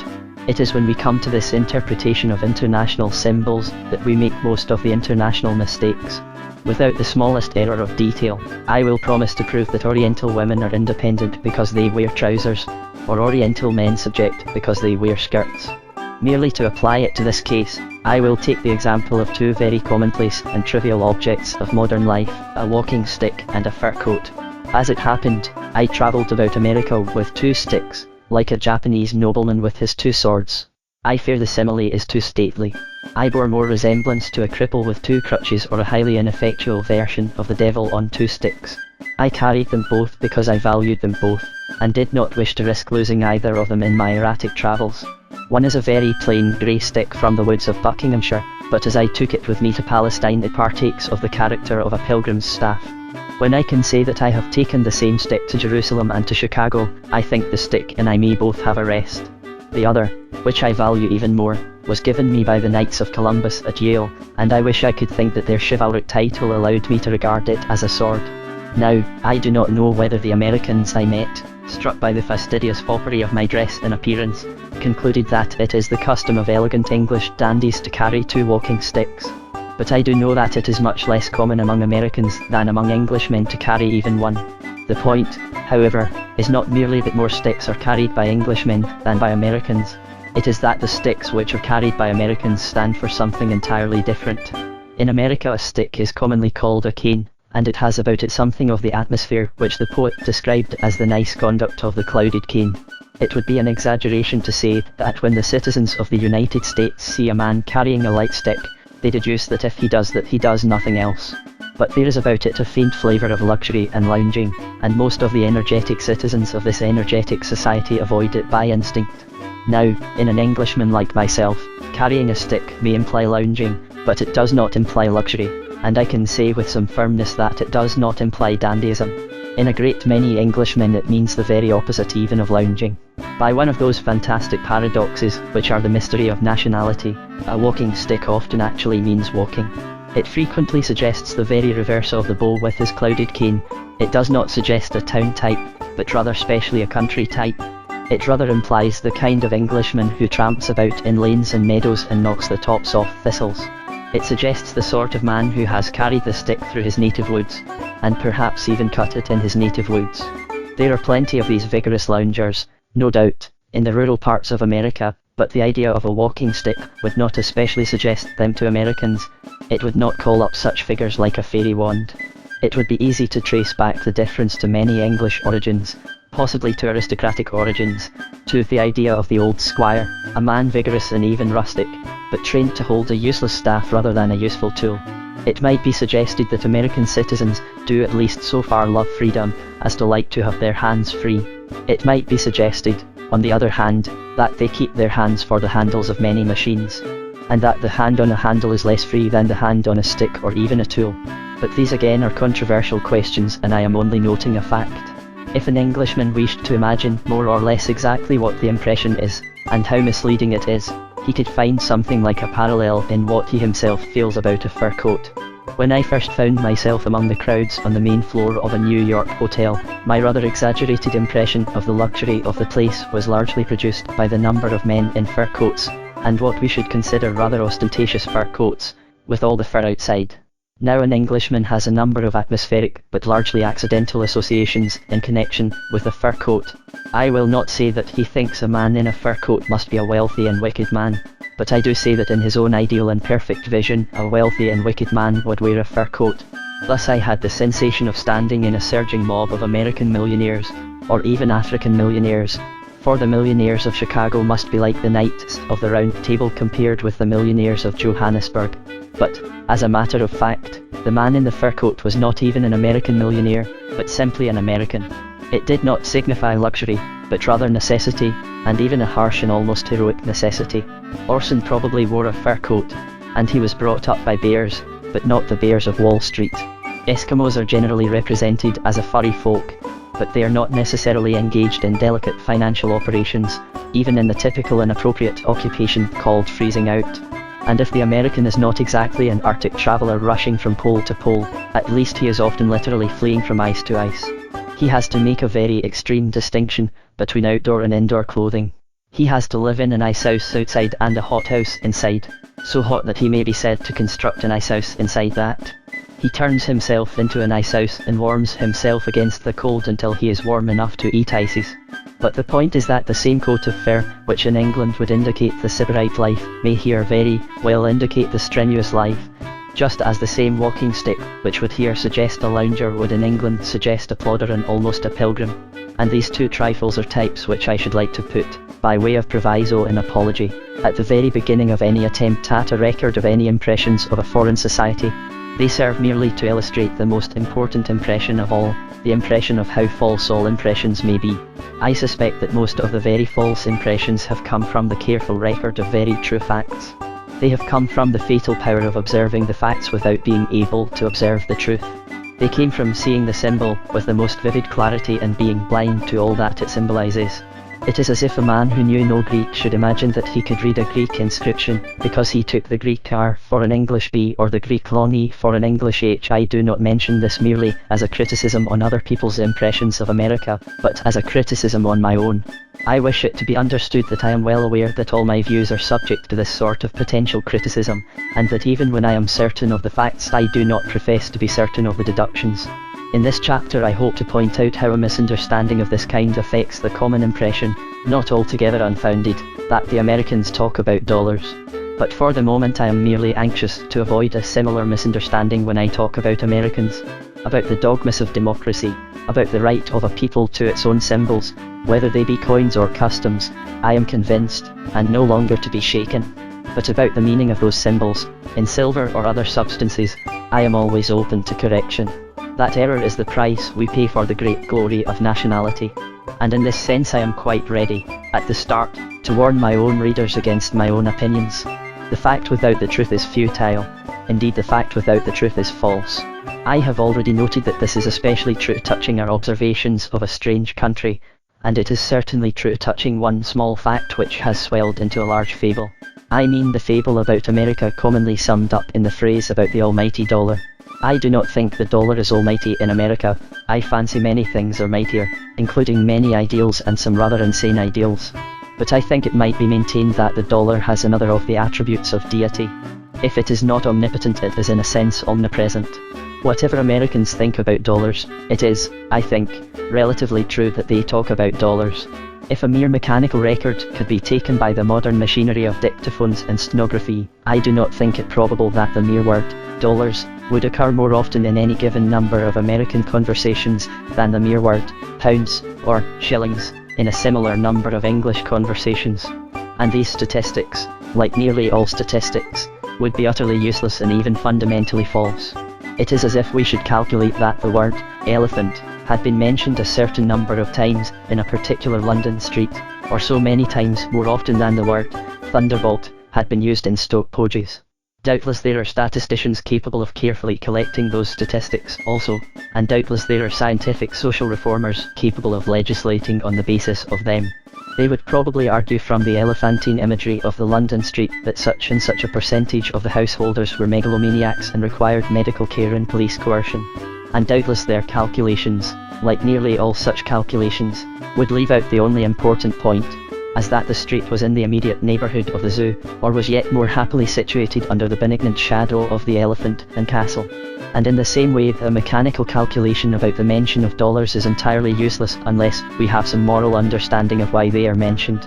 It certainly does not mean merely a love of money, and if it did, a love of money may mean a great many very different and even contrary things.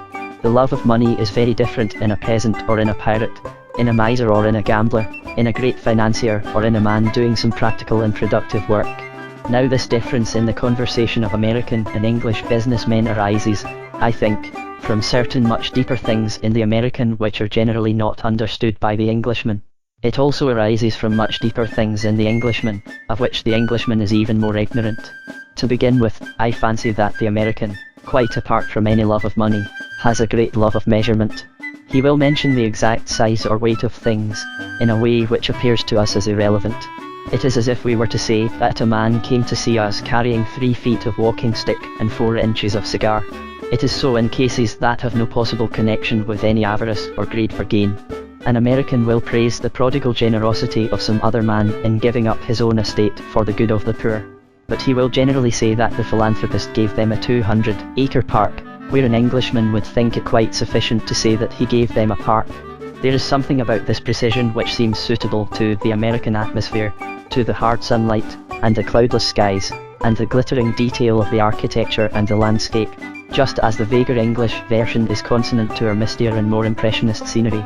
It is also connected perhaps with something more boyish about the younger civilization, and corresponds to the passionate particularity with which a boy will distinguish the uniforms of regiments, the rigs of ships, or even the colours of tram tickets. It is a certain godlike appetite for things, as distinct from thoughts. But there is also, of course, a much deeper cause of the difference, and it can easily be deduced by noting the real nature of the difference itself. When 2 businessmen in a train are talking about dollars, I am not so foolish as to expect them to be talking about the philosophy of St. Thomas Aquinas. But if they were 2 English businessmen, I should not expect them to be talking about business. Probably it would be about some sport, and most probably some sport in which they themselves never dreamed of indulging. The approximate difference is that the American talks about his work and the Englishman about his holidays. His ideal is not labour but leisure. Like every other national characteristic, this is not primarily a point for praise or blame. In essence it involves neither, and in effect it involves both. It is certainly connected with its snobbishness, which is the great sin of English society. The Englishman does love to conceive himself as a sort of country gentleman, and his castles in the air are all castles in Scotland rather than in Spain. For, as an ideal, a Scotch castle is as English as a Welsh rarebit or an Irish stew. And if he talks less about money, I fear it is sometimes because in one sense he thinks more of it.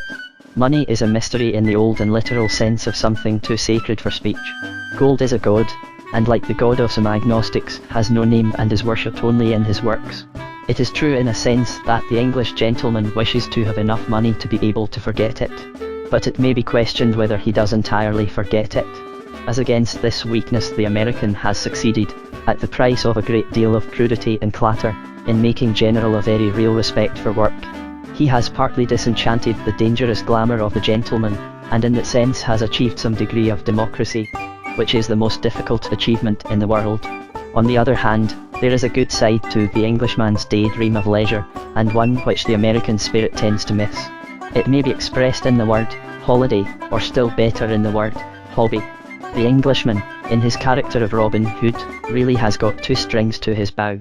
Indeed, the Englishman really is well represented by Robin Hood, for there is always something about him that may literally be called outlawed, in the sense of being extra-legal or outside the rules. A Frenchman said of Browning that his centre was not in the middle, and it may be said of many an Englishman that his heart is not where his treasure is. Browning expressed a very English sentiment when he said, "I like to know a butcher paints, a baker rhymes for his pursuit, candlestick maker much acquaints his soul with song, or hapline youth blows out his brains upon the flute." Stevenson touched on the same insular sentiment when he said that many men he knew, who were meat salesmen to the outward eye, might in the life of contemplation sit with the saints. Now the extraordinary achievement of the American meat salesman is that his poetic enthusiasm can really be for meat sales, not for money but for meat. An American commercial traveller asked me, with a religious fire in his eyes, whether I did not think that salesmanship could be an art. In England there are many salesmen who are sincerely fond of art, but seldom of the art of salesmanship.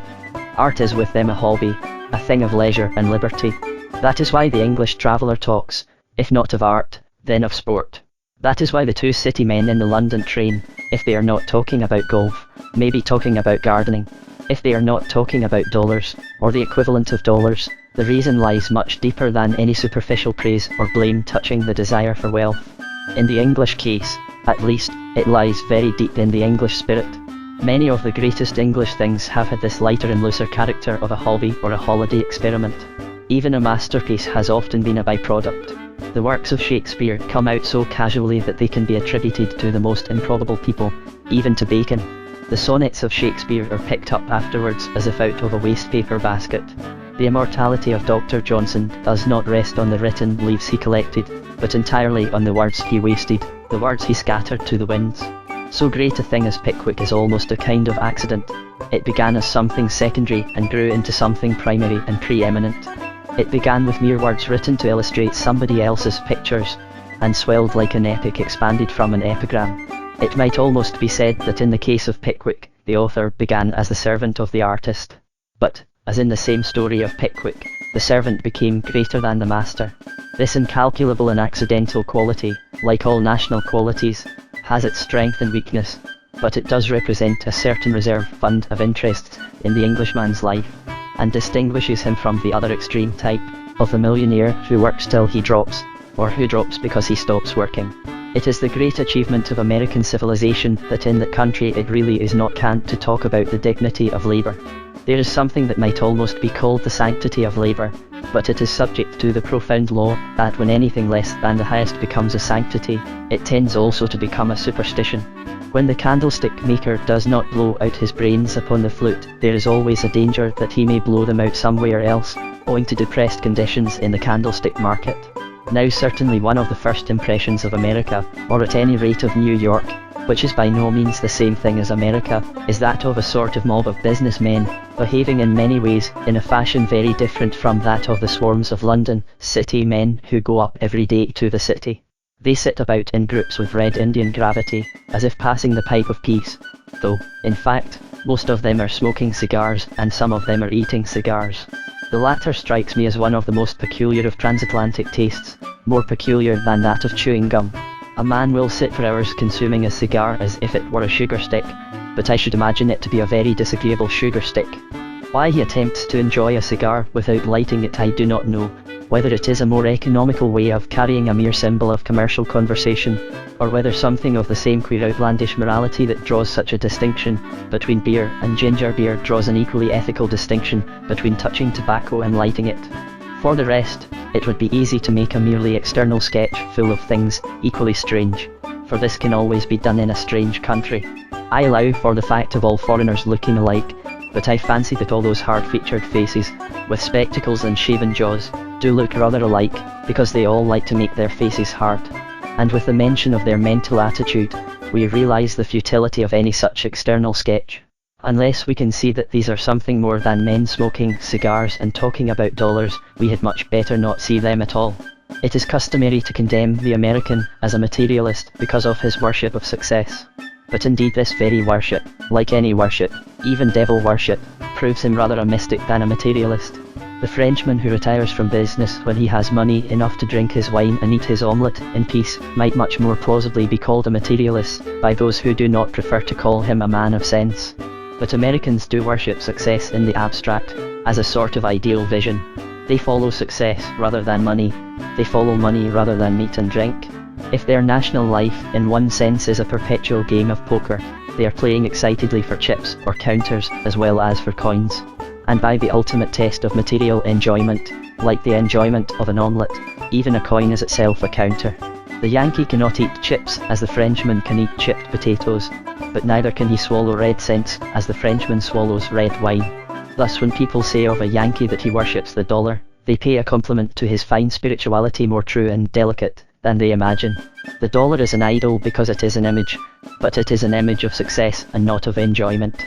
That this romance is also a religion is shown in the fact that there is a queer sort of morality attached to it. The nearest parallel to it is something like the sense of honour in the old dueling days. There is not a material but a distinctly moral savour about the implied obligation to collect dollars or to collect chips. We hear too much in England of the phrase about making good, for no sensible Englishman favours the needless interlarding of English with scraps of foreign languages. But though it means nothing in English, it means something very particular in American. There is a fine shade of distinction between succeeding and making good, precisely because there must always be a sort of ethical echo in the word good. America does vaguely feel a man making good as something analogous to a man being good or a man doing good. It is connected with his serious self-respect and his sense of being worthy of those he loves. Nor is this curious crude idealism wholly insincere even when it drives him to what some of us would call stealing, any more than the duelist's honour was insincere when it drove him to what some would call murder. A very clever American play, which I once saw acted, contained a complete working model of this morality. A girl was loyal to, but distressed by, her engagement to a young man on whom there was a sort of cloud of humiliation. The atmosphere was exactly what it would have been in England if he had been accused of cowardice or card sharping. And there was nothing whatever the matter with the poor young man except that some rotten mine or other in Arizona had not made good. Now in England we should either be below or above that ideal of good. If we were snobs, we should be content to know that he was a gentleman of good connections, perhaps too much accustomed to private means to be expected to be businesslike. If we were somewhat larger-minded people, we should know that he might be as wise as Socrates and as splendid as Baird and yet be unfitted, perhaps one should say therefore be unfitted, for the dismal and dirty gambling of modern commerce. But whether we were snobbish enough to admire him for being an idler, or chivalrous enough to admire him for being an outlaw, in neither case should we ever really in our hearts despise him for being a failure.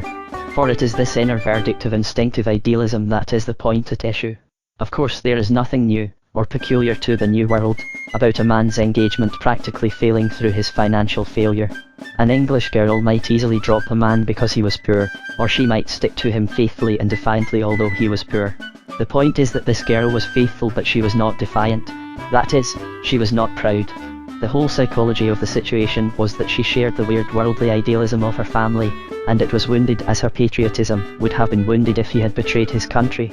To do them justice, there was nothing to show that they would have had any real respect for a royal duke who had inherited millions. What the simple barbarians wanted was a man who could make good. That the process of making good would probably drag him through the mire of everything bad, that he would make good by bluffing, lying, swindling, and grinding the faces of the poor, did not seem to trouble them in the least. Against this fanaticism, there is this shadow of truth even in the fiction of aristocracy, that a gentleman may at least be allowed to be good without being bothered to make it. Another objection to the phrase about the almighty dollar is that it is an almighty phrase, and therefore an almighty nuisance. I mean that it is made to explain everything, and to explain everything much too well, that is, much too easily. It does not really help people to understand a foreign country, but it gives them the fatal illusion that they do understand it. Dollars stood for America as frogs stood for France, because it was necessary to connect particular foreigners with something, or it would be so easy to confuse a Moor with a Montenegrin or a Russian with a Red Indian. The only cure for this sort of satisfied familiarity is the shock of something really unfamiliar. When people can see nothing at all in American democracy except a Yankee running after a dollar, then the only thing to do is to trip them up as they run after the Yankee, or run away with their notion of the Yankee, by the obstacle of certain odd and obstinate facts that have no relation to that notion. And, as a matter of fact, there are a number of such obstacles to any such generalization, a number of notable facts that have to be reconciled somehow to our previous notions. It does not matter for this purpose whether the facts are favourable or unfavourable, or whether the qualities are merits or defects, especially as we do not even understand them sufficiently to say which they are. The point is that we are brought to a pause, and compelled to attempt to understand them rather better than we do. We have found the one thing that we did not expect, and therefore the one thing that we cannot explain, and we are moved to an effort, probably an unsuccessful effort, to explain it. For instance, Americans are very unpunctual. That is the last thing that a critic expects who comes to condemn them for hustling and haggling and vulgar ambition. But it is almost the first fact that strikes the spectator on the spot. The chief difference between the humdrum English businessman and the hustling American businessman is that the hustling American businessman is always late.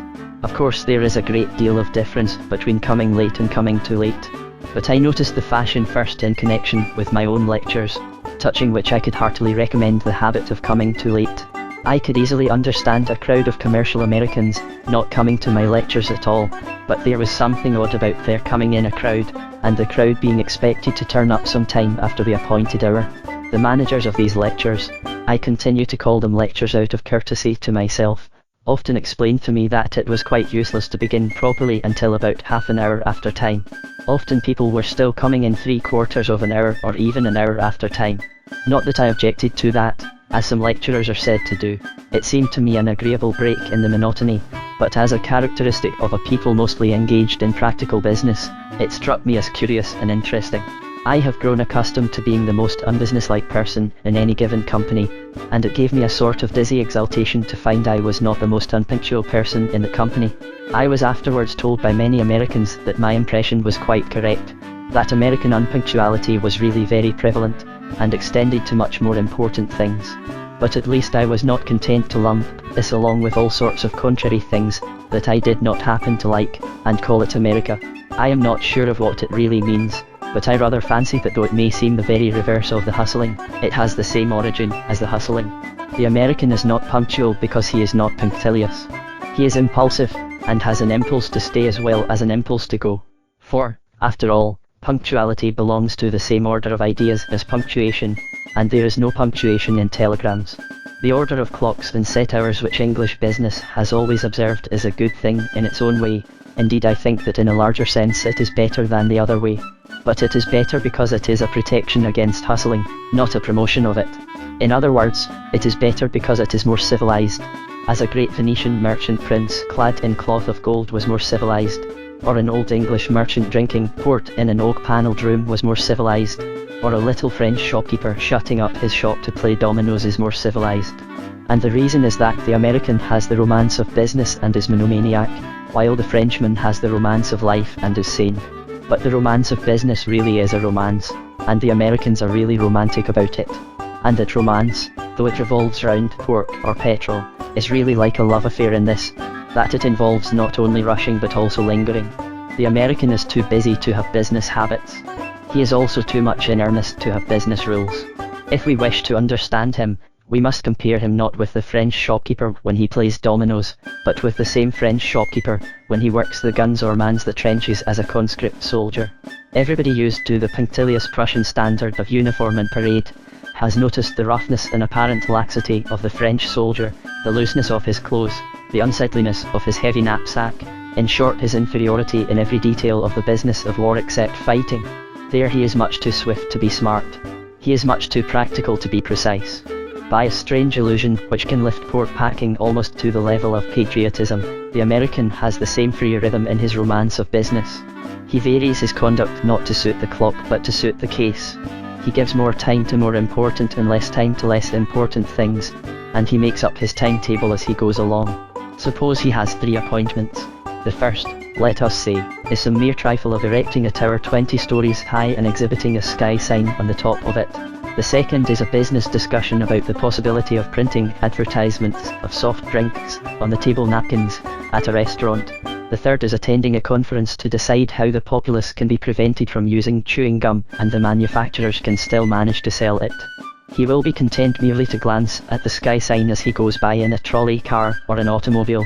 He will then settle down to the discussion with his partner about the table napkins, each speaker indulging in long monologues in turn, a peculiarity of much American conversation. Now within the middle of one of these monologues, he suddenly thinks that the vacant space of the waiter's shirt front might also be utilized to advertise the Gee Whiz Ginger champagne. He will instantly follow up the new idea in all its aspects and possibilities, in an even longer monologue, and will never think of looking at his watch while he is rapturously looking at his waiter.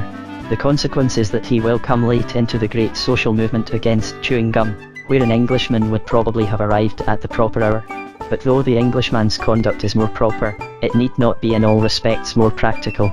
The Englishman's rules are better for the business of life, but not necessarily for the life of business. And it is true that for many of these Americans business is the business of life.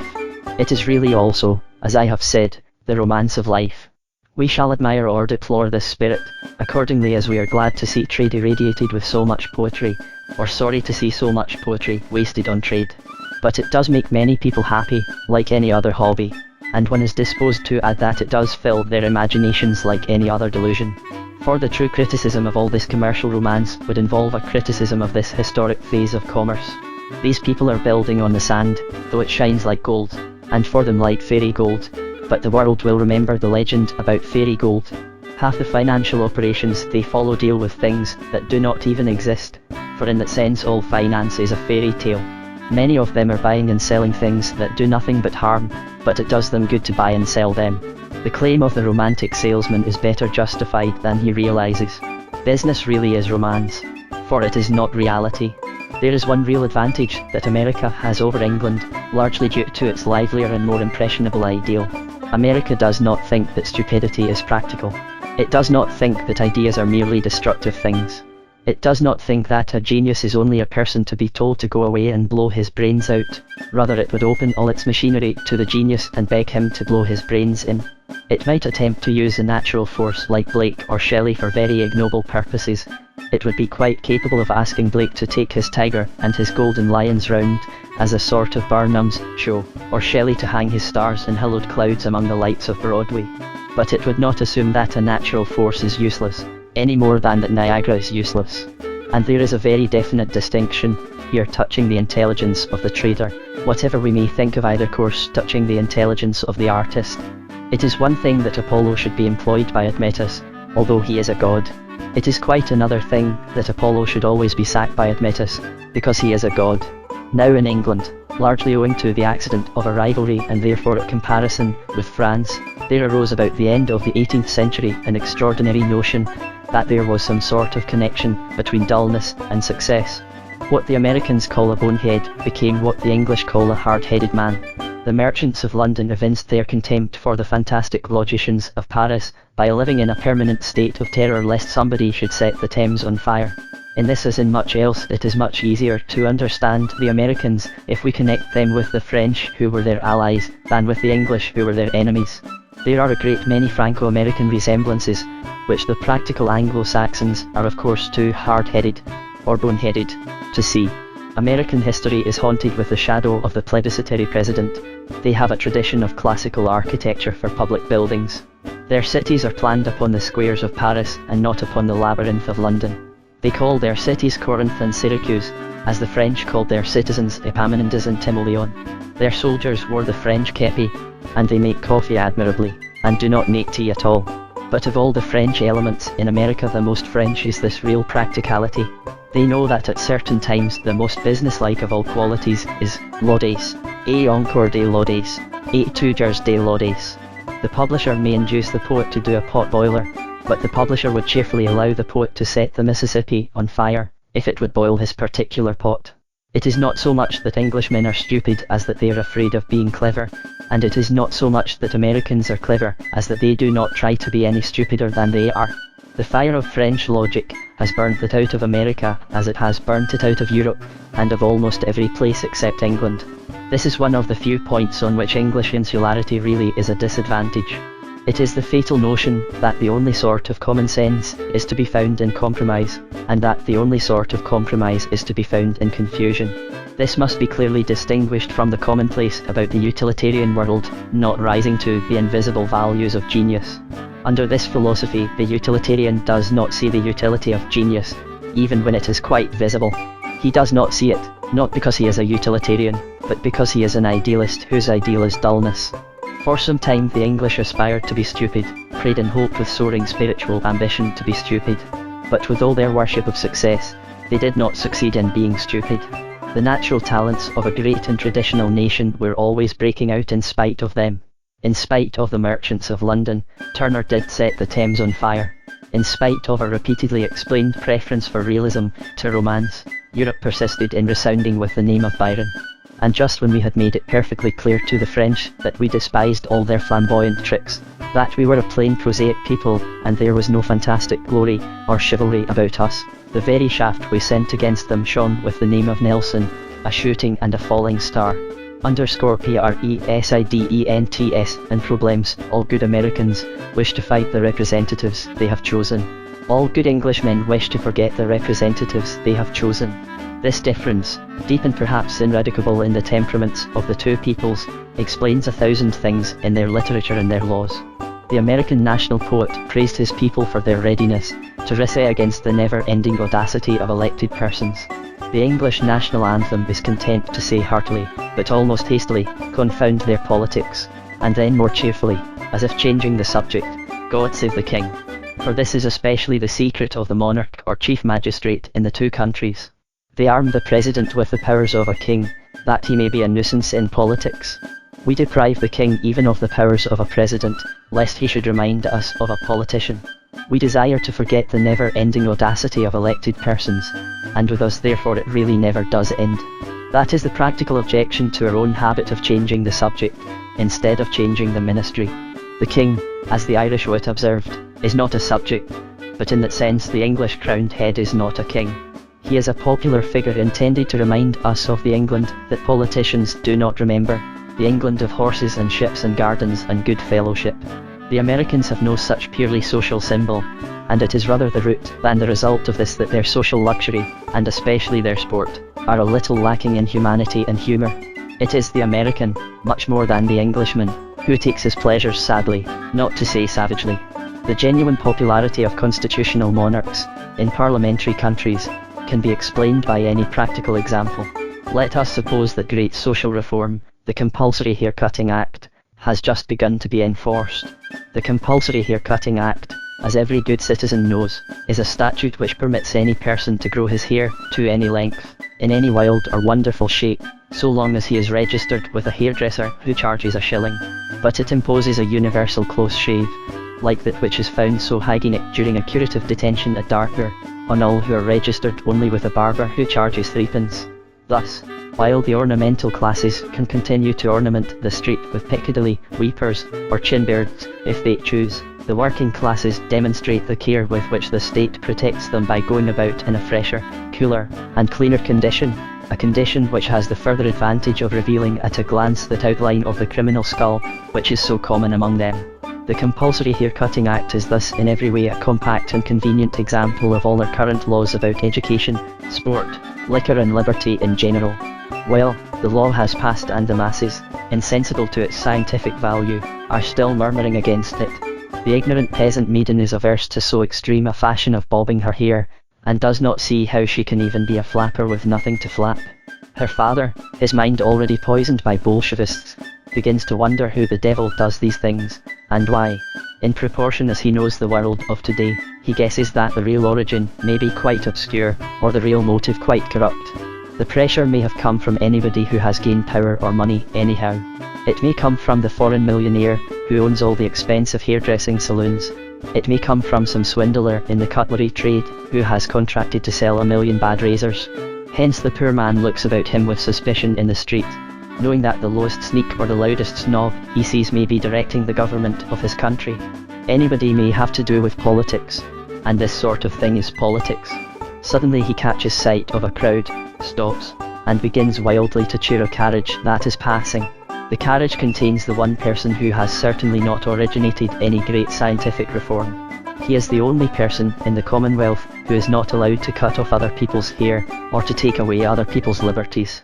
He at least is kept out of politics, and men hold him up as they did an unspotted victim to appease the wrath of the gods. He is their king, and the only man they know is not their ruler. We need not be surprised that he is popular, knowing how they are ruled. The popularity of a president in America is exactly the opposite. The American Republic is the last medieval monarchy. It is intended that the president shall rule, and take all the risks of ruling. If the hair is cut, he is the hair cutter, the magistrate that bears not the razor in vain. All the popular presidents, Jackson and Lincoln and Roosevelt, have acted as democratic despots, but emphatically not as constitutional monarchs.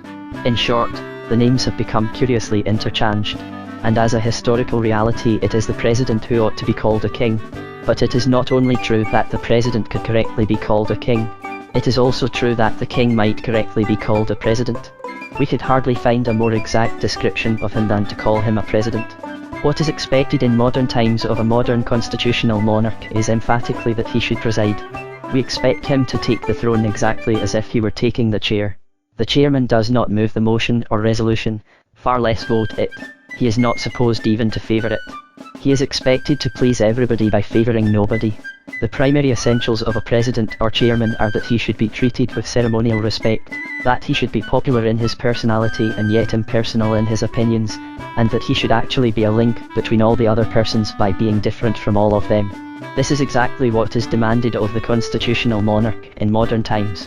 It is exactly the opposite to the American position, in which the president does not preside at all. He moves, and the thing he moves may truly be called a motion, for the national idea is perpetual motion. Technically it is called a message, and might often actually be called a menace. Thus we may truly say that the king presides and the president reigns. Some would prefer to say that the president rules, and some senators and members of Congress would prefer to say that he rebels. But there is no doubt that he moves. He does not take the chair or even the stool, but rather the stump. Some people seem to suppose that the fall of President Wilson was a denial of this almost despotic ideal in America. As a matter of fact, it was the strongest possible assertion of it. The idea is that the president shall take responsibility and risk, and responsibility means being blamed, and risk means the risk of being blamed. The theory is that things are done by the president, and if things go wrong, or are alleged to go wrong, it is the fault of the president. This does not invalidate, but rather ratifies, the comparison with true monarchs such as the medieval monarchs. Constitutional princes are seldom deposed, but despots were often deposed. In the simpler races of sunnier lands, such as Turkey, they were commonly assassinated. Even in our own history, a king often received the same respectful tribute to the responsibility and reality of his office. But King John was attacked because he was strong, not because he was weak. Richard II lost the crown because the crown was a trophy, not because it was a trifle. And President Wilson was deposed because he had used a power which is such, in its nature, that a man must use it at the risk of deposition. As a matter of fact, of course, it is easy to exaggerate Mr. Wilson's real unpopularity, and still more easy to exaggerate Mr. Wilson's real failure. There are a great many people in America who justify and applaud him, and what is yet more interesting, who justify him not on pacifist and idealistic, but on patriotic and even military grounds. It is especially insisted by some that his demonstration, which seemed futile as a threat against Mexico, was a very far-sighted preparation for the threat against Prussia. But insofar as the democracy did disagree with him, it was but the occasional and inevitable result of the theory by which the despot has to anticipate the democracy. Thus the American king and the English president are the very opposite of each other, yet they are both the varied and very national indications of the same contemporary truth. It is the great weariness and contempt that have fallen upon common politics in both countries. It may be answered, with some show of truth, that the new American president represents a return to common politics, and that in that sense he marks a real rebuke to the last president and his more uncommon politics. And it is true that many who put Mr. Harding in power regard him as the symbol of something which they call normalcy, which may roughly be translated into English by the word normality. And by this they do mean, more or less, the return to the vague capitalist conservatism of the 19th century. They might call Mr. Harding a Victorian if they had ever lived under Victoria. Perhaps these people do entertain the extraordinary notion that the 19th century was normal. But there are very few who think so, and even they will not think so long. The blunder is the beginning of nearly all our present troubles. The 19th century was the very reverse of normal. It suffered a most unnatural strain in the combination of political equality in theory with extreme economic inequality in practice. Capitalism was not a normalcy, but an abnormalcy. Property is normal, and is more normal in proportion as it is universal. Slavery may be normal and even natural, in the sense that a bad habit may be second nature. But capitalism was never anything so human as a habit. We may say it was never anything so good as a bad habit. It was never a custom, for men never grew accustomed to it. It was never even conservative, for before it was even created wise men had realized that it could not be conserved. It was from the first a problem, and those who will not even admit the capitalist problem deserve to get the Bolshevist solution. All things considered, I cannot say anything worse of them than that. The recent presidential election preserved some trace of the old party system of America, but its tradition has very nearly faded like that of the party system of England. It is easy for an Englishman to confess that he never quite understood the American party system. It would perhaps be more courageous in him, and more informing, to confess that he never really understood the British party system. The planks in the two American platforms may easily be exhibited as very disconnected and ramshackle, but our own party was as much of a patchwork, and indeed I think even more so. Everybody knows that the two American factions were called Democrat and Republican. It does not at all cover the case to identify the former with liberals and the latter with conservatives. The Democrats are the party of the South, and have some true tradition from the Southern aristocracy and the defense of secession and state rights. The Republicans rose in the North as the party of Lincoln, largely condemning slavery. But the Republicans are also the party of tariffs, and are at least accused of being the party of trusts. The Democrats are the party of free trade, and in the great movement of 20 years ago the party of free silver. The Democrats are also the party of the Irish, and the stones they throw at trusts are retorted by stones thrown at Tammany. It is easy to see all these things as curiously sporadic and bewildering, but I am inclined to think that they are as a whole more coherent and rational than our own old division of liberals and conservatives. There is even more doubt nowadays about what is the connecting link between the different items in the old British party programmes. I have never been able to understand why being in favour of protection should have anything to do with being opposed to Home Rule, especially as most of the people who were to receive Home Rule were themselves in favour of protection. I could never see what giving people cheap bread had to do with forbidding them cheap beer, or why the party which sympathises with Ireland cannot sympathise with Poland. I cannot see why liberals did not liberate public houses or conservatives conserve crofters. I do not understand the principle upon which the causes were selected on both sides, and I incline to think that it was with the impartial object of distributing nonsense equally on both sides. Heaven knows there is enough nonsense in American politics, too, towering in tropical nonsense like a cyclone or an earthquake. But when all is said, I incline to think that there was more spiritual and atmospheric cohesion in the different parts of the American party than in those of the English party, and I think this unity was all the more real because it was more difficult to define. The Republican Party originally stood for the triumph of the North, and the North stood for the 19th century. That is, for the characteristic commercial expansion of the 19th century, for a firm faith in the profit and progress of its great and growing cities, its division of labour, its industrial science, and its evolutionary reform.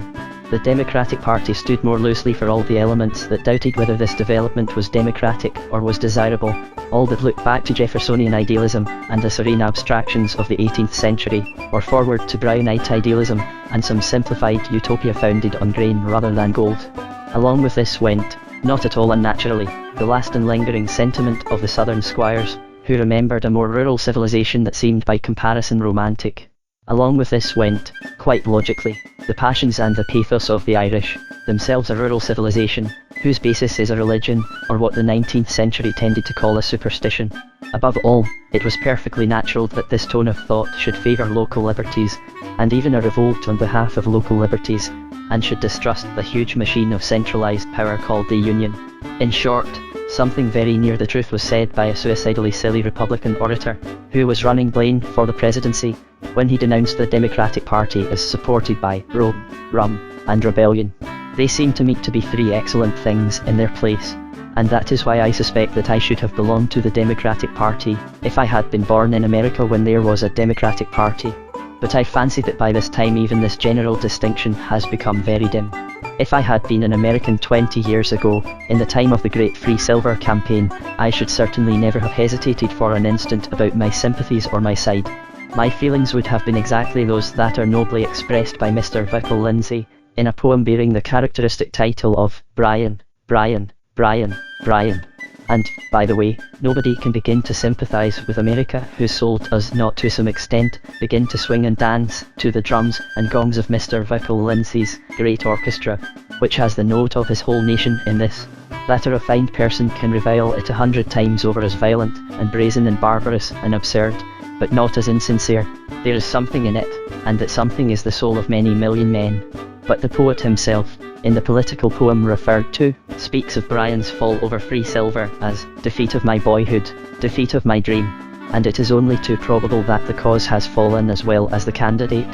The William Jennings Bryan of later years is not the man whom I should have seen in my youth, with the visionary eyes of Mr. Victor Lindsay. He has become a commonplace pacifist, which is in its nature the very opposite of a revolutionist. For if men will fight rather than sacrifice humanity on a golden cross, it cannot be wrong for them to resist its being sacrificed to an iron cross. I came into very indirect contact with Mr. Bryan when I was in America, in a fashion that made me realise how hard it has become to recover the illusions of a Bryanite. I believe that my lecture agent was anxious to arrange a debate, and I threw out a sort of loose challenge to the effect that women's suffrage had weakened the position of women, and while I was away in the wilds of Oklahoma my lecture agent, a man of blood-curdling courage and enterprise, asked Mr. Bryan to debate with me. Now Mr. Bryan is one of the greatest orators of modern history, and there is no conceivable reason why he should trouble to debate with a wandering lecturer. But as a matter of fact he expressed himself in the most magnanimous and courteous terms about my personal position, but said, as I understood, that it would be improper to debate on female suffrage as it was already a part of the political system. And when I heard that, I could not help a sigh, for I recognised something that I knew only too well on the front benches of my own beloved land. The great and glorious demagogue had degenerated into a statesman. I had never expected for a moment that the great orator could be bothered to debate with me at all, but it had never occurred to me, as a general moral principle, that two educated men were forever forbidden to talk sense about a particular topic, because a lot of other people had already voted on it. What is the matter with that attitude is the loss of the freedom of the mind. There can be no liberty of thought unless it is ready to unsettle what has recently been settled, as well as what has long been settled. We are perpetually being told in the papers that what is wanted is a strong man who will do things. What is wanted is a strong man who will undo things, and that will be a real test of strength. Anyhow, we could have believed, in the time of the Free Silver fight, that the Democratic Party was democratic with a small d. In Mr. Wilson it was transfigured, his friends would say into a higher and his foes into a hazier thing.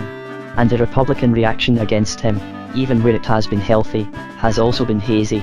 In fact, it has been not so much the victory of a political party as a relapse into repose after certain political passions, and in that sense there is a truth in the strange phrase about normalcy, in the sense that there is nothing more normal than going to sleep. But an even larger truth is this.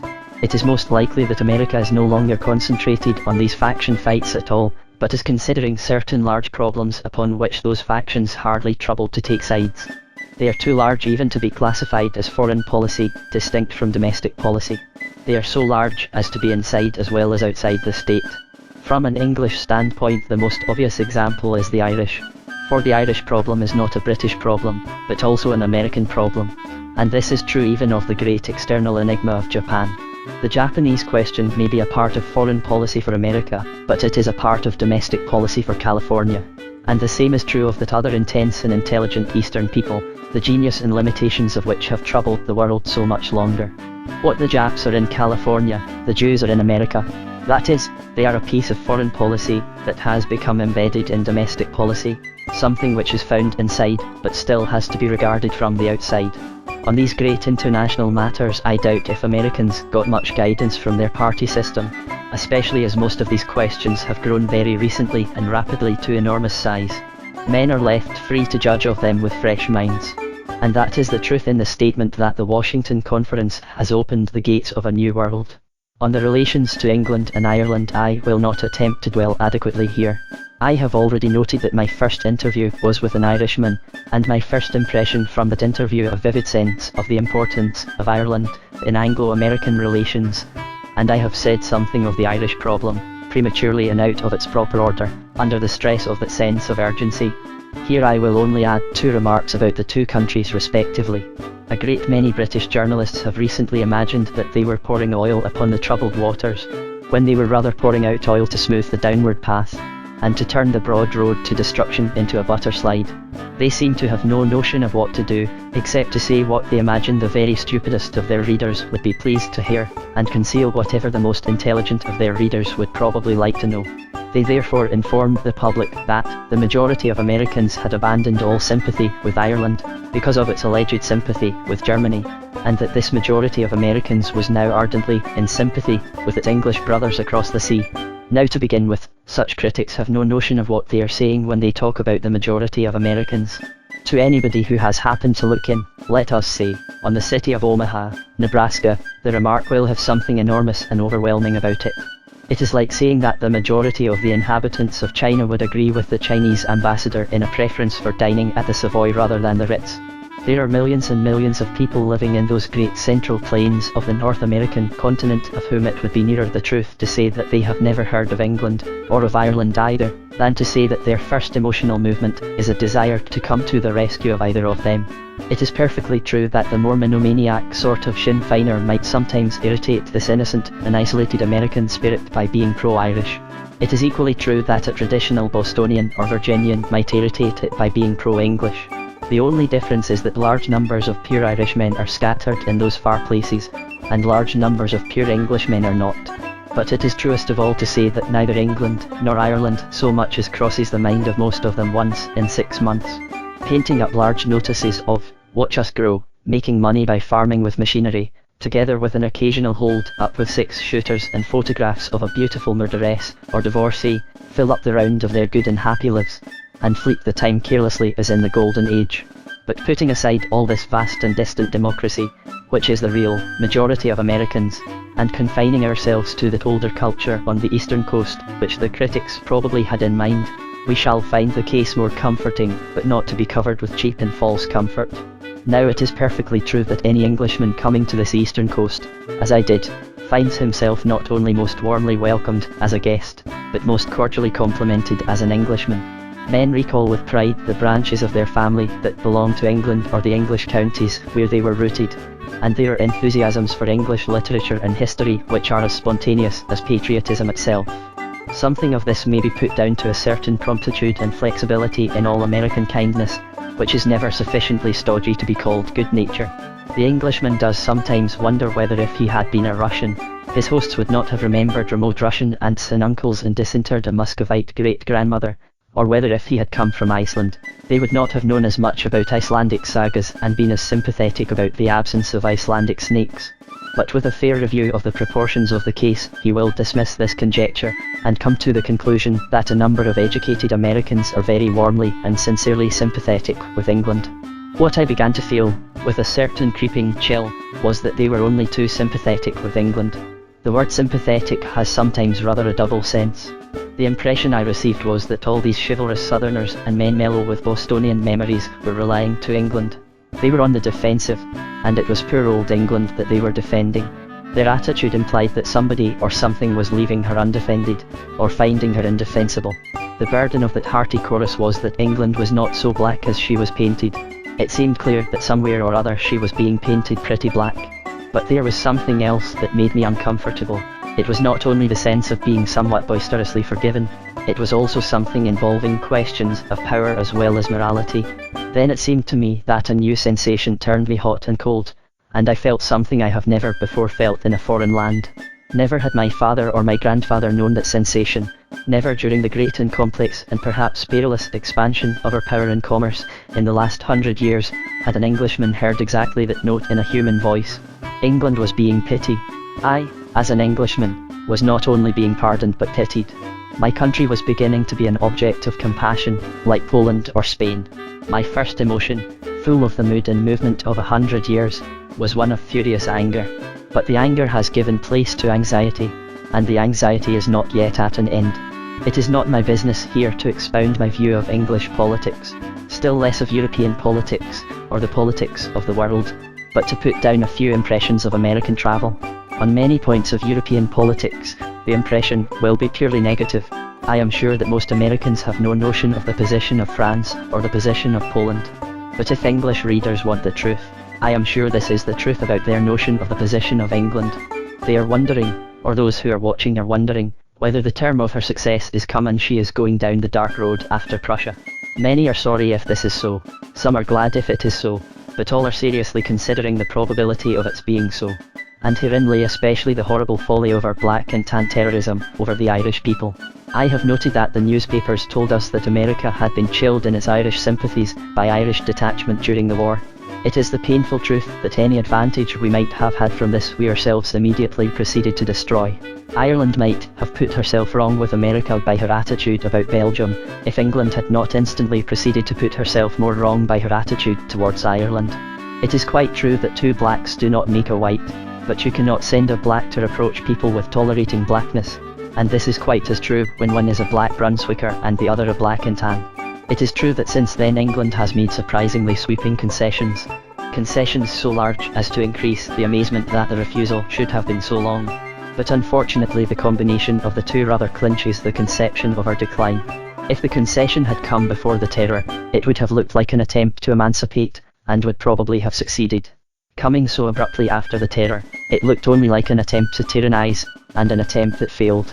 It was partly an inheritance from a stupid tradition, which tried to combine what it called firmness with what it called conciliation, as if when we made up our minds to soothe a man with a £5 note, we always took care to undo our own action by giving him a kick as well. The English politician has often done that, though there is nothing to be said of such a fool, except that he has wasted a fiver. But in this case he gave the kick first, received a kicking in return, and then gave up the money, and it was hard for the bystanders to say anything except that he had been badly beaten. The combination and sequence of events seems almost as if it were arranged to suggest the dark and ominous parallel. The first action looked only too like the invasion of Belgium, and the second like the evacuation of Belgium, so that vast and silent crowd in the West looked at the British Empire, as men look at a great tower that has begun to lean. Thus it was that while I found real pleasure, I could not find unrelieved consolation in the sincere compliments paid to my country by so many cultivated Americans. Their memories of homely corners of historic counties from which their fathers came, of the cathedral that dwarfs the town, or the inn at the turning of the road. There was something in their voices and the look in their eyes which from the first disturbed me. So I have heard good Englishmen, who died afterwards the death of soldiers, cry aloud in 1914, "It seems impossible," of those jolly Bavarians. Or, "I will never believe it," when I think of the time I had at Heidelberg. But there are other things, besides the parallel of Prussia or the problem of Ireland. The American press is much freer than our own. The American public is much more familiar with the discussion of corruption than our own, and it is much more conscious of the corruption of our politics than we are. Almost any man in America may speak of the Marconi case. Many a man in England does not even know what it means. Many imagine that it had something to do with the propriety of politicians speculating on the stock exchange. So that it means a great deal to Americans to say that one figure in the drama is ruling India and another is ruling Palestine. And this brings me to another problem, which is also dealt with much more openly in America than in England. I mention it here only because it is a perfect model of the misunderstandings in the modern world. If anyone asks for an example of exactly how the important part of every story is left out, and even the part that is reported is not understood, he could hardly have a stronger case than the story of Henry Ford of Detroit. When I was in Detroit I had the pleasure of meeting Mr. Ford, and it really was a pleasure. He is a man quite capable of views, which I think silly to the point of insanity, but he is not the vulgar benevolent boss. It must be admitted that he is a millionaire, but he cannot really be convicted of being a philanthropist. He is not a man who merely wants to run people, it is rather his views that run him, and perhaps run away with him. He has a distinguished and sensitive face. He really invented things himself, unlike most men who profit by inventions. He is something of an artist and not a little of a fighter. A man of that type is always capable of being wildly wrong, especially in the sectarian atmosphere of America, and Mr. Ford has been wrong before and may be wrong now. He is chiefly known in England for a project which I think very preposterous, that of the peace ship, which came to Europe during the war. But he is not known in England at all in connection with a much more important campaign, which he has conducted much more recently and with much more success. A campaign against the Jews like one of the anti-Semitic campaigns of the continent.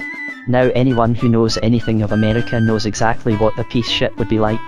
It was a national combination of imagination and ignorance, which has at least some of the beauty of innocence. Men living in those huge, hedgeless inland plains know nothing about frontiers, or the tragedy of a fight for freedom. They know nothing of alarm and armaments, or the peril of a high civilization poised like a precious statue within reach of a mailed fist. They are accustomed to a cosmopolitan citizenship, in which men of all bloods mingle and in which men of all creeds are counted equal. Their highest moral boast is humanitarianism, their highest mental boast is enlightenment. In a word, they are the very last men in the world who would seem likely to pride themselves on a prejudice against the Jews. They have no religion in particular, except a sincere sentiment which they would call true Christianity, and which specially forbids an attack on the Jews. They have a patriotism which prides itself on assimilating all types, including the Jews. Mr. Ford is a pure product of this Pacific world, as was sufficiently proved by his pacifism. If a man of that sort has discovered that there is a Jewish problem, it is because there is a Jewish problem. It is certainly not because there is an anti-Jewish prejudice. For if there had been any amount of such racial and religious prejudice, he would have been about the very last sort of man to have it. His particular part of the world would have been the very last place to produce it. We may well laugh at the peace ship, and its wild course and inevitable shipwreck, but remember that its very wildness was an attempt to sail as far as possible from the castle of Front de Boeuf. Everything that made him anti-war should have prevented him from being anti-Semite. We may mock him for being mad on peace, but we cannot say that he was so mad on peace that he made war on Israel. It happened that, when I was in America, I had just published some studies on Palestine, and I was besieged by rabbis lamenting my prejudice. I pointed out that they would have got hold of the wrong word, even if they had not got hold of the wrong man. As a point of personal autobiography, I do not happen to be a man who dislikes Jews, though I believe that some men do. I have had Jews among my most intimate and faithful friends since my boyhood, and I hope to have them till I die. But even if I did have a dislike of Jews, it would be illogical to call that dislike a prejudice. Prejudice is a very lucid Latin word meaning the bias which a man has before he considers a case. I might be said to be prejudiced against a hairy Anu because of his name, for I have never been on terms of such intimacy with him as to correct my preconceptions.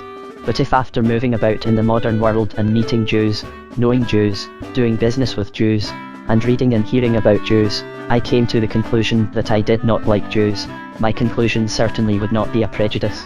It would simply be an opinion, and one I should be perfectly entitled to hold, though as a matter of fact I do not hold it. No extravagance of hatred merely following on experience of Jews can properly be called a prejudice. Now the point is that this new American anti-Semitism springs from experience and nothing but experience. There is no prejudice for it to spring from, or rather the prejudice is all the other way. All the traditions of that democracy, and very creditable traditions too, are in favour of toleration and a sort of idealistic indifference. The sympathies in which these 19th century people were reared were all against Front de Boeuf and in favour of Rebecca. They inherited a prejudice against anti-Semitism, a prejudice of anti-Semitism. These people of the plains have found the Jewish problem exactly as they might have struck oil, because it is there, and not even because they were looking for it. Their view of the problem, like their use of the oil, is not always satisfactory, and with parts of it I entirely disagree. But the point is that the thing which I call a problem, and others call a prejudice, has now appeared in broad daylight in a new country where there is no priestcraft, no feudalism, no ancient superstition to explain it. It has appeared because it is a problem, and those are the best friends of the Jews, including many of the Jews themselves, who are trying to find a solution. That is the meaning of the incident of Mr. Henry Ford of Detroit, and you will hardly hear an intelligible word about it in England. The talk of prejudice against the Japs is not unlike the talk of prejudice against the Jews. Only in this case our indifference has really the excuse of ignorance.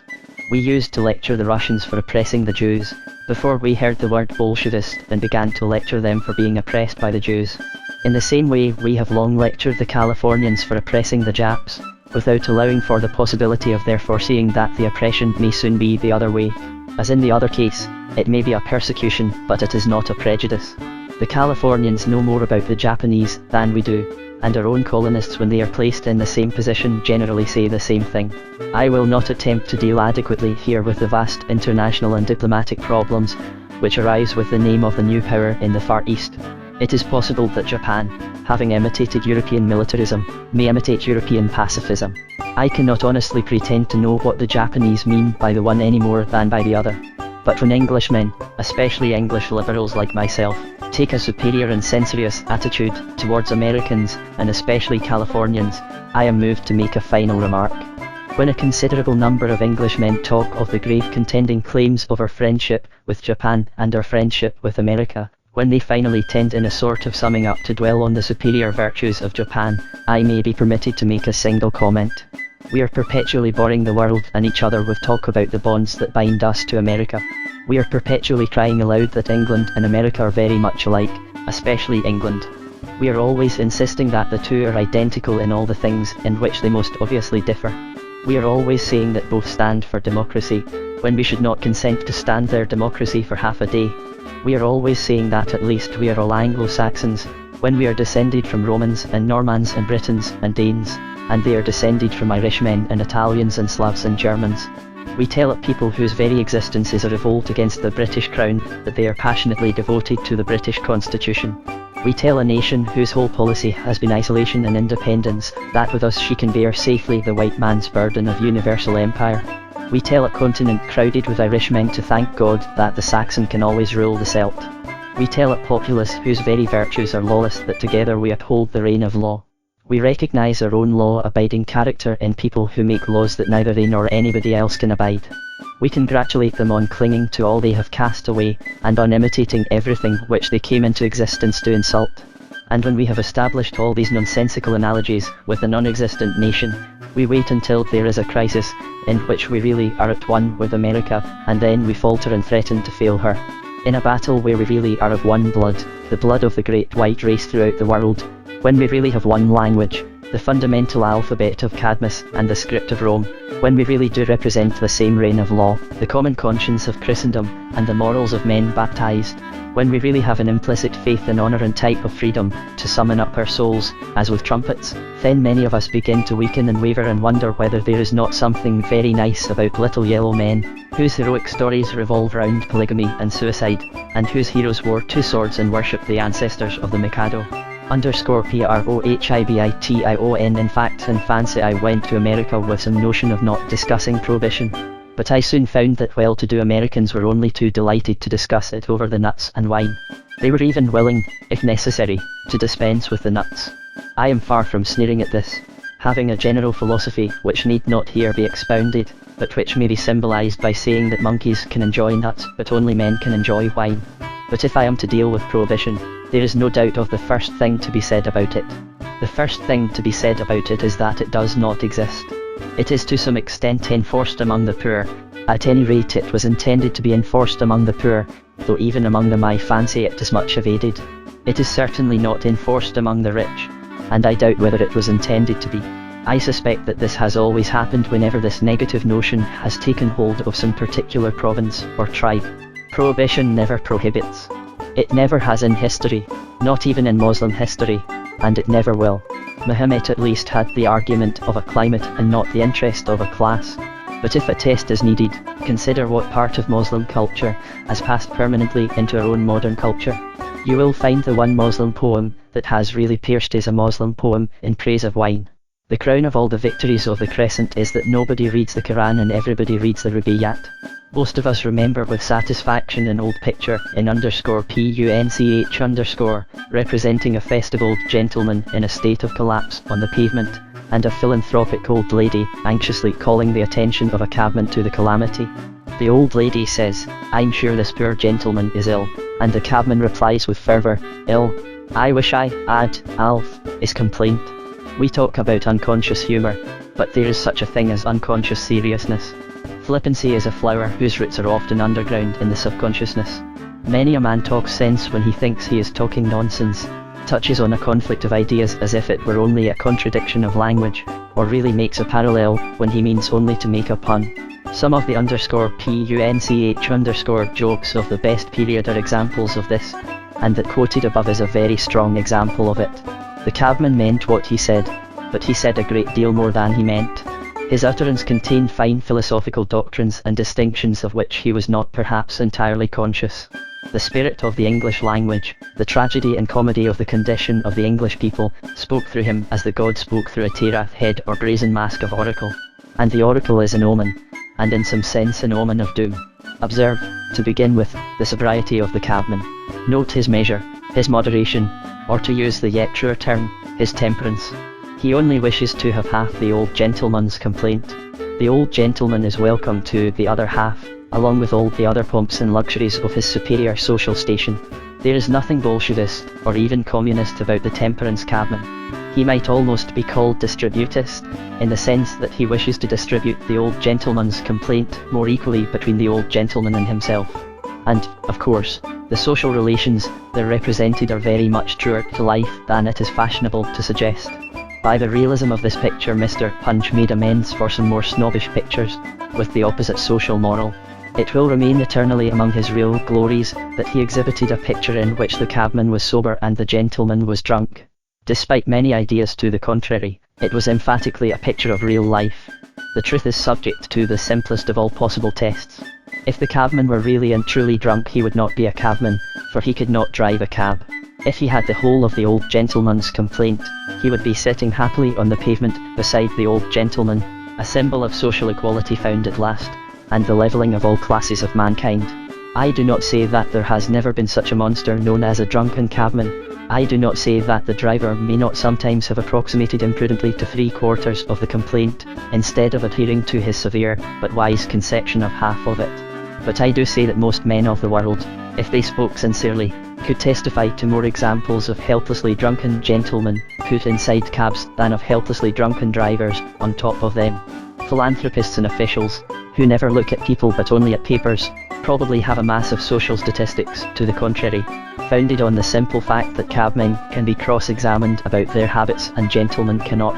Social workers probably have the whole thing worked out in sections and compartments, showing how the extreme intoxication of cabmen compares with the parallel intoxication of costermongers, or measuring the drunkenness of a dustman against the drunkenness of a crossing sweeper. But there is more practical experience embodied in the practical speech of the English, and in the proverb that says, "as drunk as a lord." Now prohibition, whether as a proposal in England or a pretense in America, simply means that the man who has drunk less shall have no drink, and the man who has drunk more shall have all the drink. It means that the old gentleman shall be carried home in the cab drunker than ever, but that, in order to make it quite safe for him to drink to excess, the man who drives him shall be forbidden to drink even in moderation. That is what it means, that is all it means, that is all it ever will mean. It tends to that in Muslim countries, where the luxurious and advanced drink champagne, while the poor and fanatical drink water. It means that in modern America, where the wealthy are all at this moment sipping their cocktails, and discussing how much harder labourers can be made to work if only they can be kept from festivity. This is what it means and all it means, and men are divided about it according to whether they believe in a certain transcendental concept called justice, expressed in a more mystical paradox, as the equality of men. So long as you do not believe in justice, and so long as you are rich and really confident of remaining so, you can have prohibition and be as drunk as you choose. I say that some remarks by the Reverend R.J. Campbell, dealing with social conditions in America, are reported in the press. They include some observations about Sinn Féin in which, as in most of Mr. Campbell's allusions to Ireland, it is not difficult to detect his dismal origin, or the acrid smell of the smoke of Belfast. But the remarks about America are valuable in the objective sense, over and above their philosophy. He believes that prohibition will survive and be a success, nor does he seem himself to regard the prospect with any special disfavour. But he frankly and freely testifies to the truth I have asserted, that prohibition does not prohibit, so far as the wealthy are concerned. He testifies to constantly seeing wine on the table, as will any other grateful guest of the generous hospitality of America, and he implies humorously that he asked no questions about the story told him of the old stocks in the cellars. So there is no dispute about the facts, and we come back as before to the principles. Is Mr. Campbell content with a prohibition which is another name for privilege? If so, he has simply absorbed along with his new theology a new morality which is different from mine. But he does state both sides of the inequality with equal logic and clearness, and in these days of intellectual fog that alone is like a ray of sunshine. Now my primary objection to prohibition is not based on any arguments against it, but on the one argument for it. I need nothing more for its condemnation than the only thing that is said in its defense. It is said by capitalists all over America, and it is very clearly and correctly reported by Mr. Campbell himself. The argument is that employees work harder, and therefore employers get richer. That this idea should be taken calmly, by itself, as the test of a problem of liberty, is in itself a final testimony to the presence of slavery. It shows that people have completely forgotten that there is any other test except the servile test. Employers are willing that workmen should have exercise, as it may help them to do more work. They are even willing that workmen should have leisure, for the more intelligent capitalists can see that this also really means that they can do more work. But they are not in any way willing that workmen should have fun, for fun only increases the happiness and not the utility of the worker. Fun is freedom, and in that sense is an end in itself. It concerns the man not as a worker, but as a citizen, or even as a soul, and the soul in that sense is an end in itself. That a man shall have a reasonable amount of comedy and poetry and even fantasy in his life is part of his spiritual health, which is for the service of God, and not merely for his mechanical health, which is now bound to the service of man. The very test adopted has all the servile implication, the test of what we can get out of him, instead of the test of what he can get out of life. Mr. Campbell is reported to have suggested, doubtless rather as a conjecture than a prophecy, that England may find it necessary to become teetotal in order to compete commercially with the efficiency and economy of teetotal America. Well, in the 18th and early 19th centuries, there was in America one of the most economical and efficient of all forms of labour. It did not happen to be feasible for the English to compete with it by copying it. There were so many humanitarian prejudices about in those days. But economically there seems to be no reason why a man should not have prophesied that England would be forced to adopt American slavery then, as she is urged to adopt American prohibition now. Perhaps such a prophet would have prophesied rightly. Certainly it is not impossible that universal slavery might have been the vision of Calhoun as universal prohibition seems to be the vision of Campbell. The Old England of 1830 would have said that such a plea for slavery was monstrous, but what would it have said of a plea for enforced water drinking? Nevertheless, the nobler servile state of Calhoun collapsed before it could spread to Europe. And there is always the hope that the same may happen to the far more materialistic utopia of Mr. Campbell and soft drinks. Abstract morality is very important, and it may well clear the mind to consider what would be the effect of prohibition in America if it were introduced there. It would, of course, be a decisive departure from the tradition of the Declaration of Independence. Those who deny that are hardly serious enough to demand attention. It is enough to say that they are reduced to minimizing that document in defense of prohibition, exactly as the slave owners were reduced to minimizing it in defense of slavery. They are reduced to saying that the fathers of the Republic meant no more than that they would not be ruled by a king. And they are obviously open to the reply which Lincoln gave to Douglas on the slavery question, that if the Great Charter was limited to certain events in the 18th century, it was hardly worth making such a fuss about in the 19th or in the 20th. But they are also open to another reply which is even more to the point, when they pretend that Jefferson's famous preamble only means to say that monarchy is wrong. They are maintaining that Jefferson only meant to say something that he does not say at all. The Great Preamble does not say that all monarchical government must be wrong. On the contrary, it rather implies that most government is right. It speaks of human governments in general as justified by the necessity of defending certain personal rights. I see no reason whatever to suppose that it would not include any royal government that does defend those rights. Still less do I doubt what it would say of a Republican government that does destroy those rights. But what are those rights? Sophists can always debate about their degree, but even sophists cannot debate about their direction. Nobody in his five wits will deny that Jeffersonian democracy wished to give the law a general control in more public things, but the citizens a more general liberty in private things. Wherever we draw the line, liberty can only be personal liberty, and the most personal liberties must at least be the last liberties we lose. But today they are the first liberties we lose. It is not a question of drawing the line in the right place, but of beginning at the wrong end. What are the rights of man, if they do not include the normal right to regulate his own health, in relation to the normal risks of diet and daily life? Nobody can pretend that beer is a poison as prussic acid is a poison, that all the millions of civilized men who drank it all fell down dead when they had touched it. Its use and abuse is obviously a matter of judgment, and there can be no personal liberty if it is not a matter of private judgment. It is not in the least a question of drawing the line between liberty and license. If this is license, there is no such thing as liberty. It is plainly impossible to find any right more individual or intimate. To say that a man has a right to a vote, but not a right to a voice about the choice of his dinner, is like saying that he has a right to his hat but not a right to his head. Prohibition, therefore, plainly violates the rights of man, if there are any rights of man. What its supporters really mean is that there are none. And in suggesting this, they have all the advantages that every skeptic has when he supports a negation. That sort of ultimate skepticism can only be retorted upon itself, and we can point out to them that they can no more prove the right of the city to be oppressive than we can prove the right of the citizen to be free. In the primary metaphysics of such a claim, it would surely be easier to make it out for a single conscious soul than for an artificial social combination. If there are no rights of men, what are the rights of nations? Perhaps a nation has no claim to self-government. Perhaps it has no claim to good government. Perhaps it has no claim to any sort of government or any sort of independence. Perhaps they will say that is not implied in the Declaration of Independence. But without going deep into my reasons for believing in natural rights, or rather in supernatural rights, and Jefferson certainly states them as supernatural, I am content here to note that a man's treatment of his own body, in relation to traditional and ordinary opportunities for bodily excess, is as near to his self-respect as social coercion can possibly go, and that when that is gone there is nothing left. If coercion applies to that, it applies to everything, and in the future of this controversy it obviously will apply to everything. When I was in America, people were already applying it to tobacco. I never can see why they should not apply it to talking. Talking often goes with tobacco, as it goes with beer. And what is more relevant, talking may often lead both to beer and tobacco. Talking often drives a man to drink, both negatively in the form of nagging and positively in the form of bad company.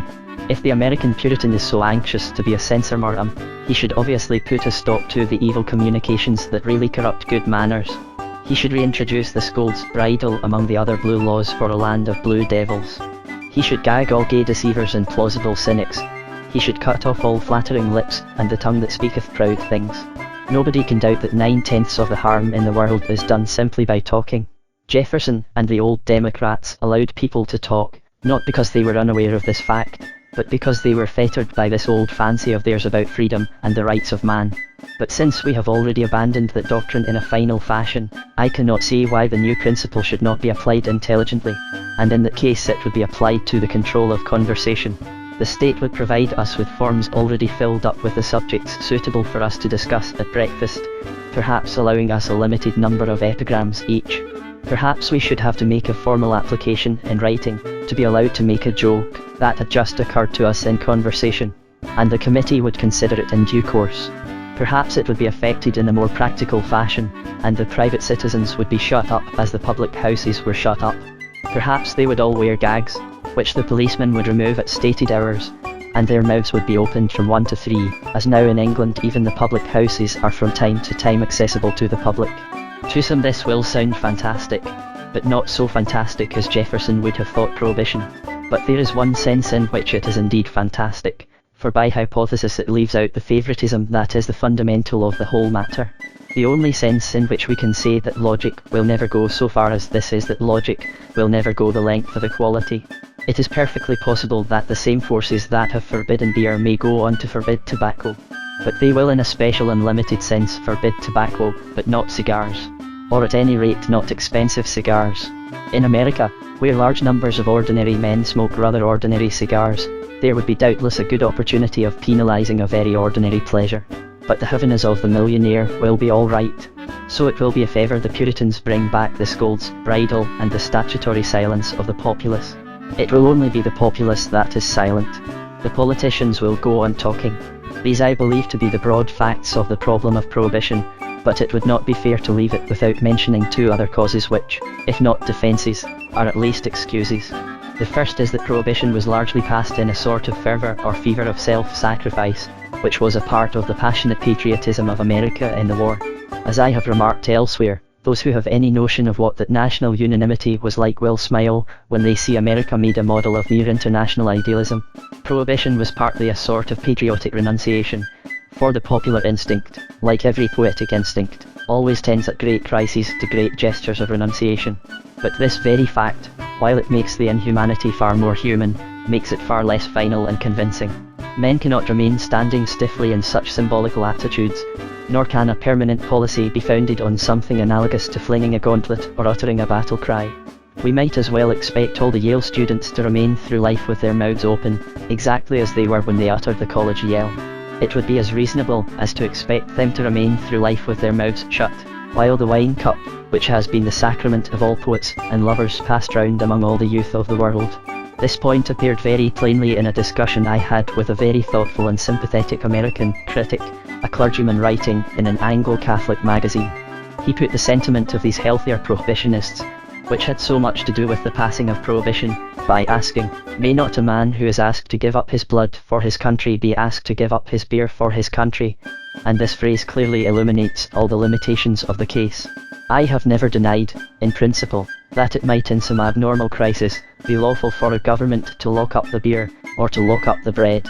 In that sense I am quite prepared to treat the sacrifice of beer in the same way as the sacrifice of blood. But is my American critic really ready to treat the sacrifice of blood in the same way as the sacrifice of beer? Is bloodshed to be as prolonged and protracted as prohibition?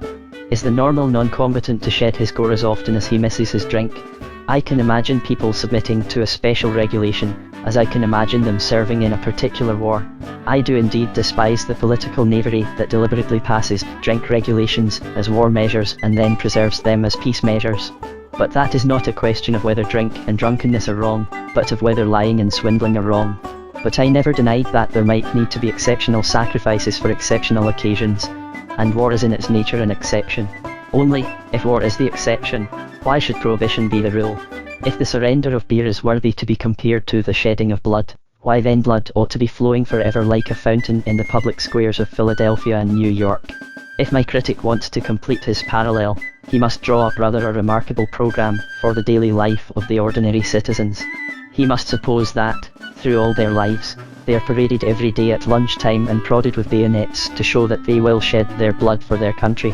He must suppose that every evening, after a light repast of poisoned gas and shrapnel, they are made to go to sleep in a trench under a permanent drizzle of shell fire. It is surely obvious that if this were the normal life of the citizen would have no normal life. The common sense of the thing is that sacrifices of this sort are admirable but abnormal. It is not normal for the state to be perpetually regulating our days with the discipline of a fighting regiment, and it is not normal for the state to be perpetually regulating our diet with the discipline of a famine.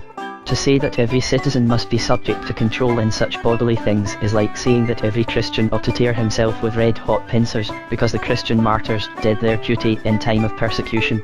A man has a right to control his body, though in a time of martyrdom, he may give his body to be burned, and a man has a right to control his bodily health, though in a state of siege, he may give his body to be starved.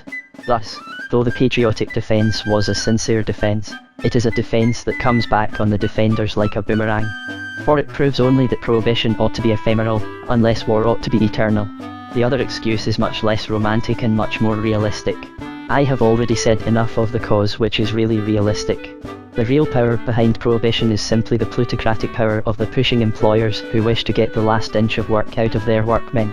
But before the progress of modern plutocracy had reached this stage, there was a predetermining cause for which there was a much better case. The whole business began with the problem of black labour. I have not attempted in this book to deal adequately with the question of the Negro. I have refrained for a reason that may seem somewhat sensational, that I do not think I have anything particularly valuable to say or suggest. I do not profess to understand this singularly dark and intricate matter, and I see no use in men who have no solution filling up the gap with sentimentalism. The chief thing that struck me about the coloured people I saw was their charming and astonishing cheerfulness. My sense of pathos was appealed to much more by the Red Indians, and indeed I wish I had more space here to do justice to the Red Indians. They did heroic service in the war, and more than justified their glorious place in the daydreams and nightmares of our boyhood. But the Negro problem certainly demands more study than a sightseer could give it, and this book is controversial enough about things that I have really considered, without permitting it to exhibit me as a sightseer who shoots at sight. But I believe that it was always common ground to people of common sense, that the enslavement and importation of Negroes had been the crime and catastrophe of American history. The only difference was originally that one side thought that, the crime once committed, the only reparation was their freedom, while the other thought that, the crime once committed, the only safety was their slavery. It was only comparatively lately, by a process I shall have to indicate elsewhere, that anything like a positive case for slavery became possible. Now among the many problems of the presence of an alien and at least recently barbaric figure among the citizens, there was a very real problem of drink. Drink certainly has a very exceptionally destructive effect upon Negroes in their native countries, and it was alleged to have a peculiarly demoralizing effect upon Negroes in the United States, to call up the passions that are the particular temptation of the race, and to lead to appalling outrages that are followed by appalling popular vengeance. However this may be, many of the states of the American Union, which first forbade liquor to citizens, meant simply to forbid it to Negroes. But they had not the moral courage to deny that Negroes are citizens. About all their political expedients necessarily hung the load that hangs so heavy on modern politics: hypocrisy. The superior race had to rule by a sort of secret society organized against the inferior. The American politicians dared not disfranchise the Negroes, so they coerced everybody in theory and only the Negroes in practice. The drinking of the white men became as much a conspiracy as the shooting by the white horsemen of the Ku Klux Klan. And in that connection, it may be remarked in passing that the comparison illustrates the idiocy of supposing that the moral sense of mankind will ever support the prohibition of drinking as if it were something like the prohibition of shooting. Shooting in America is liable to take a free form, and sometimes a very horrible form, as when private bravos were hired to kill workmen in the capitalistic interests of the pure patron of disarmament, Carnegie. But when some of the rich Americans gravely tell us that their drinking cannot be interfered with, because they are only using up their existing stocks of wine, we may well be disposed to smile. When I was there, at any rate, they were using them up very fast, and with no apparent fears about the supply. But if the Ku Klux Klan had started suddenly shooting everybody they didn't like in broad daylight, and had blandly explained that they were only using up the stocks of their ammunition, left over from the Civil War, it seems probable that there would at least have been a little curiosity about how much they had left. There might at least have been occasional inquiries about how long it was likely to go on. It is even conceivable that some steps might have been taken to stop it. No steps are taken to stop the drinking of the rich, chiefly because the rich now make all the rules and therefore all the exceptions, but partly because nobody ever could feel the full moral seriousness of this particular rule. And the truth is, as I have indicated, that it was originally established as an exception and not as a rule. The emancipated Negro was an exception in the community, and a certain plan was, rightly or wrongly, adopted to meet his case. A law was made professedly for everybody and practically only for him. Prohibition is only important as marking the transition by which the trick, tried successfully on black labour, could be extended to all labour. We in England have no right to be pharisaic at the expense of the Americans in this matter, for we have tried the same trick in 100 forms. The true philosophical defence of the modern oppression of the poor would be to say frankly that we have ruled them so badly that they are unfit to rule themselves. But no modern oligarch is enough of a man to say this. For like all virile cynicism, it would have an element of humility, which would not mix with the necessary element of hypocrisy. So we proceed, just as the Americans do, to make a law for everybody and then evade it for ourselves. We have not the honesty to say that the rich may bet because they can afford it, so we forbid any man to bet in any place, and then say that a place is not a place. It is exactly as if there were an American law allowing a Negro to be murdered because he is not a man within the meaning of the act. We have not the honesty to drive the poor to school because they are ignorant, so we pretend to drive everybody, and then send inspectors to the slums, but not to the smart streets.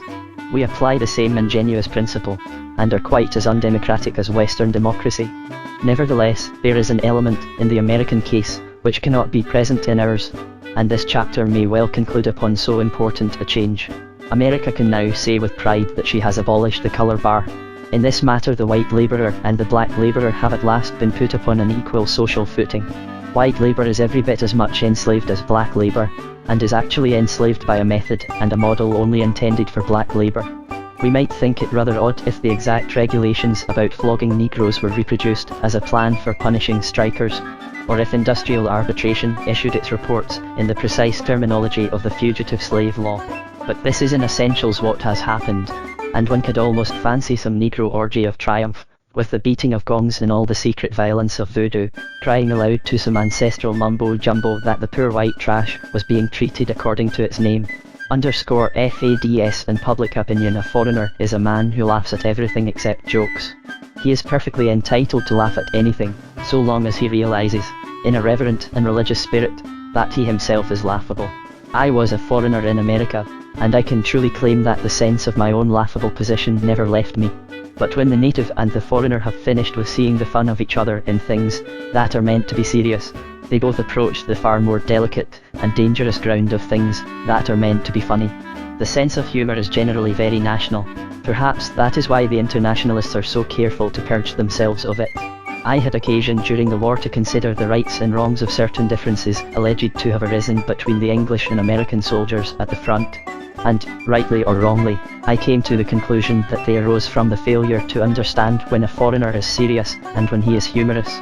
And it is in the very nature of the best sort of joke to be the worst sort of insult if it is not taken as a joke. The English and the American types of humour are in one way directly contrary. The most American sort of fun involves a soaring imagination, piling one house on another in a tower like that of a skyscraper. The most English humour consists of a sort of bathos, of a man returning to the earth his mother in a homely fashion, as when he sits down suddenly on a butter slide. English farce describes a man as being in a hole. American fantasy, in its more aspiring spirit, describes a man as being up a tree. The former is to be found in the Cockney comic songs that concern themselves with hanging out the washing or coming home with the milk. The latter is to be found in those fantastic yarns about machines that turn live pigs into pigskin purses, or burning cities that serve to hatch an egg. But it will be inevitable, when the two come first into contact, that the bathos will sound like vulgarity, and the extravagance will sound like boasting. Suppose an American soldier said to an English soldier in the trenches, "The Kaiser may want a place in the sun. I reckon he won't have a place in the solar system when we begin to hustle." The English soldier will very probably form the impression that this is arrogance, an impression based on the extraordinary assumption that the American means what he says. The American has merely indulged in a little art for art's sake, and abstract adventure of the imagination. He has told an American short story. But the Englishman, not understanding this, will think the other man is boasting, and reflecting on the insufficiency of the English effort. The English soldier is very likely to say something like, "Oh, you'll be wanting to get home to your old woman before that, and asking for a kipper with your tea." And it is quite likely that the American will be offended in his turn at having his arabesque of abstract beauty answered in so personal a fashion. Being an American, he will probably have a fine and chivalrous respect for his wife, and may object to her being called an old woman. Possibly he in turn may be under the extraordinary delusion that talking of the old woman really means that the woman is old. Possibly he thinks the mysterious demand for a kipper carries with it some charge of ill-treating his wife, which his national sense of honour swiftly resents. But the real cross purposes come from the contrary direction of the two exaggerations, the American making life more wild and impossible than it is, and the Englishman making it more flat and farcical than it is, the one escaping from the house of life by a skylight and the other by a trapdoor. This difficulty of different humours is a very practical one for practical people. Most of those who profess to remove all international differences are not practical people. Most of the phrases offered for the reconciliation of severally patriotic peoples are entirely serious and even solemn phrases. But human conversation is not conducted in those phrases. The normal man on 9 occasions out of 10 is rather a flippant man, and the normal man is almost always the national man. Patriotism is the most popular of all the virtues. The drier sort of Democrats who despise it have the democracy against them in every country in the world. Hence their international efforts seldom go any farther than to effect an international reconciliation of all internationalists. But we have not solved the normal and popular problem until we have an international reconciliation of all nationalists. It is very difficult to see how humour can be translated at all. When Sam Weller is in the Fleet prison and Mrs. Weller and Mr. Stiggins sit on each side of the fireplace and weep and groan with sympathy, old Mr. Weller observes, "Well, Sammy, I hope you find your spirits rose by this lively visit." I have never looked up this passage in the popular and successful French version of _PICKWICK_, but I confess I am curious as to what French past participle conveys the precise effect of the word rose. A translator has not only to give the right translation of the right word, but the right translation of the wrong word. And in the same way I am quite prepared to suspect that there are English jokes which an Englishman must enjoy in his own rich and romantic solitude, without asking for the sympathy of an American. But Englishmen are generally only too prone to claim this fine perception, without seeing that the fine edge of it cuts both ways. I have begun this chapter on the note of national humour because I wish to make it quite clear that I realise how easily a foreigner may take something seriously that is not serious. When I think something in America is really foolish, it may be I that am made a fool of. It is the first duty of a traveller to allow for this, but it seems to be the very last thing that occurs to some travellers. But when I seek to say something of what may be called the fantastic side of America, I allow beforehand that some of it may be meant to be fantastic. And indeed it is very difficult to believe that some of it is meant to be serious. But whether or no there is a joke, there is certainly an inconsistency, and it is an inconsistency in the moral make-up of America which both puzzles and amuses me. The danger of democracy is not anarchy, but convention. There is even a sort of double meaning in the word convention, for it is also used for the most informal and popular sort of parliament, a parliament not summoned by any king. The Americans come together very easily without any king, but their coming together is in every sense a convention, and even a very conventional convention. In a democracy riot is rather the exception and respectability certainly the rule, and though a superficial sightseer should hesitate about all such generalizations, and certainly should allow for enormous exceptions to them, he does receive a general impression of unity verging on uniformity. Thus Americans all dress well. One might almost say that American women all look well, but they do not, as compared with Europeans, look very different. They are in the fashion, too much in the fashion even to be conspicuously fashionable. Of course there are patches, both Bohemian and Babylonian, of which this is not true, but I am talking of the general tone of a whole democracy. I have said there is more respectability than riot, but indeed in a deeper sense the same spirit is behind both riot and respectability. It is the same social force that makes it possible for the respectable to boycott a man and for the riotous to lynch him. I do not object to it being called the herd instinct, so long as we realise that it is a metaphor and not an explanation. Public opinion can be a prairie fire. It eats up everything that opposes it, and there is the grandeur as well as the grave disadvantages of a natural catastrophe in that national unity. Pacifists who complained in England of the intolerance of patriotism have no notion of what patriotism can be like. If they had been in America, after America had entered the war, they would have seen something which they have always perhaps subconsciously dreaded, and would then have beyond all their worst dreams detested, and the name of it is democracy. They would have found that there are disadvantages in birds of a feather flocking together, and that one of them follows on a too complacent display of the white feather. The truth is that a certain flexible sympathy with eccentrics of this kind is rather one of the advantages of an aristocratic tradition. The imprisonment of Mr. Debs, the American pacifist, which really was prolonged and oppressive, would probably have been shortened in England where his opinions were shared by aristocrats like Mr. Bertrand Russell and Mr. Ponsonby. A man like Lord Hugh Cecil could be moved to the defence of conscientious objectors, partly by a true instinct of chivalry, but partly also by the general feeling that a gentleman may very probably have aunts and uncles who are quite as mad. He takes the matter personally, in the sense of being able to imagine the psychology of the persons. But democracy is no respecter of persons. It is no respecter of them, either in the bad and servile or in the good and sympathetic sense. And Debs was nothing to democracy. He was but one of the millions. This is a real problem, or question in the balance, touching different forms of government, which is, of course, quite neglected by the idealists who merely repeat long words. There was during the war a society called the Union of Democratic Control, which would have been instantly destroyed anywhere where democracy had any control, or where there was any union. And in this sense the United States have most emphatically got a union. Nevertheless, I think there is something rather more subtle than this simple popular solidity behind the assimilation of American citizens to each other. There is something even in the individual ideals that drives towards this social sympathy. And it is here that we have to remember that biological fancies like the herd instinct are only figures of speech, and cannot really cover anything human. For the Americans are in some ways a very self-conscious people. To compare their social enthusiasm to a stampede of cattle is to ask us to believe in a bull writing a diary or a cow looking in a looking glass. Intensely sensitive by their very vitality, they are certainly conscious of criticism and not merely of a blind and brutal appetite. But the peculiar point about them is that it is this very vividness in the self that often produces the similarity. It may be that when they are unconscious they are like bulls and cows, but it is when they are self-conscious that they are like each other. Individualism is the death of individuality. It is so, if only because it is an ism.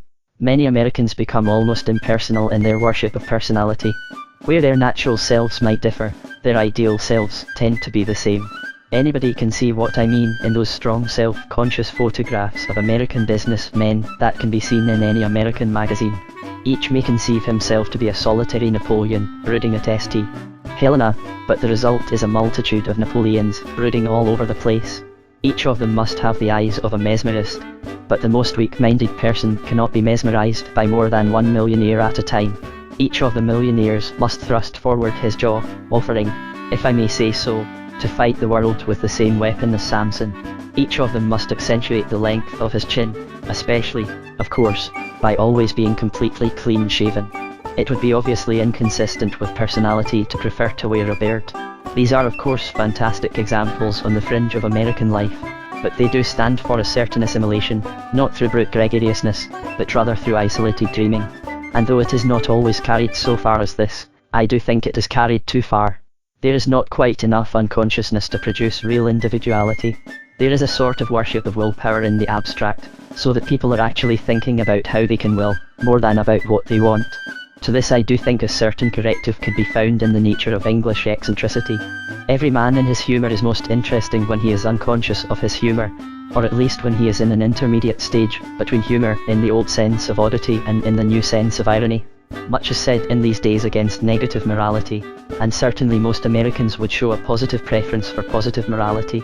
The virtues they venerate collectively are very active virtues: cheerfulness and courage and vim, otherwise sip, also pep and similar things.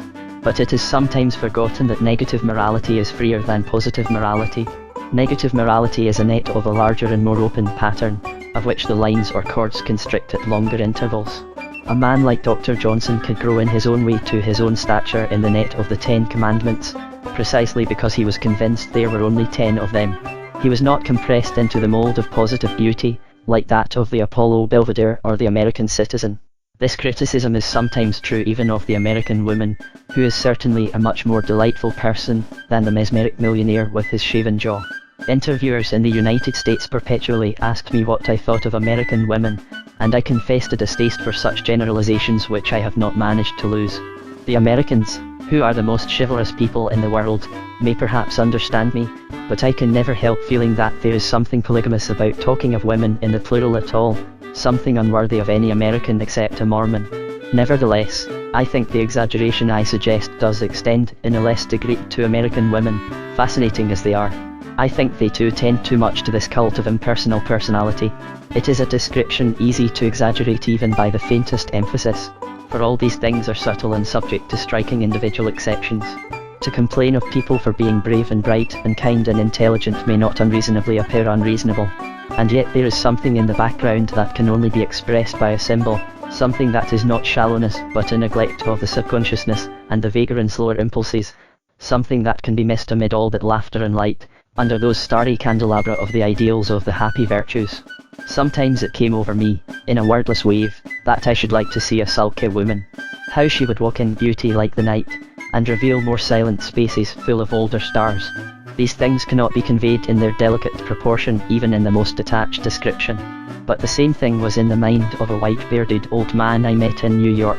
an Irish exile and a wonderful talker, who stared up at the tower of gilded galleries of the great hotel, and said with that spontaneous movement of style which is hardly heard except from Irish talkers, "And I have been in a village, in the mountains where the people could hardly read or write, but all the men were like soldiers, and all the women had pride." It sounds like a poem about an earthly paradise to say that in this land the old women can be more beautiful than the young. Indeed, I think Walt Whitman, the national poet, has a line somewhere almost precisely to that effect. It sounds like a parody upon utopia, and the image of the lion lying down with the lamb, to say it is a place where a man might almost fall in love with his mother-in-law. But there is nothing in which the finer side of American gravity and good feeling does more honourably exhibit itself than in a certain atmosphere around the older women. It is not a cant phrase to say that they grow old gracefully, for they do really grow old. In this the national optimism really has in it the national courage. The old women do not dress like young women, they only dress better. There is another side to this feminine dignity in the old, sometimes a little lost in the young, with which I shall deal presently. The point for the moment is that even Whitman's truly poetic vision of the beautiful old women suffers a little from that bewildering multiplicity and recurrence that is indeed the whole theme of Whitman. It is like the green eternity of leaves of grass. When I think of the eccentric spinsters and incorrigible grandmothers of my own country, I cannot imagine that any one of them could possibly be mistaken for another, even at a glance. And in comparison I feel as if I had been travelling in an earthly paradise of more decorative harmonies, and I remember only a vast cloud of grey and pink, as of the plumage of cherubim in an old picture. But on second thoughts, I think this may be only the inevitable effect of visiting any country in a swift and superficial fashion, and that the grey and pink cloud is probably an illusion, like the spinning prairies scattered by the wheel of the train. Anyhow, there is enough of this equality, and of a certain social unity favourable to sanity, to make the next point about America very much of a puzzle. It seems to me a very real problem, to which I have never seen an answer even such as I shall attempt here: why a democracy should produce fads, and why, where there is so genuine a sense of human dignity, there should be so much of an impossible petty tyranny. I am not referring solely or even specially to prohibition, which I discuss elsewhere. Prohibition is at least a superstition, and therefore next door to a religion. It has some imaginable connection with moral questions, as have slavery or human sacrifice. But those who ask us to model ourselves on the states which punish the sin of drink forget that there are states which punish the equally shameless sin of smoking a cigarette in the open air. The same American atmosphere that permits prohibition permits of people being punished for kissing each other. In other words, there are states psychologically capable of making a man a convict for wearing a blue necktie, or having a green front door, or anything else that anybody chooses to fancy. There is an American atmosphere in which people may someday be shot for shaking hands, or hanged for writing a postcard. As for the sort of thing to which I refer, the American newspapers are full of it, and there is no name for it but mere madness. Indeed, it is not only mad, but it calls itself mad. To mention but one example out of many, it was actually boasted that some lunatics were teaching children to take care of their health, and it was proudly added that the children were health mad. That it is not exactly the object of all mental hygiene to make people mad did not occur to them, and they may still be engaged in their earnest labours to teach babies to be valetudinarians and hypochondriacs in order to make them healthy. In such cases, we may say that the modern world is too ridiculous to be ridiculed. You cannot caricature a caricature. Imagine what a satirist of saner days would have made of the daily life of a child of 6, who was actually admitted to be mad on the subject of his own health. These are not days in which that great extravaganza could be written, but I dimly see some of its episodes like uncompleted dreams. I see the child pausing in the middle of a cartwheel, or when he has performed 3/4 of a cartwheel, and consulting a little notebook about the amount of exercise per diem.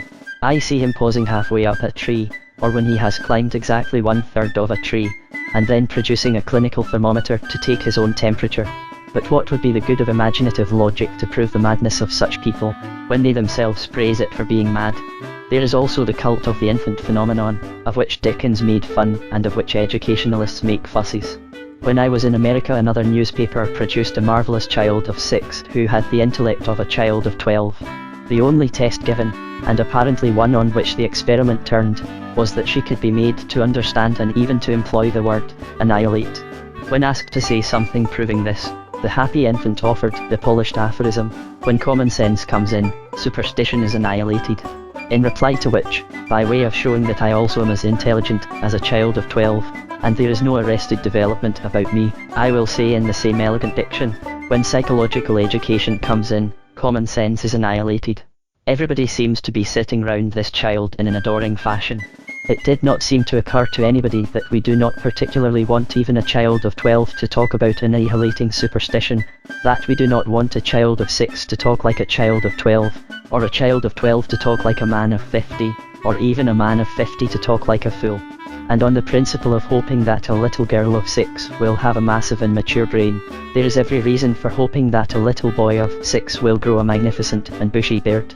Now there is any amount of this nonsense cropping up among American cranks. Anybody may propose to establish coercive eugenics, or enforce psychoanalysis, that is, enforce confession without absolution. And I confess I cannot connect this feature with the genuine democratic spirit of the mass. I can only suggest, in concluding this chapter, 2 possible causes rather peculiar to America, which may have made this great democracy so unlike all other democracies, and in this so manifestly hostile to the whole democratic idea. The first historical cause is Puritanism, but not Puritanism merely in the sense of prohibitionism. The truth is that prohibitions might have done far less harm as prohibitions, if a vague association had not arisen, on some dark day of human unreason, between prohibition and progress. And it was the progress that did the harm, not the prohibition. Men can enjoy life under considerable limitations, if they can be sure of their limited enjoyments. But under progressive Puritanism, we can never be sure of anything. The curse of it is not limitation, it is unlimited limitation. The evil is not in the restriction, but in the fact that nothing can ever restrict the restriction. The prohibitions are bound to progress point by point. More and more human rights and pleasures must of necessity be taken away, for it is of the nature of this futurism, that the latest fad is the faith of the future, and the most fantastic fad inevitably makes the pace. Thus the worst thing in the 17th century aberration was not so much Puritanism as sectarianism. It searched for truth not by synthesis, but by subdivision. It not only broke religion into small pieces, but it was bound to choose the smallest piece. There is in America, I believe, a large religious body that has felt it right to separate itself from Christendom, because it cannot believe in the morality of wearing buttons. I do not know how the schism arose, but it is easy to suppose, for the sake of argument, that there had originally existed some Puritan body, which condemned the frivolity of ribbons, though not of buttons. I was going to say of badges but not buttons, but on reflection I cannot bring myself to believe that any American, however insane, would object to wearing badges. But the point is that, as the Holy Spirit of progressive prophecy rested on the first sect because it had invented a new objection to ribbons, so that Holy Spirit would then pass from it to the new sect who invented a further objection to buttons. And from them it must inevitably pass to any rebel among them who shall choose to rise and say that he disapproves of trousers because of the existence of trouser buttons. Each secession in turn must be right because it is recent, and progress must progress by growing smaller and smaller. That is the progressive theory, the legacy of 17th century sectarianism, the dogma implied in much modern politics, and the evident enemy of democracy. Democracy is reproached with saying that the majority is always right, but progress says that the minority is always right. Progressives are prophets, and fortunately not all the people are prophets. Thus in the atmosphere of this slowly dying sectarianism, anybody who chooses to prophesy and prohibit can tyrannize over the people. If he chooses to say that drinking is always wrong, or that kissing is always wrong, or that wearing buttons is always wrong, people are afraid to contradict him for fear they should be contradicting their own great-grandchild. For their superstition is an inversion of the ancestor worship of China, and instead of vainly appealing to something that is dead, they appeal to something that may never be born. There is another cause of this strange servile disease in American democracy. It is to be found in American feminism, and feminist America is an entirely different thing from feminine America. I should say that the overwhelming majority of American girls laugh at their female politicians at least as much as the majority of American men despise their male politicians. But though the aggressive feminists are a minority, they are in this atmosphere which I have tried to analyse, the atmosphere in which there is a sort of sanctity about the minority. And it is this superstition of seriousness that constitutes the most solid obstacle and exception to the general and almost conventional pressure of public opinion. When a fad is frankly felt to be anti-national, as was abolitionism before the Civil War, or pro-Germanism in the Great War, or the suggestion of racial admixture in the South at all times, then the fad meets far less mercy than anywhere else in the world. It is snowed under and swept away. But when it does not thus directly challenge patriotism or popular ideas, A curious halo of hopeful solemnity surrounds it, merely because it is a fad, but above all if it is a feminine fad. The earnest lady reformer who really utters a warning against the social evil of beer or buttons is seen to be walking clothed in light, like a prophetess. Perhaps it is something of the holy aureole which the East sees shining around an idiot. But I think there is another explanation, feminine rather than feminist, and proceeding from normal women and not from abnormal idiots. It is something that involves an old controversy, but one upon which I have not, like so many politicians, changed my opinion. It concerns the particular fashion in which women tend to regard, or rather to disregard, the formal and legal rights of the citizen. Insofar as this is a bias, it is a bias in the directly opposite direction from that now lightly alleged. There is a sort of underbred history going about, according to which women in the past have always been in the position of slaves. It is much more to the point to note that women have always been in the position of despots. They have been despotic because they ruled in an area where they had too much common sense to attempt to be constitutional. You cannot grant a constitution to a nursery, nor can babies assemble like barons and extort a great charter. Tommy cannot plead a habeas corpus against going to bed, and an infant cannot be tried by 12 other infants before he is put in the corner. And as there can be no laws or liberties in a nursery, the extension of feminism means that there shall be no more laws or liberties in a state than there are in a nursery. The woman does not really regard men as citizens, but as children. She may, if she is a humanitarian, love all mankind, but she does not respect it. Still less does she respect its votes. Now a man must be very blind nowadays not to see that there is a danger of a sort of amateur science, or pseudoscience, being made the excuse for every trick of tyranny and interference. Anybody who is not an anarchist agrees with having a policeman at the corner of the street, but the danger at present is that of finding the policeman halfway down the chimney or even under the bed. In other words, it is a danger of turning the policeman into a sort of benevolent burglar. Against this protests are already being made, and will increasingly be made, if men retain any instinct of independence or dignity at all. But to complain of the woman interfering in the home will always sound like complaining of the oyster intruding into the oyster shell. To object that she has too much power over education will seem like objecting to a hen having too much to do with eggs. She has already been given an almost irresponsible power over a limited region in these things, and if that power is made infinite it will be even more irresponsible. If she adds to her own power in the family all these alien fads external to the family, her power will not only be irresponsible but insane. She will be something which may well be called a nightmare of the nursery, a mad mother. But the point is that she will be mad about other nurseries as well as her own, or possibly instead of her own.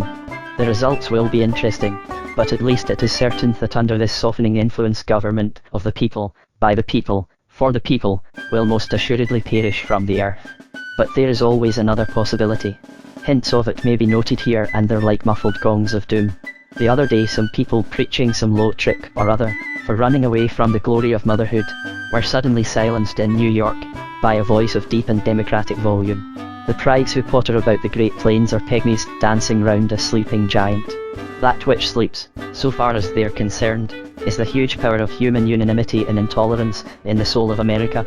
At present the masses in the Middle West are indifferent to such fancies or faintly attracted by them, as fashions of culture from the great cities. But any day it may not be so. Some lunatic may cut across their economic rights, or their strange and buried religion, and then he will see something. He will find himself running like a nigger who has wronged a white woman or a man who has set the prairie on fire. He will see something which the politicians fan in its sleep and flatter with the name of the people, which many reactionaries have cursed with the name of the mob, but which in any case has had under its feet the crowns of many kings. It was said that the voice of the people is the voice of God, and this at least is certain, that it can be the voice of God to the wicked. And the last antics of their arrogance shall stiffen before something enormous, such as towers, in the last words that Job heard out of the whirlwind. And a voice they never knew shall tell them that his name is Leviathan, and he is Lord over all the children of pride. _THE Extraordinary American. When I was in America I had the feeling that it was far more foreign than France or even than Ireland. And by foreign I mean fascinating rather than repulsive. I mean that element of strangeness which marks the frontier of any fairyland, or gives to the traveller himself the almost airy title of the stranger. And I saw there more clearly than in countries counted as more remote from us, in race or religion, a paradox that is one of the great truths of travel. We have never even begun to understand a people until we have found something that we do not understand. So long as we find the character easy to read, we are reading into it our own character. If when we see an event we can promptly provide an explanation, we may be pretty certain that we had ourselves prepared the explanation before we saw the event. It follows from this that the best picture of a foreign people can probably be found in a puzzle picture. If we can find an event of which the meaning is really dark to us, it will probably throw some light on the truth. I will therefore take from my American experiences one isolated incident, which certainly could not have happened in any other country I have ever clapped eyes on. I have really no notion of what it meant. I have heard even from Americans about 5 different conjectures about its meaning. But though I do not understand it, I do sincerely believe that if I did understand it, I should understand America. It happened in the city of Oklahoma, which would require a book to itself, even considered as a background. The state of Oklahoma is a district in the southwest recently reclaimed from the Red Indian Territory. What many, quite incorrectly, imagine about all America is really true of Oklahoma. It is proud of having no history. It is glowing with the sense of having a great future, and nothing else. People are just as likely to boast of an old building in Nashville as in Norwich. People are just as proud of old families in Boston as in Bath. But in Oklahoma the citizens do point out a colossal structure, arrogantly affirming that it wasn't there last week. It was against the colours of this crude stage scenery, as of a pantomime city of pasteboard, that the fantastic figure appeared which still haunts me like a walking note of interrogation. I was strolling down the main street of the city, and looking in at a paper stall vivid with the news of crime, when a stranger addressed me, and asked me, quite politely but with a curious air of having authority to put the question, what I was doing in that city. He was a lean brown man, having rather the look of a shabby tropical traveller, with a grey moustache and a lively and alert eye. But the most singular thing about him was that the front of his coat was covered with a multitude of shining metallic emblems made in the shape of stars and crescents. I was well accustomed by this time to Americans adorning the lapels of their coats with little symbols of various societies. It is a part of the American passion for the ritual of comradeship. There is nothing that an American likes so much as to have a secret society and to make no secret of it. But in this case, if I may put it so, the rash of symbolism seemed to have broken out all over the man, in a fashion that indicated that the fever was far advanced. Of this minor mystery, however, his first few sentences offered a provisional explanation. In answer to his question, touching my business in Oklahoma, I replied with restraint that I was lecturing. To which he replied without restraint, but rather with an expansive and radiant pride, I also am lecturing. I am lecturing on astronomy. So far a certain wild rationality seemed to light up the affair. I knew it was unusual, in my own country, for the astronomer royal to walk down the Strand with his coat plastered all over with the solar system. Indeed, it was unusual for any English astronomical lecturer to advertise the subject of his lectures in this fashion. But though it would be unusual, it would not necessarily be unreasonable. In fact, I think it might add to the colour and variety of life, if specialists did adopt this sort of scientific heraldry. I should like to be able to recognise an entomologist at sight by the decorative spiders and cockroaches crawling all over his coat and waistcoat. I should like to see a conchoologist in a simple costume of shells. An osteopath, I suppose, would be agreeably painted so as to resemble a skeleton, while a botanist would enliven the street with the appearance of a Jack in the Green. So while I regarded the astronomical lecturer in the astronomical coat as a figure distinguishable, by a high degree of differentiation, from the artless astronomers of my island home, enough their simple loveliness for me, I saw in him nothing illogical, but rather an imaginative extreme of logic. And then came another turn of the wheel of topsy-turvydom, and all the logic was scattered to the wind. Expanding his starry bosom and standing astraddle, with the air of one who owned the street, the strange being continued, yes, I am lecturing on astronomy, anthropology, archaeology, paleontology, embryology, eschatology, and so on in a thunderous roll of theoretical sciences apparently beyond the scope of any single university, let alone any single professor. Having thus introduced himself, however, he got to business. He apologised with true American courtesy for having questioned me at all, and excused it on the ground of his own exacting responsibilities. I imagined him to mean the responsibility of simultaneously occupying the chairs of all the faculties already mentioned. But these apparently were trifles to him, and something far more serious was clouding his brow. I feel it to be my duty, he said, to acquaint myself with any stranger visiting this city, and it is an additional pleasure to welcome here a member of the Upper Ten. I assured him earnestly that I knew nothing about the Upper Ten, except that I did not belong to them. I felt, not without alarm, that the Upper Ten might be another secret society. He waved my abnegation aside and continued, I have a great responsibility in watching over this city. My friend Amir and I have a great responsibility. And then an extraordinary thing happened. Suddenly diving his hand into his breast pocket, he flashed something before my eyes like a hand mirror, something which disappeared again almost as soon as it appeared. In that flash I could only see that it was some sort of polished metal plate, with some letters engraved on it like a monogram. But the reward of a studious and virtuous life, which has been spent chiefly in the reading of American detective stories, shone forth for me in that hour of trial. I received at last the prize of a profound scholarship in the matter of imaginary murders in 10th-rate magazines. I remembered who it was who in the Yankee detective yarn flashes, before the eyes of Slim Jim or the lone hand crook, a badge of metal sometimes called a shield.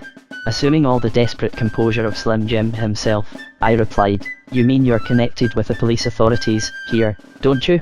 Well, if I commit a murder here, I'll let you know. Whereupon that astonishing man waved a hand in deprecation, bowed in farewell with the grace of a dancing master, and said, Oh, those are not things we expect from members of the Upper Ten. Then that moving constellation moved away, disappearing in the dark tides of humanity, as the vision passed away down the dark tides from Sir Galahad, and, star-like, mingled with the stars. That is the problem I would put to all Americans, and to all who claim to understand America.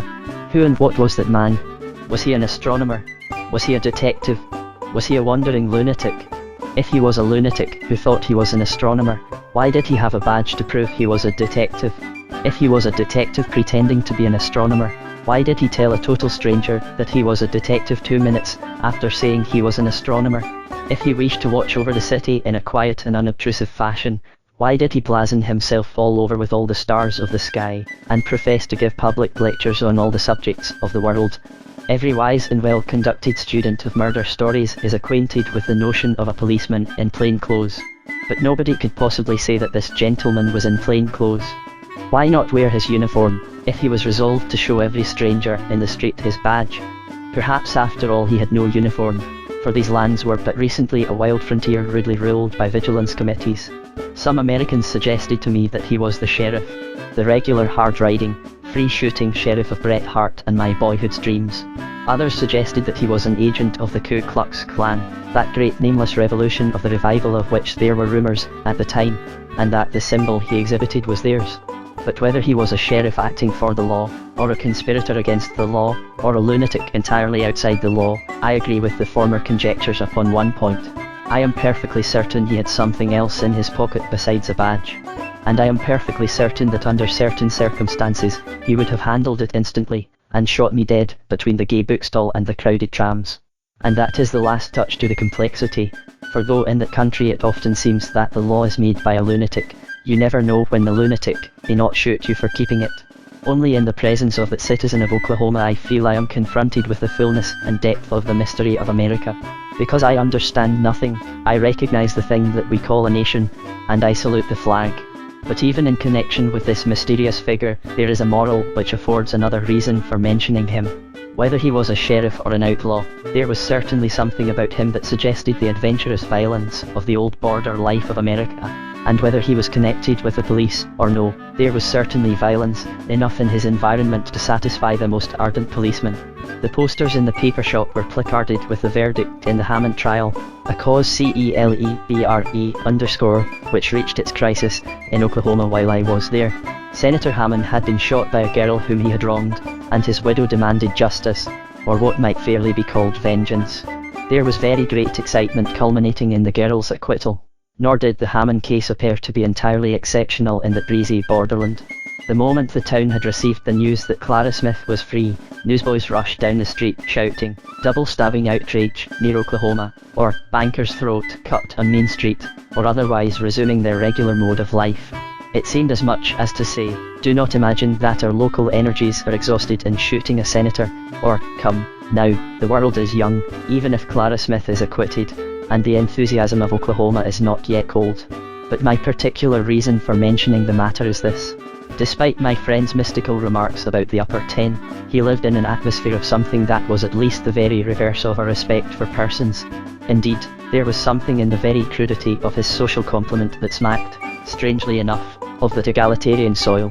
In a vaguely aristocratic country like England, people would never dream of telling a total stranger that he was a member of the upper ten. For one thing, they would be afraid that he might be. Real snobbishness is never vulgar, for it is intended to please the refined. Nobody licks the boots of a duke, if only because the duke does not like his boots cleaned in that way. Nobody embraces the knees of a marquis, because it would embarrass that nobleman.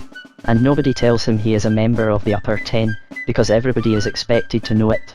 But there is a much more subtle kind of snobbishness pervading the atmosphere of any society trial in England. And the first thing that struck me was the total absence of that atmosphere in the trial at Oklahoma. Mr. Hammond was presumably a member of the upper ten, if there is such a thing. He was a member of the Senate or upper house in the American Parliament. He was a millionaire and a pillar of the Republican Party, which might be called the respectable party. He is said to have been mentioned as a possible president.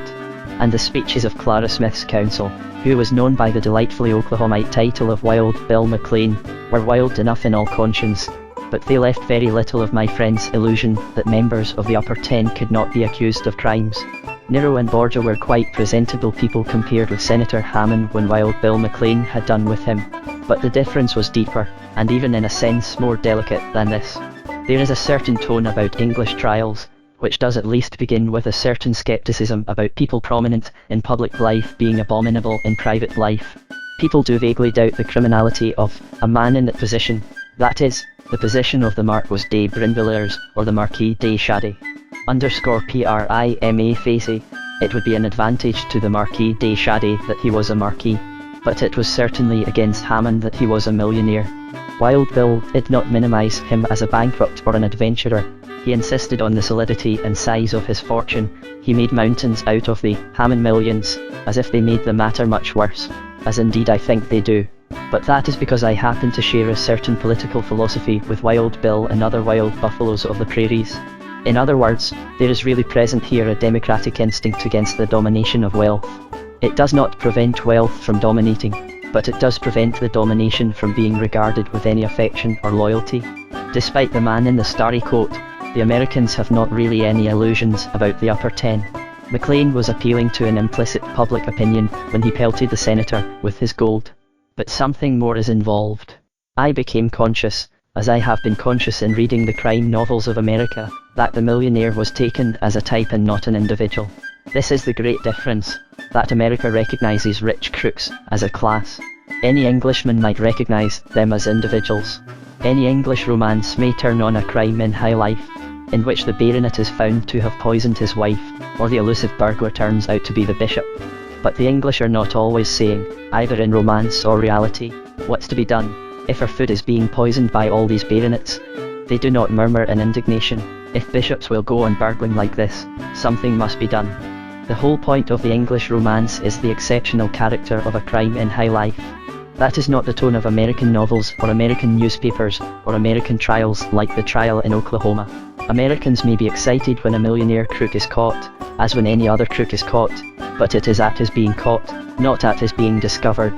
To put the matter shortly, England recognises a criminal class at the bottom of the social scale. America also recognises a criminal class at the top of the social scale. In both, for various reasons, it may be difficult for the criminals to be convicted, but in America the upper class of criminals is recognised. In both America and England, of course, it exists. This is an assumption at the back of the American mind which makes a great difference in many ways, and in my opinion a difference for the better. I wrote merely fancifully just now about bishops being burglars, but there is a story in New York illustrating this, which really does in a sense attribute a burglary to a bishop. The story was that an Anglican Lord Spiritual, of the pompous and now rather antiquated school, was pushing open the door of a poor American tenement with all the placid patronage of the squire and rector visiting the cottagers, when a gigantic Irish policeman came round the corner and hit him a crack over the head with a truncheon on the assumption that he was a housebreaker. I hope that those who laugh at the story see that the laugh is not altogether against the policeman, and that it is not only the policeman, but rather the bishop, who had failed to recognise some fine logical distinctions. The bishop, being a learned man, might well be called upon, when he had sufficiently recovered from the knock on the head, to define what is the exact difference between a housebreaker and a home visitor, and why the home visitor should not be regarded as a housebreaker when he will not behave as a guest. An impartial intelligence will be much less shocked at the policeman's disrespect for the home visitor than by the home visitor's disrespect for the home. But that story smacks of the Western soil, precisely because of the element of brutality there is in it. In England, snobbishness and social oppression are much subtler and softer. The manifestations of them at least are more mellow and humane. In comparison, there is indeed something which people call ruthless about the air of America, especially the American cities. The bishop may push open the door without an apology, but he would not break open the door with a truncheon. But the Irish policeman's truncheon hits both ways. It may be brutal to the tenement dweller as well as to the bishop, but the difference and distinction is that it might really be brutal to the bishop. It is because there is, after all, at the back of all that barbarism, a sort of a negative belief in the brotherhood of men, a dark democratic sense that men are really men and nothing more, that the coarse and even corrupt bureaucracy is not resented exactly as oligarchic bureaucracies are resented. There is a sense in which corruption is not so narrow as nepotism.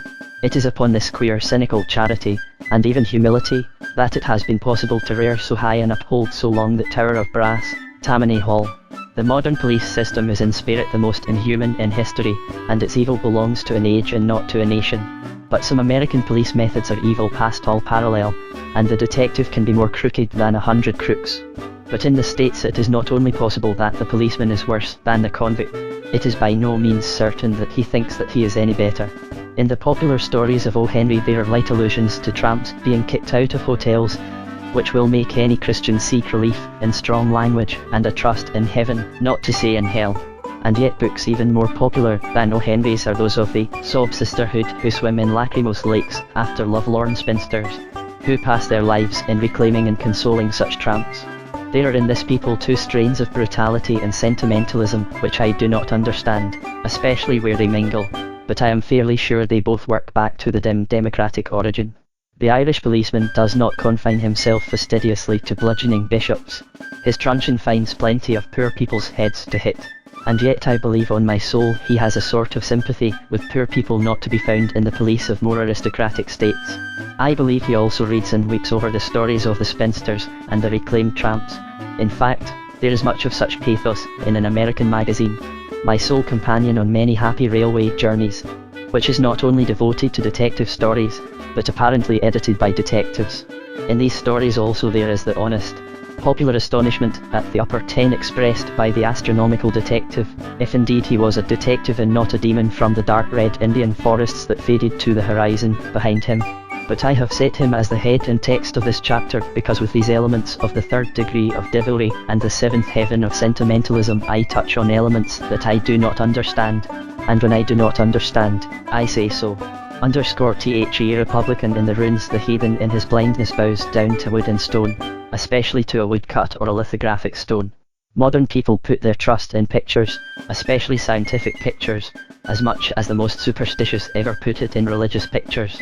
They publish a portrait of the missing link as if he were the missing man, for whom the police are always advertising, for all the world as if the anthropoid had been photographed before he absconded. The scientific diagram may be a hypothesis, it may be a fancy, it may be a forgery, but it is always an idol in the true sense of an image, and an image in the true sense of a thing mastering the imagination and not the reason.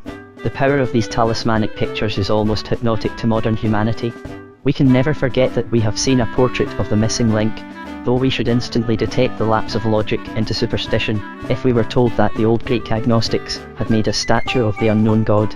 But there is a still stranger fashion in which we fall victims to the same trick of fancy. We accept in a blind and literal spirit, not only images of speculation, but even figures of speech. The 19th century prided itself on having lost its faith in myths, and proceeded to put all its faith in metaphors. It dismissed the old doctrines about the way of life and the light of the world, and then it proceeded to talk as if the light of truth were really and literally a light that could be absorbed by merely opening our eyes, or as if the path of progress were really and truly a path to be found by merely following our noses. Thus the purpose of God is an idea, true or false, but the purpose of nature is merely a metaphor, for obviously if there is no God there is no purpose.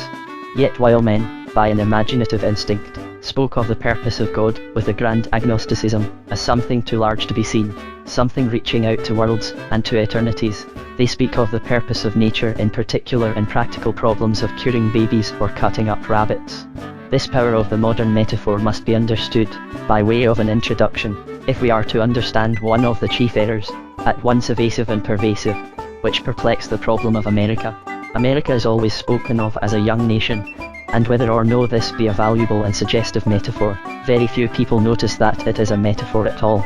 If somebody said that a certain deserving charity had just gone into trousers, we should recognize that it was a figure of speech, and perhaps a rather surprising figure of speech.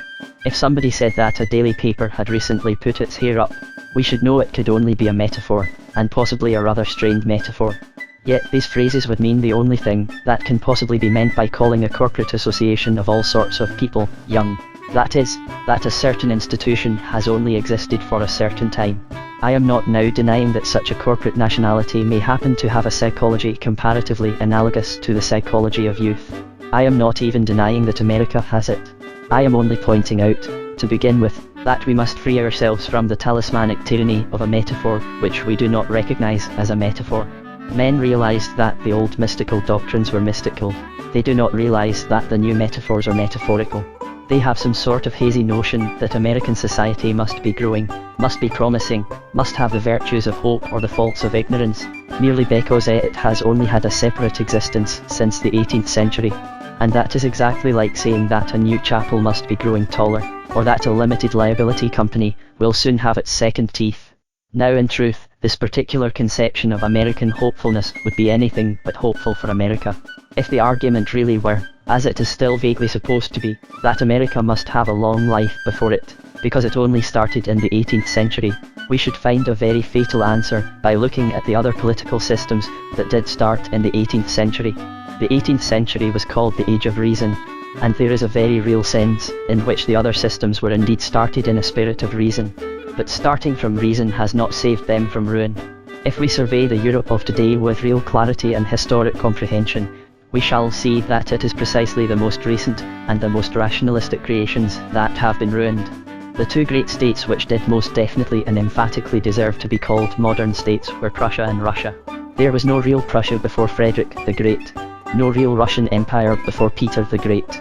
Both those innovators recognized themselves as rationalists, bringing a new reason and order into an indeterminate barbarism, and doing for the barbarians what the barbarians could not do for themselves. They did not, like the kings of England, or France, or Spain, or Scotland, inherit a scepter that was the symbol of a historic and patriotic people. In this sense there was no Russia but only an emperor of Russia. In this sense Prussia was a kingdom, before it was a nation, if it ever was a nation. But anyhow both men were particularly modern in their whole mood and mind. They were modern to the extent of being not only anti-traditional, but almost anti-patriotic. Peter forced the science of the West on Russia to the regret of many Russians. Frederick talked the French of Voltaire and not the German of Luther. The two experiments were entirely in the spirit of Voltairean rationalism. They were built in broad daylight by men who believed in nothing but the light of common day, and already their day is done. If then the promise of America were in the fact that she is one of the latest births of progress, we should point out that it is exactly the latest born that were the first to die. If in this sense she is praised as young, it may be answered that the young have died young, and have not lived to be old. And if this be confused with the argument that she came in an age of clarity and skepticism, uncontaminated by old superstitions, it could still be retorted that the works of superstition have survived the works of skepticism. But the truth is, of course, that the real quality of America is much more subtle and complex than this, and is mixed not only of good and bad, and rational and mystical, but also of old and new. That is what makes the task of tracing the true proportions of American life so interesting and so impossible. To begin with, such a metaphor is always as distracting as a mixed metaphor. It is a double-edged tool that cuts both ways, and consequently opposite ways. We use the same word, young, to mean two opposite extremes. We mean something at an early stage of growth, and also something having the latest fruits of growth. We might call a commonwealth young if it conducted all its daily conversation by wireless telegraphy, meaning that it was progressive. But we might also call it young if it conducted all its industry with chipped flints, meaning that it was primitive. These two meanings of youth are hopelessly mixed up when the word is applied to America. But what is more curious, the two elements really are wildly entangled in America. America is in some ways what is called in advance of the times, and in some ways what is called behind the times, but it seems a little confusing to convey both notions by the same word. On the one hand, Americans often are successful in the last inventions, and for that very reason they are often neglectful of the last but one. It is true of men in general, dealing with things in general, that while they are progressing in one thing, such as science, they are going back in another thing, such as art. What is less fully realized is that this is true even as between different methods of science. The perfection of wireless telegraphy might well be followed by the gross imperfection of wires. The very enthusiasm of American science brings this out very vividly. The telephone in New York works miracles all day long. Replies from remote places come as promptly as in a private talk. Nobody cuts anybody off. Nobody says, "Sorry, you've been troubled." But then the postal service of New York does not work at all. At least I could never discover it working. Letters lingered in it for days and days, as in some wild village of the Pyrenees.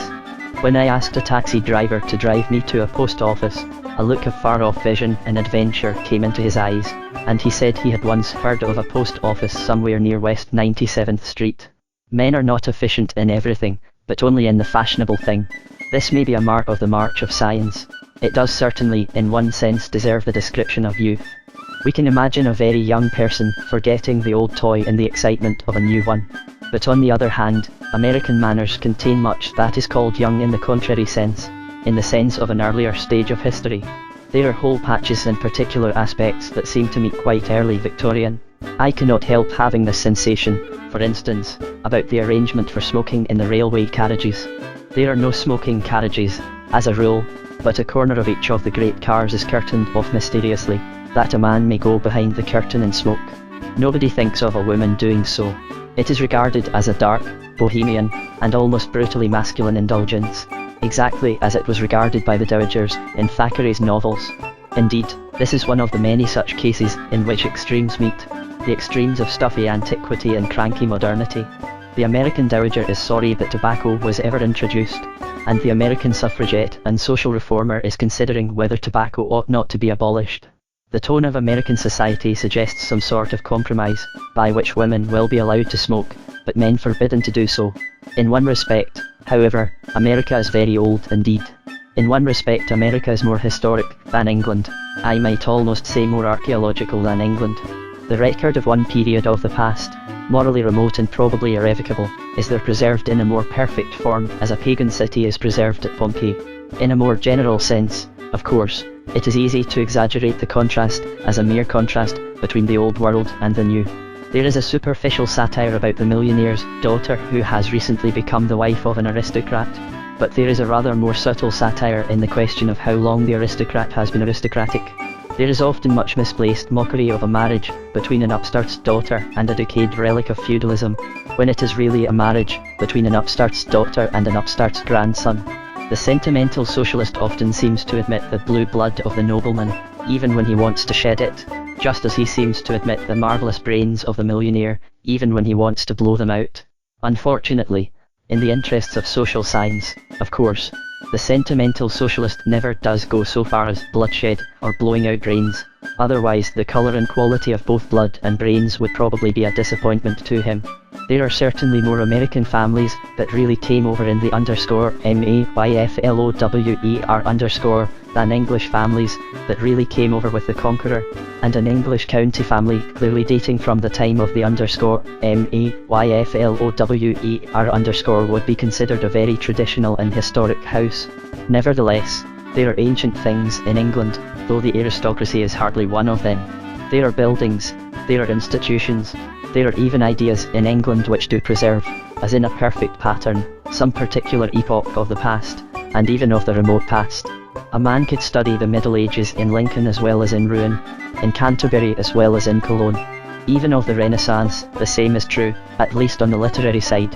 If Shakespeare was later, he was also greater than Ronsard.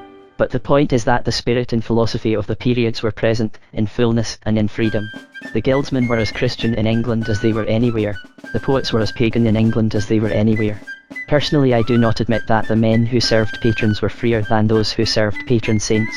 But each fashion had its own kind of freedom, and the point is that the English, in each case, had the fullness of that kind of freedom. But there was another ideal of freedom, which the English never had at all, or, anyhow, never expressed at all. There was another ideal, the soul of another epoch, round which we built no monuments and wrote no masterpieces. You will find no traces of it in England, but you will find them in America. The thing I mean was the real religion of the 18th century. Its religion, in the more defined sense, was generally deism, as in Robespierre or Jefferson. In the more general way of morals and atmosphere it was rather stoicism, as in the Suicide of Wolfe Tone. It had certain very noble and, as some would say, impossible ideals, as that a politician should be poor, and should be proud of being poor. It knew Latin, and therefore insisted on the strange fancy that the Republic should be a public thing. Its republican simplicity was anything but a silly pose, unless all martyrdom is a silly pose. Even of the prigs and fanatics of the American and French revolutions, we can often say, as Stevenson said of an American, that thrift and courage glowed in him. And its virtue and value for us is that it did remember the things we now most tend to forget, from the dignity of liberty to the danger of luxury. It did really believe in self-determination, in the self-determination of the self, as well as of the state. And its determination was really determined.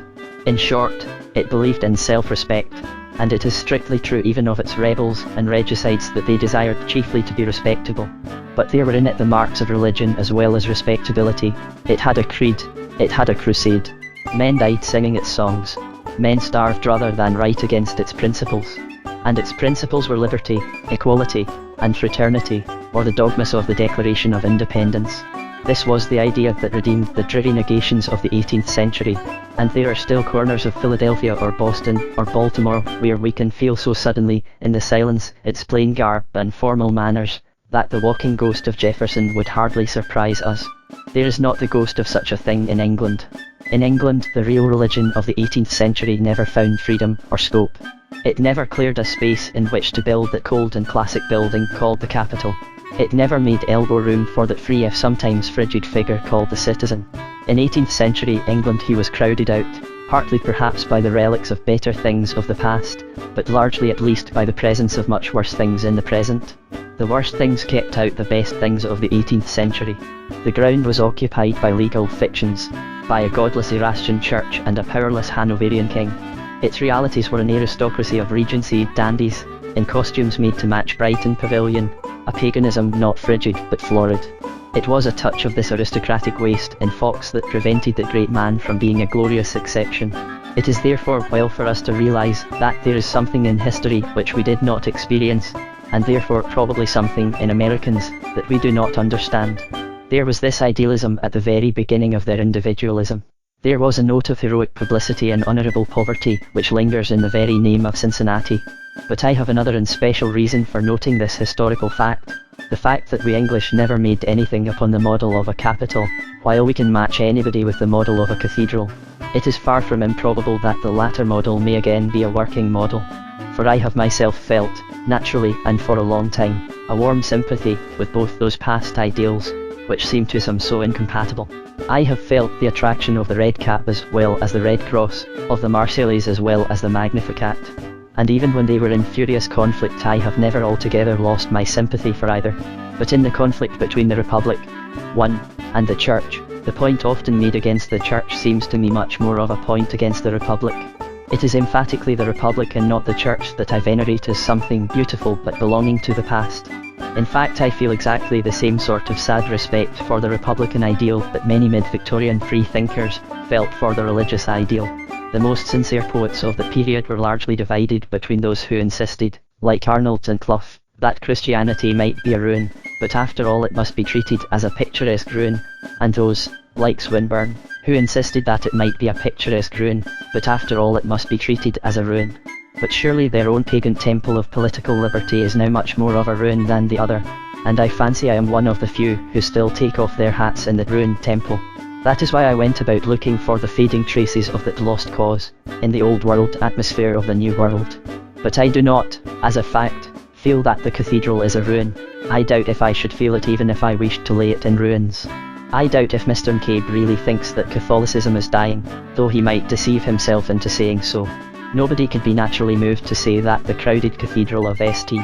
Patrick in New York was a ruin, or even that the unfinished Anglo-Catholic Cathedral at Washington was a ruin, though it is not yet a church, or that there is anything lost or lingering about the splendid and spirited Gothic churches springing up under the inspiration of Mr. Cram of Boston. As a matter of feeling, as a matter of fact, as a matter quite apart from theory or opinion, it is not in the religious centres that we now have a feeling of something beautiful but receding, of something loved but lost. It is exactly in the spaces cleared and levelled by America for the large and sober religion of the 18th century. It is where an old house in Philadelphia contains an old picture of Franklin, or where the men of Maryland raised above their city the first monument of Washington. It is there that I feel like one who treads a lonesome banquet hall deserted, whose lights are fled, whose garlands dead, and all save he departed. It is then that I feel as if I were the last Republican. But when I say that the Republic of the Age of Reason is now a ruin, I should rather say that at its best it is a ruin. At its worst it has collapsed into a death trap or is rotting like a dunghill.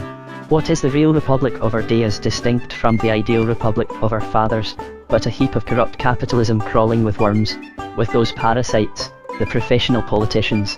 I was rereading Swinburne's bitter but not ignoble poem, Before a Crucifix, in which he bids Christ, or the ecclesiastical image of Christ, stand out of the way of the onward march of a political idealism represented by United Italy or the French Republic.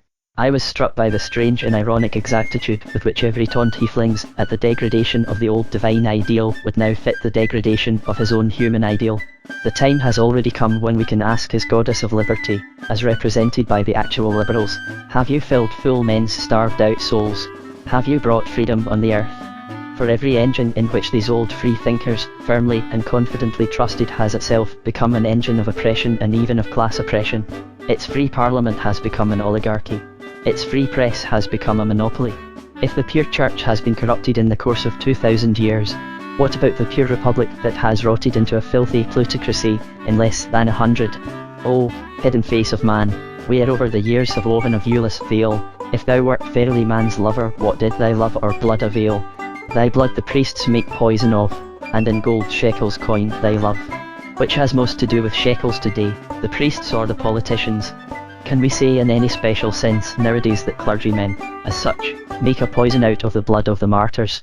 Can we say it in anything like the real sense, in which we do say that yellow journalists make a poison out of the blood of the soldiers?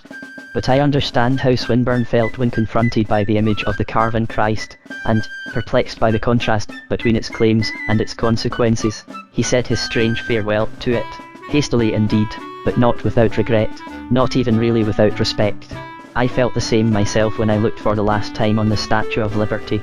Footnote 1. In the conclusion of this chapter I mean by the Republic not merely the American Republic, but the whole modern representative system, as in France or even in England. _is the Atlantic narrowing question mark. A certain kind of question is asked very earnestly in our time. Because of a certain logical quality in it, connected with premises and data, it is very difficult to answer. Thus people will ask what is the hidden weakness in the Celtic race that makes them everywhere fail or fade away, or how the Germans contrived to bring all their organisation into a state of such perfect efficiency, and what was the significance of the recent victory of Prussia. Or they will ask by what stages the modern world has abandoned all belief in miracles, and the modern newspapers ceased to print any news of murders. They will ask why English politics are free from corruption, or by what mental and moral training certain millionaires were enabled to succeed by sheer force of character. In short, they will ask why plutocrats govern well and how it is that pigs fly, spreading their pink pinions to the breeze, or delighting us as they twitter and flutter from tree to tree. The logical difficulty of answering these questions is connected with an old story about Charles II and a bowl of goldfish, and with another anecdote about a gentleman who was asked, "When did you leave off beating your wife?" But there is something analogous to it in the present discussions about the forces drawing England and America together. It seems as if the reasoners hardly went far enough back in their argument, or took trouble enough to disentangle their assumptions. They are still moving with the momentum of the peculiar 19th century notion of progress, of certain very simple tendencies perpetually increasing and needing no special analysis. It is so with the international rapprochement I have to consider here. In other places I have ventured to express a doubt about whether nations can be drawn together by an ancient rumour about races, by a sort of prehistoric chit-chat or the gossip of the Stone Age. I have ventured farther, and even expressed a doubt about whether they ought to be drawn together, or rather dragged together, by the brute violence of the engines of science and speed. But there is yet another horrible doubt haunting my morbid mind, which it will be better for my constitution to confess frankly. And that is the doubt about whether they are being drawn together at all. It has long been a conversational commonplace among the enlightened that all countries are coming closer and closer to each other. It was a conversational commonplace among the enlightened, somewhere about the year 1913, that all wars were receding farther and farther into a barbaric past. There is something about these sayings that seems simple and familiar and entirely satisfactory when we say them. They are of the consoling sort which we can say without any of the mental pain of thinking what we are saying. But if we turn our attention from the phrases we use to the facts that we talk about, we shall realize at least that there are a good many facts on the other side and examples pointing the other way. For instance, it does happen occasionally, from time to time, that people talk about Ireland. He would be a very hilarious humanitarian who should maintain that Ireland and England have been more and more assimilated during the last 100 years. The very name of Sinn Féin is an answer to it, and the very language in which that phrase is spoken. Curran and Shiel would no more have dreamed of uttering the watchword of repeal in Gaelic than of uttering it in Zulu. Grattan could hardly have brought himself to believe that the real repeal of the Union would actually be signed in London in the strange script as remote as the snaky ornament of the Celtic crosses. It would have seemed like Washington signing the Declaration of Independence in the picture writing of the Red Indians. Ireland has clearly grown away from England, and her language, literature, and type of patriotism are far less English than they were. On the other hand, no one will pretend that the mass of modern Englishmen are much nearer to talking Gaelic or decorating Celtic crosses. 100 years ago it was perfectly natural that Byron and Moore should walk down the street, arm in arm. Even the sight of Mr. Rudyard Kipling and Mr. W.B. Yeats walking down the street, arm in arm, would now arouse some remark. I could give any number of other examples of the same new estrangement of nations. I could cite the obvious facts that Norway and Sweden parted company not very long ago, that Austria and Hungary have again become separate states. I could point to the mob of new nations that have started up after the war, to the fact that the great empires are now nearly all broken up, that the Russian Empire no longer directs Poland, that the Austrian Empire no longer directs Bohemia, that the Turkish Empire no longer directs Palestine. Sinn Féin is the separatism of the Irish. Zionism is the separatism of the Jews. But there is one simple and sufficing example, which is here more to my purpose, and is at least equally sufficient for it, and that is the deepening national difference between the Americans and the English. Let me test it first by my individual experience in the matter of literature. When I was a boy I read a book like _The Autocrat of the Breakfast Table exactly as I read another book like _The Book of Snobs. I did not think of it as an American book, but simply as a book.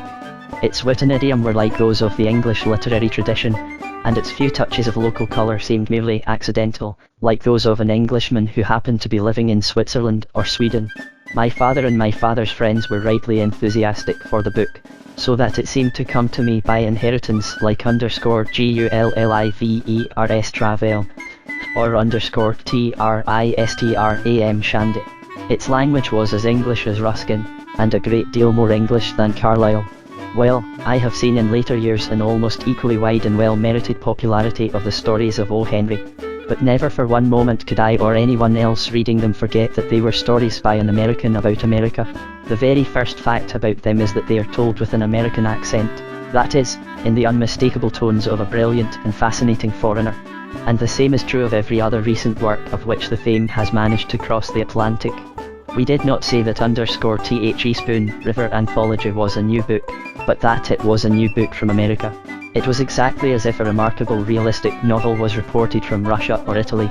We were in no danger of confusing it with the elegy in a country churchyard.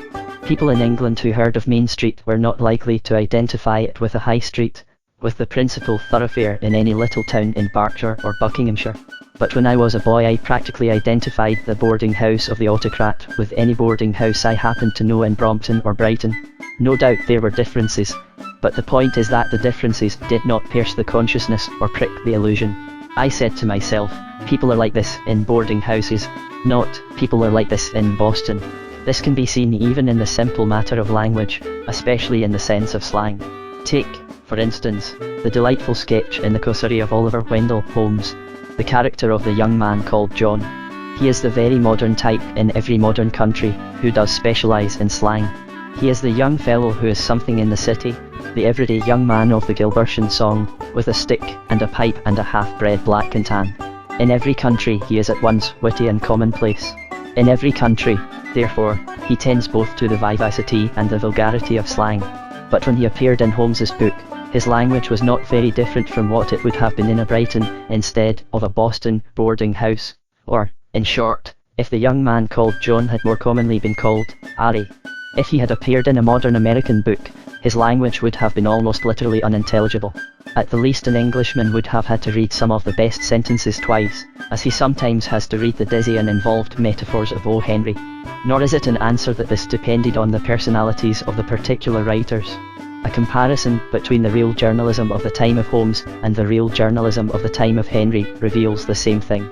It is the expansion of a slight difference of style into a luxuriant difference of idiom, and the process continued indefinitely would certainly produce a totally different language.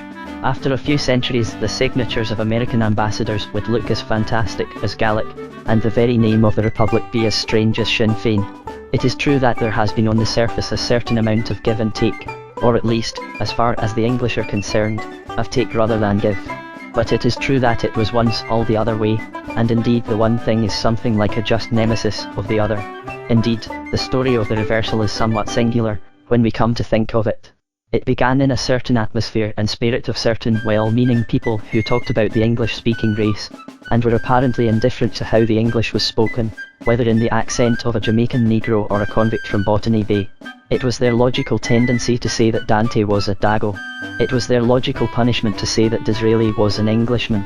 Now there may have been a period when this Anglo-American amalgamation included more or less equal elements from England and America. It never included the larger elements, or the more valuable elements of either. But, on the whole, I think it true to say that it was not an allotment but an interchange of parts, and that things first went all one way and then all the other. People began by telling the Americans that they owed all their past triumphs to England, which was false. They ended up by telling the English that they would owe all their future triumphs to America, which is if possible still more false. Because we chose to forget that New York had been New Amsterdam, we are now in danger of forgetting that London is not New York. Because we insisted that Chicago was only a pious imitation of Chiswick, we may yet see Chiswick an inferior imitation of Chicago. Our Anglo-Saxon historians attempted the conquest in which Howe and Burgoyne had failed, and with infinitely less justification on their side. They attempted the great crime of the Anglicization of America. They have called down the punishment of the Americanization of England. We must not murmur, but it is a heavy punishment. It may lift a little of its load, however, if we look at it more closely, we shall then find that though it is very much on top of us, it is only on top. In that sense, such Americanization as there is very superficial. For instance, there is a certain amount of American slang picked up at random. It appears in certain pushing types of journalism and drama. But we may easily dwell too much on this tragedy, of people who have never spoken English beginning to speak American. I am far from suggesting that American, like any other foreign language, may not frequently contribute to the common culture of the world, phrases for which there is no substitute. There are French phrases so used in England and English phrases in France. The word highbrow, for instance, is a real discovery and revelation, a new and necessary name for something that walked nameless but enormous in the modern world, a shaft of light and a stroke of lightning. That comes from America and belongs to the world, as much as The Raven, or _The Scarlet Letter or the novels of Henry James belong to the world. In fact, I can imagine Henry James originating it in the throes of self-expression, and bringing out a word like highbrowed, with a sort of gentle jerk, at the end of searching sentences which groped sensitively until they found the phrase. But most of the American slang that is borrowed seems to be borrowed for no particular reason. It either has no point or the point is lost by translation into another context and culture.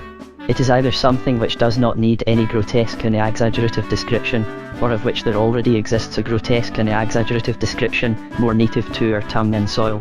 For instance, I cannot say that the strong and simple expression, "now it is for you to pull the police magistrate's nose," is in any way strengthened by saying, "now it is up to you to pull the police magistrate's nose."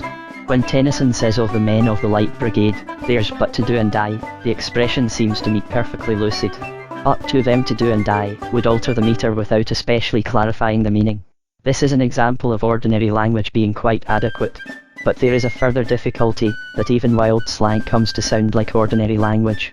Very often the English have already a humorous and fanciful idiom of their own, only that through habit it has lost its humour. When Keats wrote the line, "What pipes and timbrels, what wild ecstasy," I am willing to believe that the American humorist would have expressed the same sentiment by beginning the sentence with, "some pipe." When that was first said, somewhere in the wilds of Colorado, it was really funny, involving a powerful understatement and the suggestion of a mere sample. If a spinster has informed us that she keeps a bird, and we find it is an ostrich, there will be considerable point in the Colorado satirist saying inquiringly, "Some bird," as if he were offering us a small slice of a small clover.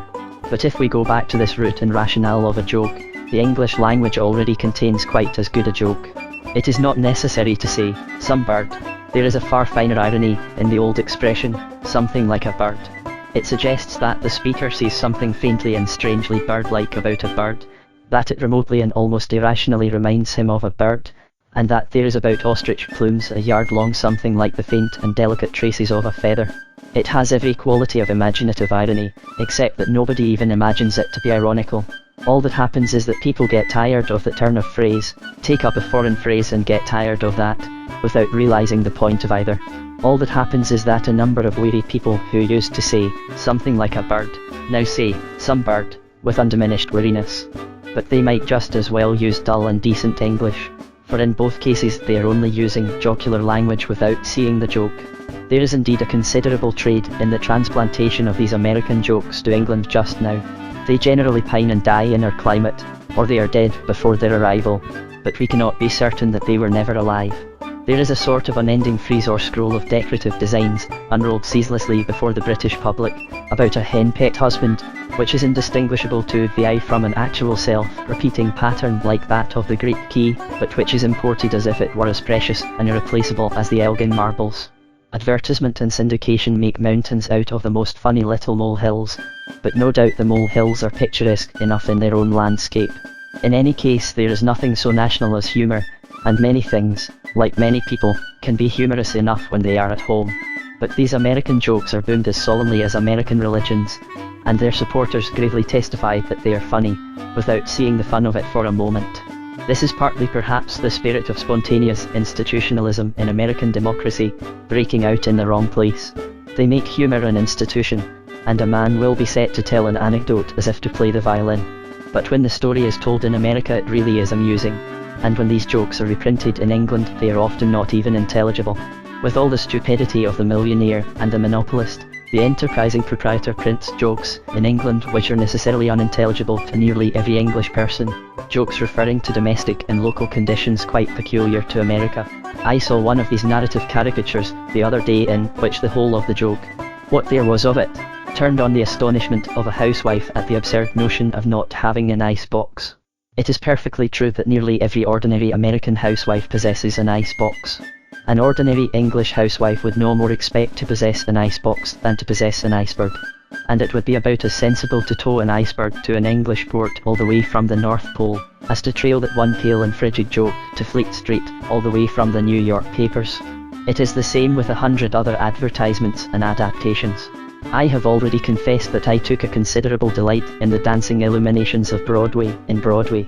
Everything there is suitable to them, the vast interminable thoroughfare, the toppling houses, the dizzy and restless spirit of the whole city. It is a city of dissolving views, and one may almost say a city in everlasting dissolution. But I do not especially admire a burning fragment of Broadway stuck up opposite the old Georgian curve of Regent Street. I would as soon express sympathy with the Republic of Switzerland by erecting a small Alp, with imitation snow, in the middle of St. James's Park.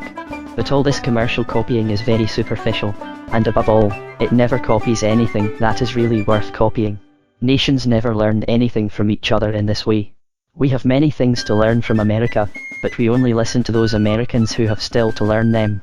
Thus, for instance, we do not import the small farm but only the big shop.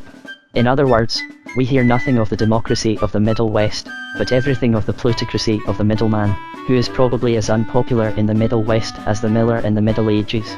If Mr. Elihu K. Pike could be transplanted bodily from the neighbourhood of his hometown of Marathon, Neb, with his farm and his frame house and all its fittings, and they could be set down exactly in the spot now occupied by Selfridges, which could be easily cleared away for the purpose. I think we could really get a great deal of good by watching him, even if the watching were inevitably a little too like watching a wild beast in a cage or an insect under a glass case. Urban crowds could collect every day behind a barrier or railing, and gaze at Mr. Pike pottering about all day in his ancient and autochthonous occupations. We could see him growing Indian corn with all the gravity of an Indian, though it is impossible to imagine Mrs. Pike blessing the cornfield in the manner of Minnehaha. As I have said, there is a certain lack of humane myth and mysticism about this Puritan peasantry. But we could see him transforming the maize into popcorn, which is a very pleasant domestic ritual and pastime, and is the American equivalent of the glory of roasting chestnuts. Above all, many of us would learn for the first time that a man can really live and walk about upon something more productive than a pavement, and that when he does so he can really be a free man, and have no lord but the law. Instead of that, America can give nothing to London but those multiple modern shops, of which it has too many already. I know that many people entertain the innocent illusion that big shops are more efficient than small ones, but that is only because the big combinations have the monopoly of advertisement as well as trade. The big shop is not in the least remarkable for efficiency, it is only too big to be blamed for its inefficiency. It is secure in its reputation for always sacking the wrong man. A big shop, considered as a place to shop in, is simply a village of small shops roofed in to keep out the light and air, and one in which none of the shopkeepers is really responsible for his shop. If anyone has any doubts on this matter, since I have mentioned it, let him consider this fact, that in practice, we never do apply this method of commercial combination to anything that matters very much. We do not go to the surgical department of the stores to have a portion of our brain removed by a delicate operation, and then pass on to the advocacy department to employ one or any of its barristers, when we are in temporary danger of being hanged. We go to men who own their own tools and are responsible for the use of their own talents. And the same truth applies to that other modern method of advertisement, which has also so largely fallen across us like the gigantic shadow of America. Nations do not arm themselves for a mortal struggle by remembering which sort of submarine they have seen most often on the hoardings. They can do it about something like soap, precisely because a nation will not perish by having a second-rate sort of soap, as it might by having a second-rate sort of submarine. A nation may indeed perish slowly by having a second-rate sort of food, or drink, or medicine, but that is another and much longer story, and the story is not ended yet. But nobody wins a great battle at a great crisis, because somebody has told him that Cadgerboy's cavalry is the best. It may be that commercial enterprise will eventually cover these fields also, and advertisement agents will provide the instruments of the surgeon and the weapons of the soldier. When that happens, the armies will be defeated and the patients will die. But though we modern people are indeed patients, in the sense of being merely receptive and accepting things with astonishing patience, we are not dead yet, and we have lingering gleams of sanity. For the best things do not travel. As I appear here as a traveller, I may say with all modesty that the best people do not travel either. Both in England and America the normal people are the national people, and I repeat that I think they are growing more and more national. I do not think the abyss is being bridged by cosmopolitan theories, and I am sure I do not want it bridged by all this slang journalism and blatant advertisement. I have called all that commercial publicity the gigantic shadow of America. It may be the shadow of America, but it is not the light of America. The light lies far beyond, a level light upon the lands of sunset, where it shines upon wide places, full of a very simple and a very happy people, and those who would see it must seek for it. _LINCOLN and Lost Causes. It has already been remarked here that the English know a great deal about past American literature, but nothing about past American history. They do not know either, of course, as well as they know the present American advertising, which is the least important of the three. But it is worth noting once more how little they know of the history, and how illogically that little is chosen. They have heard, no doubt, of the fame and the greatness of Henry Clay. He is a cigar. But it would be unwise to cross-examine any Englishman, who may be consuming that luxury at the moment, about the Missouri Compromise or the controversies with Andrew Jackson. And just as the statesman of Kentucky is a cigar, so the state of Virginia is a cigarette. But there is perhaps one exception, or half-exception, to this simple plan. It would perhaps be an exaggeration to say that Plymouth Rock is a chicken. Any English person keeping chickens, and chiefly interested in Plymouth Rocks considered as chickens, would nevertheless have a hazy sensation of having seen the word somewhere before. He would feel subconsciously that the Plymouth Rock had not always been a chicken. Indeed, the name connotes something not only solid but antiquated, and is not therefore a very tactful name for a chicken.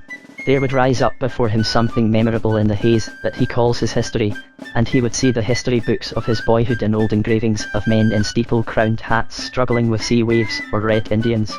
The whole thing would suddenly become clear to him if, by a simple reform, the chickens were called Pilgrim Fathers. Then he would remember all about it. The Pilgrim Fathers were champions of religious liberty, and they discovered America. It is true that he has also heard of a man called Christopher Columbus, but that was in connection with an egg. He has also heard of somebody known as Sir Walter Raleigh, and though his principal possession was a cloak, it is also true that he had a potato, not to mention a pipe of tobacco.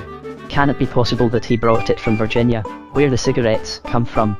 Gradually the memories will come back and fit themselves together for the average hen wife who learned history at the English elementary schools, and who has now something better to do. Even when the narrative becomes consecutive, it will not necessarily become correct. It is not strictly true to say that the Pilgrim Fathers discovered America, but it is quite as true as saying that they were champions of religious liberty. If we said that they were martyrs who would have died heroically in torments rather than tolerate any religious liberty, we should be talking something like sense about them, and telling the real truth that is their due. The whole Puritan movement, from the Solemn League and Covenant to the last stand of the last Stuarts, was a struggle against religious toleration, or what they would have called religious indifference. The first religious equality on earth was established by a Catholic cavalier in Maryland. Now there is nothing in this to diminish any dignity that belongs to any real virtues and virilities in the Pilgrim Fathers. On the contrary, it is rather to the credit of their consistency and conviction. But there is no doubt that the note of their whole experiment in New England was intolerance, and even inquisition. And there is no doubt that New England was then only the newest and not the oldest of these colonial experiments. At least 2 Cavaliers had been in the field before any Puritans, and they had carried with them much more of the atmosphere and nature of the normal Englishman than any Puritan could possibly carry. They had established it especially in Virginia, which had been founded by a great Elizabethan and named after the great Elizabeth. Before there was any New England in the north, there was something very like Old England in the south. Relatively speaking, there is still. Whenever the anniversary of the _MAYFLOWER_ comes round, there is a chorus of Anglo-American congratulation and comradeship, as if this at least were a matter on which all can agree. But I knew enough about America, even before I went there, to know that there are a good many people there at any rate, who do not agree with it. Long ago I wrote a protest in which I asked why Englishmen had forgotten the great state of Virginia, the first in foundation and long the first in leadership, and why a few crab nonconformists should have the right to erase a record that begins with Raleigh and ends with Lee, and incidentally includes Washington. The great state of Virginia was the backbone of America until it was broken in the Civil War. From Virginia came the first great presidents and most of the fathers of the Republic. Its adherence to the southern side in the war made it a great war, and for a long time a doubtful war. And in the leader of the southern armies it produced what is perhaps the one modern figure that may come to shine like St. Louis in the Lost Battle, or Hector dying before Holy Troy. Again, it is characteristic that while the modern English know nothing about Lee, they do know something about Lincoln, and nearly all that they know is wrong.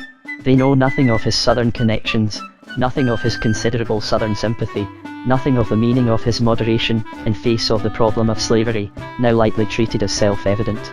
Above all, they know nothing about the respect in which Lincoln was quite un-English, was indeed the very reverse of English, and can be understood better if we think of him as a Frenchman, since it seems so hard for some of us to believe that he was an American. I mean his lust for logic for its own sake, and the way he kept mathematical truths in his mind like the fixed stars. He was so far from being a merely practical man, impatient of academic abstractions, that he reviewed and revelled in academic abstractions, even while he could not apply them to practical life. He loved to repeat that slavery was intolerable while he tolerated it, and to prove that something ought to be done while it was impossible to do it. This was probably very bewildering to his brother politicians, for politicians always whitewash what they do not destroy. But for all that this inconsistent consistency beat the politicians at their own game, and this abstracted logic proved the most practical of all. For when the chance did come to do something, there was no doubt about the thing to be done. The thunderbolt fell from the clear heights of heaven. It had not been tossed about and lost like a common missile in the marketplace. The matter is worth mentioning, because it has a moral for a much larger modern question. A wise man's attitude towards industrial capitalism will be very like Lincoln's attitude towards slavery. That is, he will manage to endure capitalism, but he will not endure a defense of capitalism. He will recognize the value, not only of knowing what he is doing, but of knowing what he would like to do. He will recognize the importance of having a thing clearly labeled in his own mind as bad, long before the opportunity comes to abolish it. He may recognize the risk of even worse things in immediate abolition, as Lincoln did in abolitionism. He will not call all businessmen brutes, any more than Lincoln would call all planters demons, because he knows they are not. He will regard many alternatives to capitalism as crude and inhuman, as Lincoln regarded John Brown's raid, because they are. But he will clear his mind from cant about capitalism. He will have no doubt of what is the truth about trusts and trade combines, and the concentration of capital, and it is the truth that they endure under one of the ironic silences of heaven, over the pageants and the passing triumphs of hell. But the name of Lincoln has a more immediate reference to the international matters I am considering here.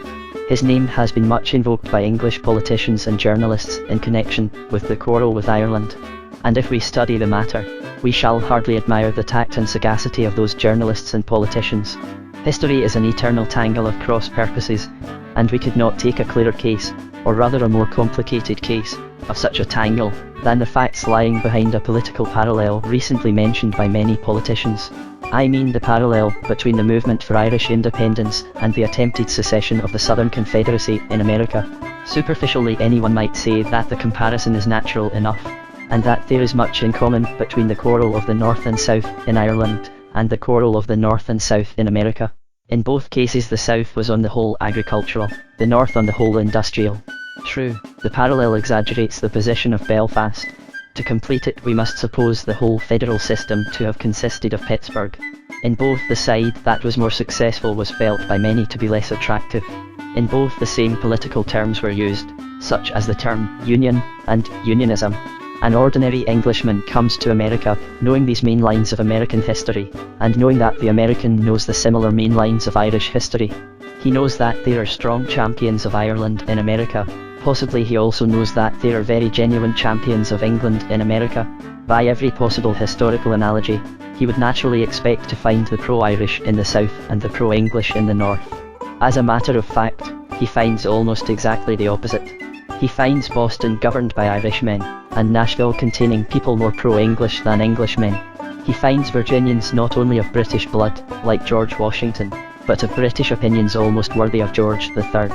But I do not say this, as will be seen in a moment, as a criticism of the comparative tourism of the South. I say it as a criticism of the superlative stupidity of English propaganda. On another page I remark on the need for a new sort of English propaganda, a propaganda that should be really English and have some remote reference to England. Now if it were a matter of making foreigners feel the real humours and humanities of England, there are no Americans so able or willing to do it as the Americans of the southern states. As I have already hinted, some of them are so loyal to the English humanities, that they think it their duty to defend even the English inhumanities. New England is turning into New Ireland. But Old England can still be faintly traced in Old Dixie.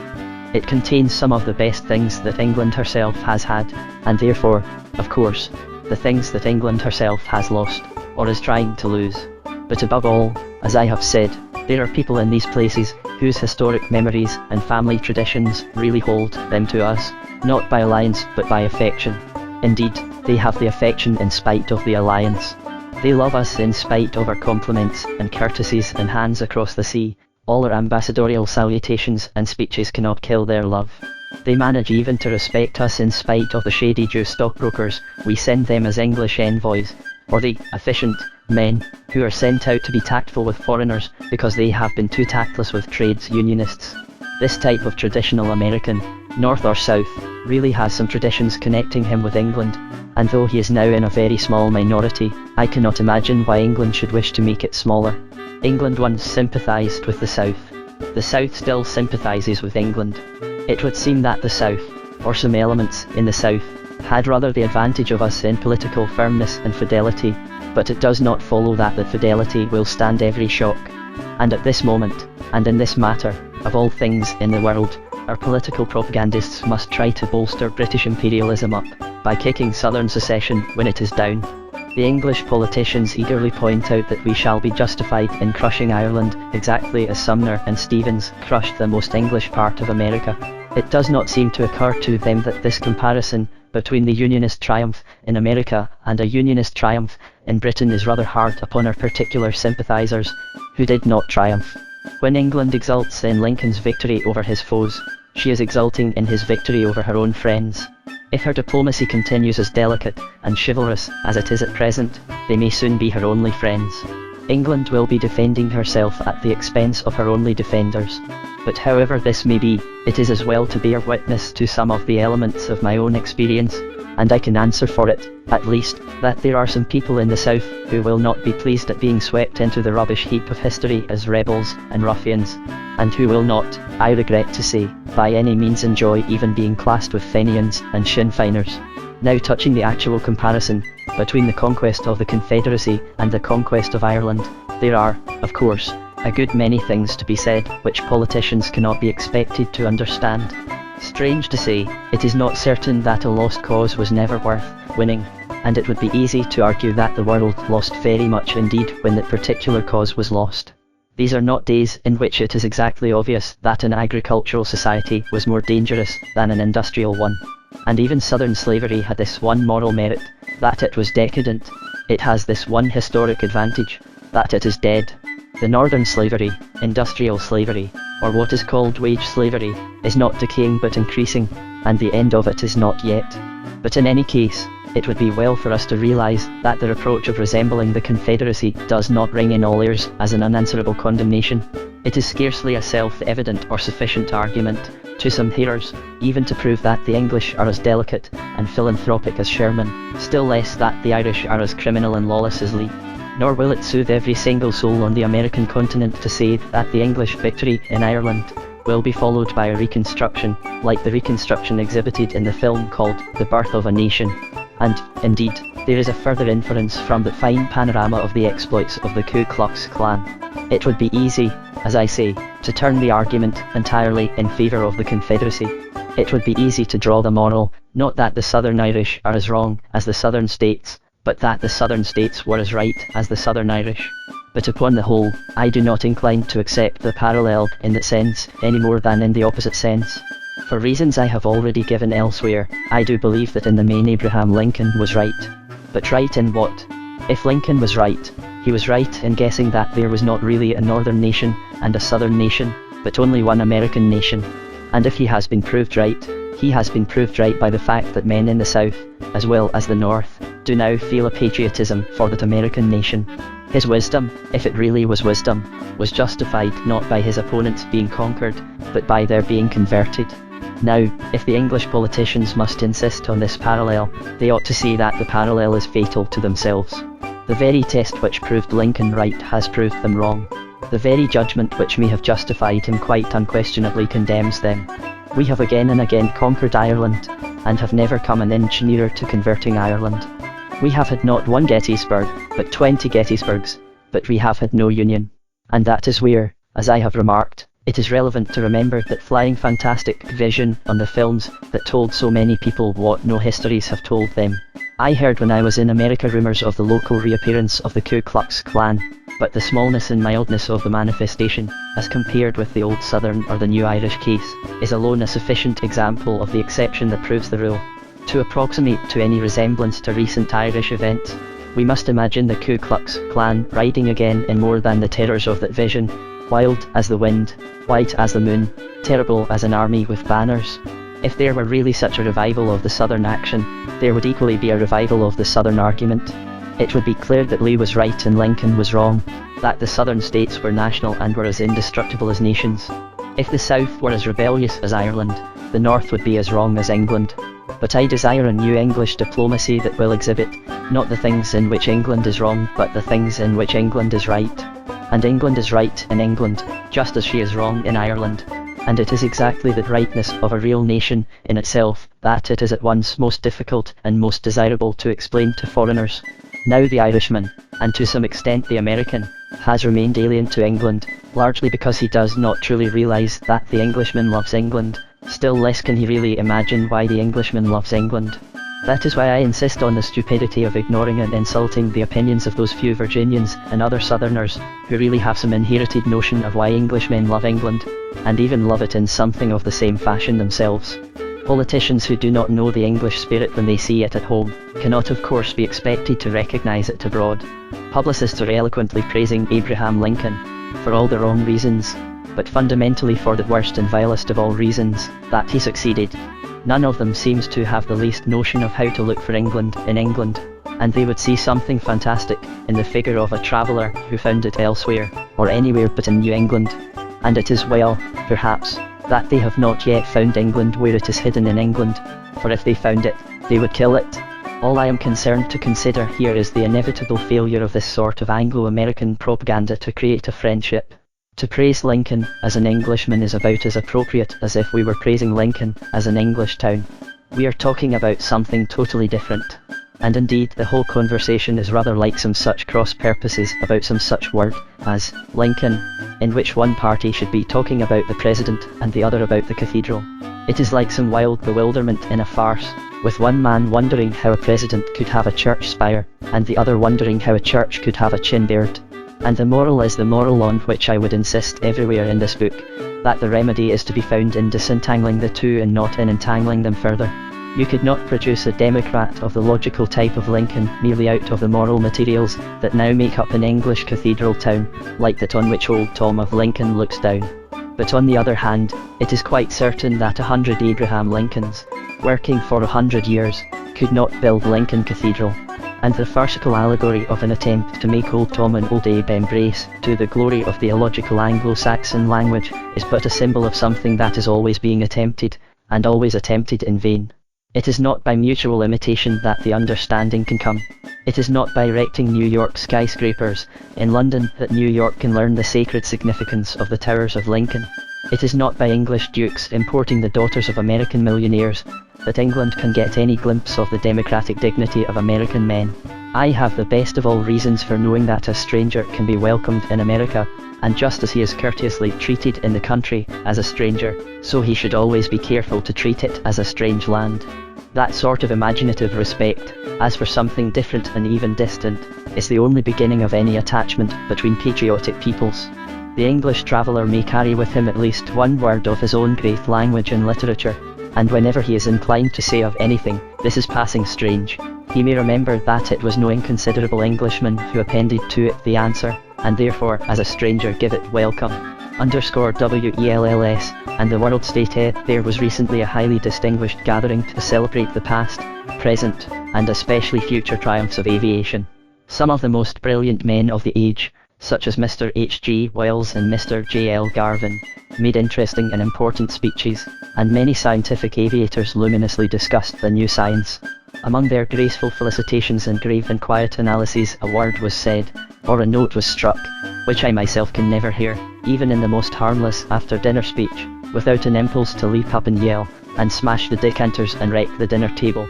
Long ago, when I was a boy, I heard it with fury, and never since have I been able to understand any free man hearing it without fury. I heard it when Bloch, and the old prophets of pacifism, by panic, preached that war would become too horrible for patriots to endure. It sounded to me like saying that an instrument of torture was being prepared by my dentist, that would finally cure me of loving my dog. And I felt it again when all these wise and well-meaning persons began to talk about the inevitable effect of aviation in bridging the Atlantic, and establishing alliance and affection between England and America. I resent the suggestion that a machine can make me bad. But I resent quite equally the suggestion that a machine can make me good. It might be the unfortunate fact that a coolness had arisen between myself and Mr. Fitzarlington Blenkinsop, inhabiting the suburban villa and garden next to mine, and I might even be largely to blame for it.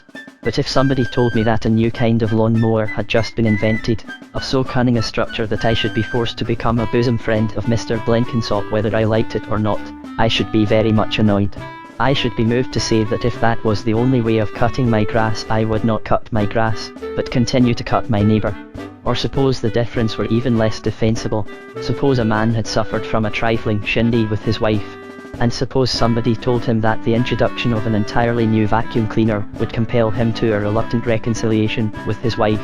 It would be found, I fancy, that human nature abhors that vacuum. Reasonably spirited human beings will not be ordered about by bicycles and sewing machines, and a sane man will not be made good, let alone bad, by the things he has himself made.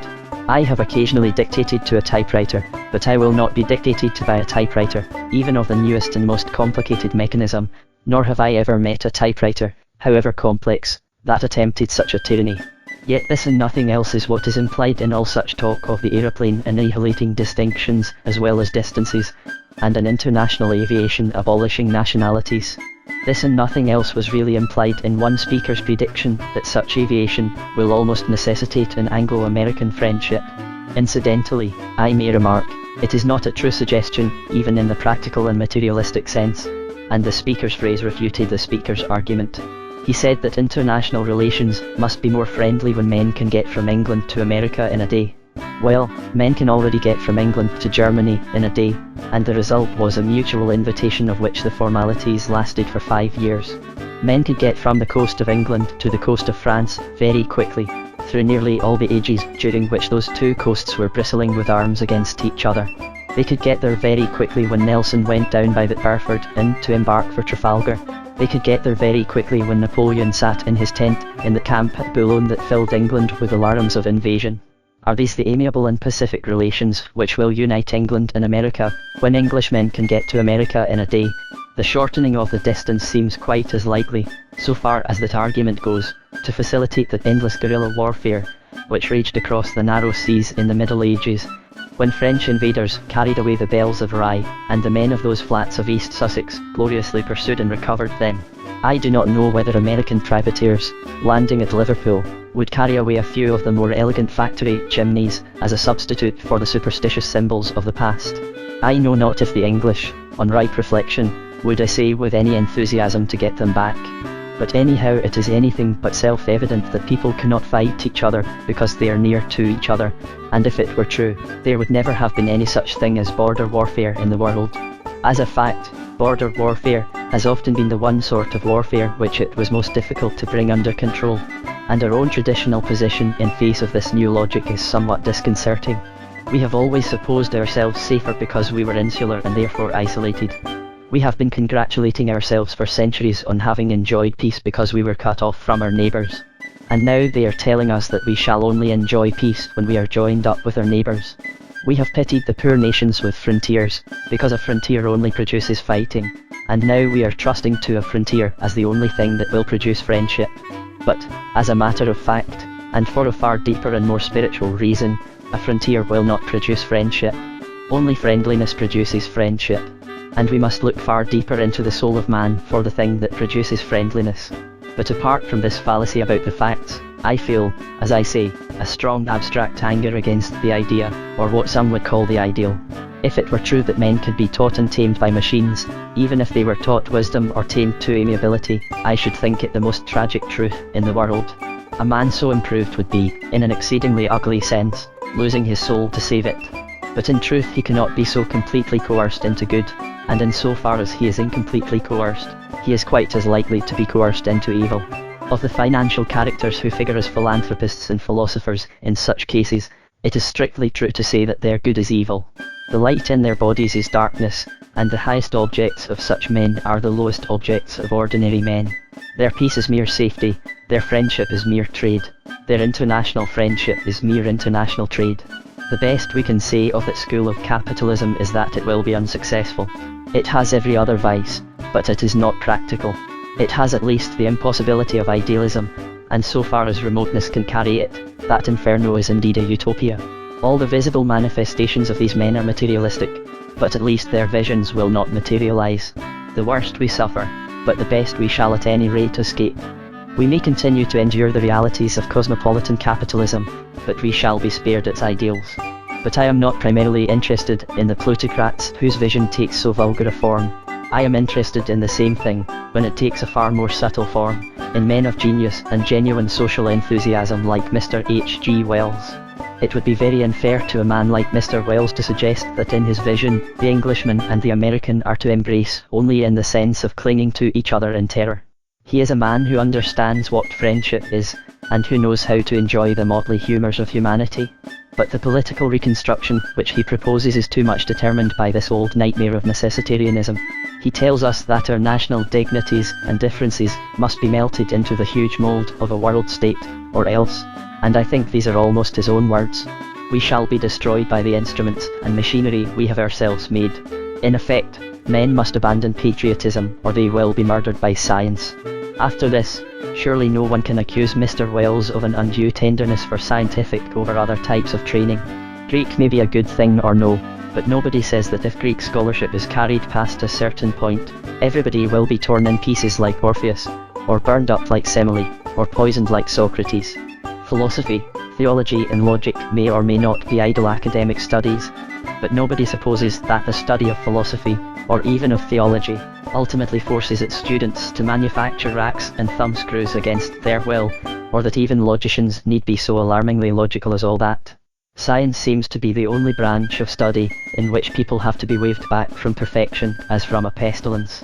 But my business is not with the scientific dangers which alarm Mr. Wells, but with the remedy he proposes for them, or rather with the relation of that remedy to the foundation and the future of America. Now it is not too much to say that Mr. Wells finds his model in America. The world state is to be the United States of the world. He answers almost all objections to the practicability of such a peace among states, by pointing out that the American states have such a peace, and by adding, truly enough, that another turn of history might easily have seen them broken up by war. The pattern of the world state is to be found in the New World. Oddly enough, as it seems to me, he proposes almost cosmic conquests for the American Constitution, while leaving out the most successful thing in the Constitution. The point appeared in answer to a question which many, like myself, must have put in this matter, the question of despotism and democracy. I cannot understand any Democrat not seeing the danger of so distant and indirect a system of government. It is hard enough anywhere to get representatives to represent. It is hard enough to get a little town council to fulfill the wishes of a little town, even when the townsmen meet the town councillors every day in the street, and could kick them down the street if they liked. What the same town councillors would be like if they were ruling all their fellow creatures, from the North Pole or the New Jerusalem, is a vision of Oriental despotism, beyond the towering fancies of Tamburlaine. This difficulty in all representative government is felt everywhere, and not least in America. But I think that if there is one truth apparent in such a choice of evils, it is that monarchy is at least better than oligarchy, and that where we have to act on a large scale, the most genuine popularity can gather round a particular person like a pope or a president of the United States, or even a dictator like Caesar or Napoleon, rather than round a more or less corrupt committee which can only be defined as an obscure oligarchy. And in that sense any oligarchy is obscure. For people to continue to trust 27 men it is necessary, as a preliminary formality, that people should have heard of them. And there are no 27 men of whom everybody has heard, as everybody in France had heard of Napoleon, as all Catholics have heard of the Pope, or all Americans have heard of the President. I think the mass of ordinary Americans do really elect their President, and even where they cannot control him at least they watch him, and in the long run they judge him. I think, therefore, that the American Constitution has a real popular institution in the presidency. But Mr. Wells would appear to want the American Constitution without the presidency. If I understand his words rightly, he seems to want the great democracy without its popular institution. Alluding to this danger, that the world state might be a world tyranny, he seems to take tyranny entirely in the sense of autocracy. He asks whether the president of the world state would not be rather too tremendous a person, and seems to suggest in answer that there need not even be any such person. He seems to imply that the committee controlling the planet could meet almost without anyone in the chair, certainly without anyone on the throne. I cannot imagine anything more manifestly made to be a tyranny than such an acephalous aristocracy. But while Mr. Wells's decision seems to me strange, his reason for it seems to me still more extraordinary. He suggests that no such dictator will be needed in his world state because there will be no wars and no diplomacy. A world state ought doubtless to go around the world, and going round the world seems to be a good training for arguing in a circle. Obviously there will be no wars and no war diplomacy if something has the power to prevent them, and we cannot deduce that the something will not want any power. It is rather as if somebody, urging that the Germans could only be defeated by uniting the Allied commands under Marshal Foch, had said that after all it need not offend the British generals because the French supremacy need only be a fiction, the Germans being defeated. We should naturally say that the German defeat would only be a reality because the Allied command was not a fiction. So the universal peace would only be a reality if the world state were not a fiction. And it could not be even a state if it were not a government. This argument amounts to saying, first that the world state will be needed because it is strong, and then that it may safely be weak because it will not be needed. Internationalism is in any case hostile to democracy. I do not say it is incompatible with it, but any combination of the two will be a compromise between the two. The only purely popular government is local, and founded on local knowledge.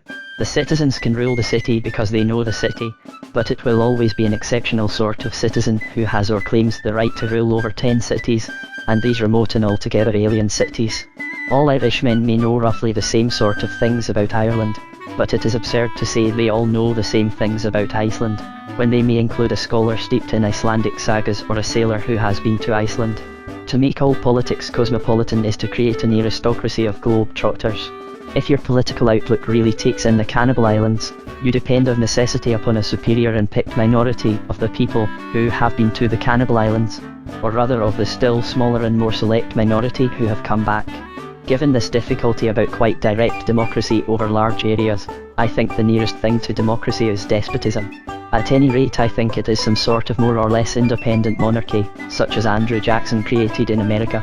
And I believe it is true to say that the two men whom the modern world really and almost reluctantly regards with impersonal respect, as clothed by their office with something historic and honourable, are the Pope and the President of the United States.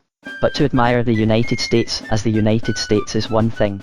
To admire them as the world state is quite another. The attempt of Mr. Wells to make America a sort of model for the federation of all the free nations of the earth, though it is international in intention, is really as narrowly national, in the bad sense, as the desire of Mr. Kipling to cover the world with British imperialism, or of Professor Treitsch to cover it with Prussian pan-Germanism. Not being schoolboys, we no longer believe that everything can be settled by painting the map red. Nor do I believe it can be done by painting it blue with white spots, even if they are called stars. The insufficiency of British imperialism does not lie in the fact that it has always been applied by force of arms. As a matter of fact, it has not. It has been affected largely by commerce, by colonization of comparatively empty places, by geographical discovery and diplomatic bargain. Whether it be regarded as praise or blame, it is certainly the truth that among all the things that have called themselves empires, the British has been perhaps the least purely military, and has least both of the special guilt and the special glory that goes with militarism. The insufficiency of British imperialism is not that it is imperial, let alone military. The insufficiency of British imperialism is that it is British, when it is not merely Jewish. It is that just as a man is no more than a man, so a nation is no more than a nation, and any nation is inadequate as an international model. Any state looks small when it occupies the whole earth. Any polity is narrow as soon as it is as wide as the world. It would be just the same if Ireland began to paint the map green or Montenegro were to paint it black. The objection to spreading anything all over the world is that, among other things, you have to spread it very thin. But America, which Mr. Wells takes as a model, is in another sense rather a warning. Mr. Wells says very truly that there was a moment in history when America might well have broken up into independent states like those of Europe. He seems to take it for granted that it was in all respects an advantage that this was avoided. Yet there is surely a case, however mildly we put it, for a certain importance in the world still attaching to Europe. There are some who find France as interesting as Florida, and who think they can learn as much about history and humanity in the marble cities of the Mediterranean as in the wooden towns of the Middle West. Europe may have been divided, but it was certainly not destroyed, nor has its peculiar position in the culture of the world been destroyed. Nothing has yet appeared capable of completely eclipsing it, either in its extension in America or its imitation in Japan. But the immediate point here is perhaps a more important one. There is now no creed accepted as embodying the common sense of all Europe, as the Catholic creed was accepted as embodying it in medieval times. There is no culture broadly superior to all others, as the Mediterranean culture was superior to that of the barbarians in Roman times. If Europe were united in modern times, it would probably be by the victory of one of its types over others, possibly over all the others. And when America was united finally in the 19th century, it was by the victory of one of its types over others. It is not yet certain that this victory was a good thing. It is not yet certain that the world will be better for the triumph of the North over the Southern traditions of America. It may yet turn out to be as unfortunate as a triumph of the North Germans over the southern traditions of Germany and of Europe. The men who will not face this fact are men whose minds are not free. They are more crushed by progress than any pietists by providence. They are not allowed to question that whatever has recently happened was all for the best. Now progress is providence without God. That is, it is a theory that everything has always perpetually gone right by accident. It is a sort of atheistic optimism, based on an everlasting coincidence far more miraculous than a miracle. If there be no purpose, or if the purpose permits of human free will, then in either case, it is almost insanely unlikely that there should be in history a period of steady and uninterrupted progress. Or in other words, a period in which pure bewildered humanity moves amid a chaos of complications, without making a single mistake. What has to be hammered into the heads of most normal newspaper readers today is that man has made a great many mistakes.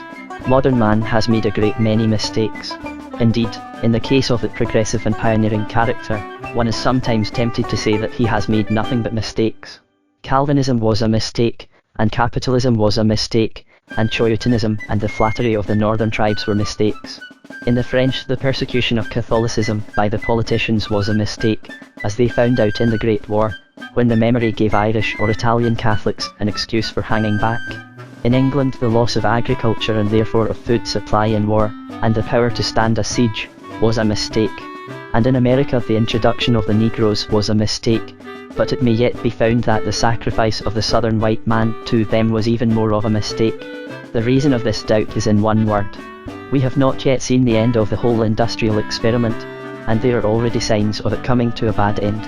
It may end in Bolshevism. It is more likely to end in the servile state. Indeed, the two things are not so different as some suppose, and they grow less different every day. The Bolshevists have already called in capitalists to help them to crush the free peasants. The capitalists are quite likely to call in labour leaders to whitewash their compromise as social reform or even socialism.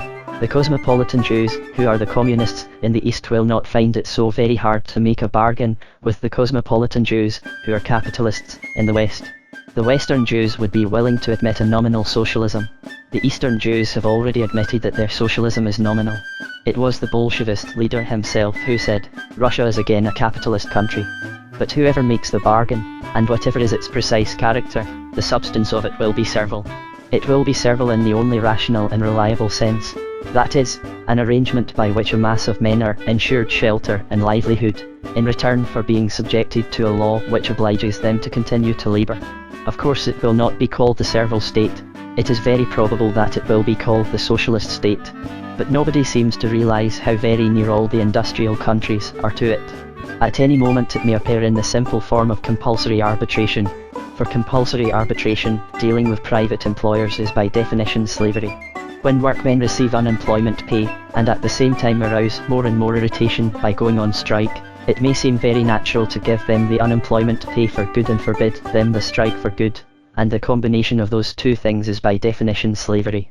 And Trotsky can beat any trust magnate as a strike breaker, for he does not even pretend that his compulsory labour is a free bargain. If Trotsky and the trust magnate come to a working compromise, that compromise will be a servile state. But it will also be the supreme and by far the most constructive and conclusive result of the industrial movement in history, of the power of machinery, or money, of the huge populations of the modern cities, of scientific inventions and resources, of all the things before which the agricultural society of the Southern Confederacy went down. But even those who cannot see that commercialism may end in the triumph of slavery can see that the Northern victory has to a great extent ended in the triumph of commercialism.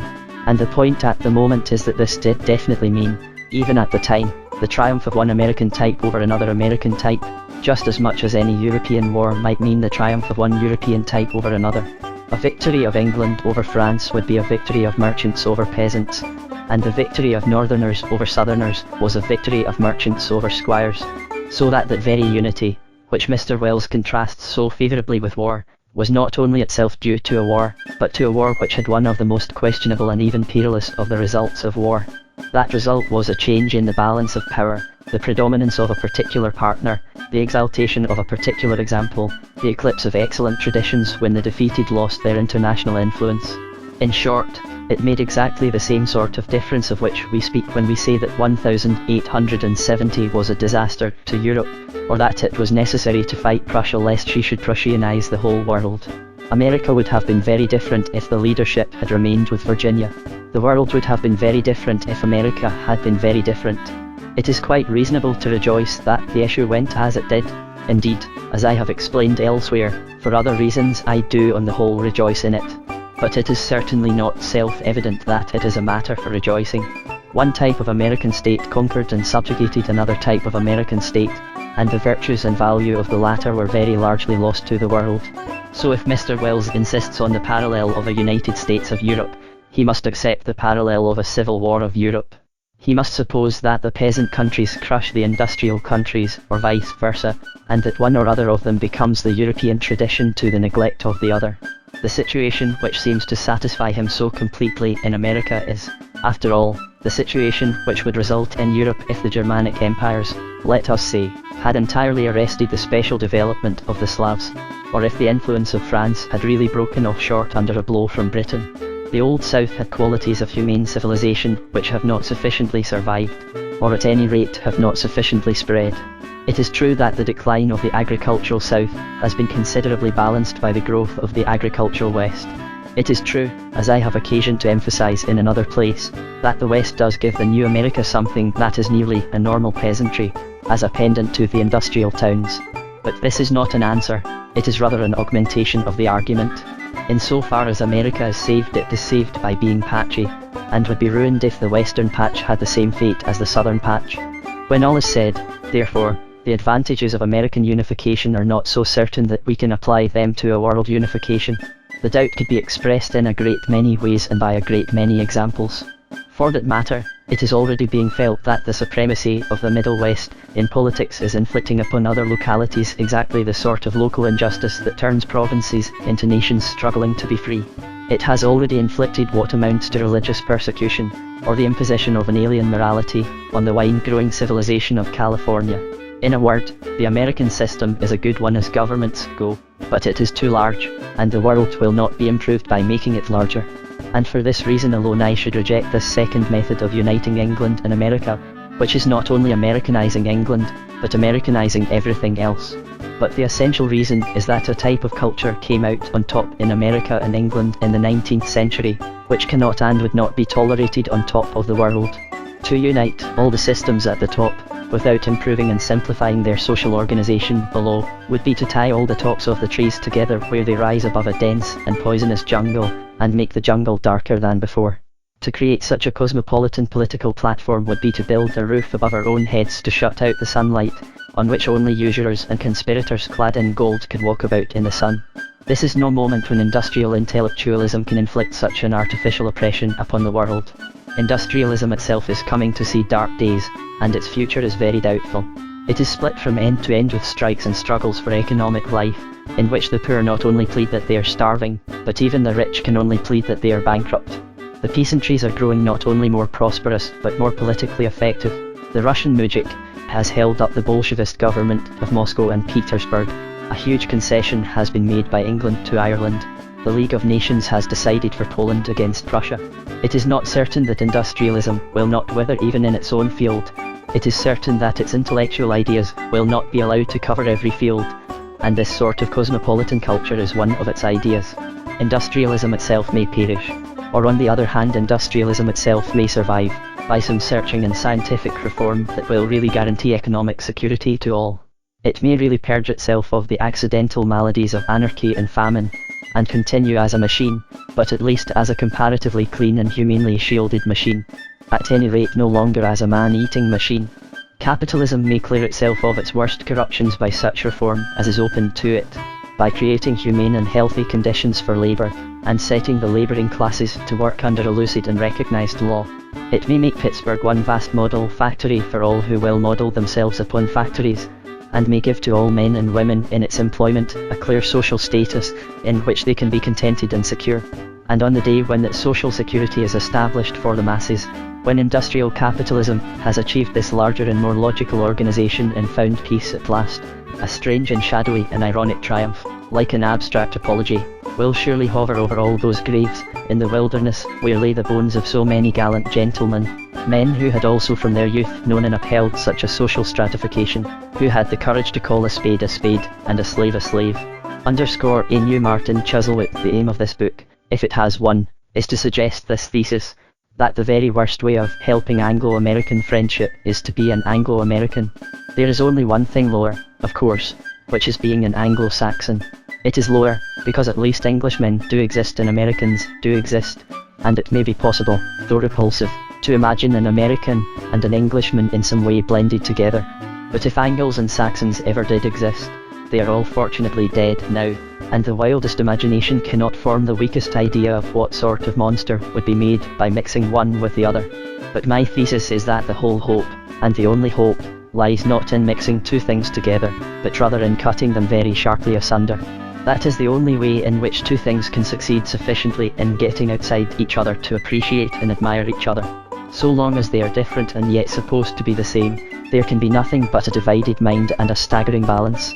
It may be that in the first twilight of time man and woman walked about as one quadruped. But if they did, I am sure it was a quadruped that reared and bucked and kicked up its heels. Then the flaming sword of some angel divided them, and they fell in love with each other.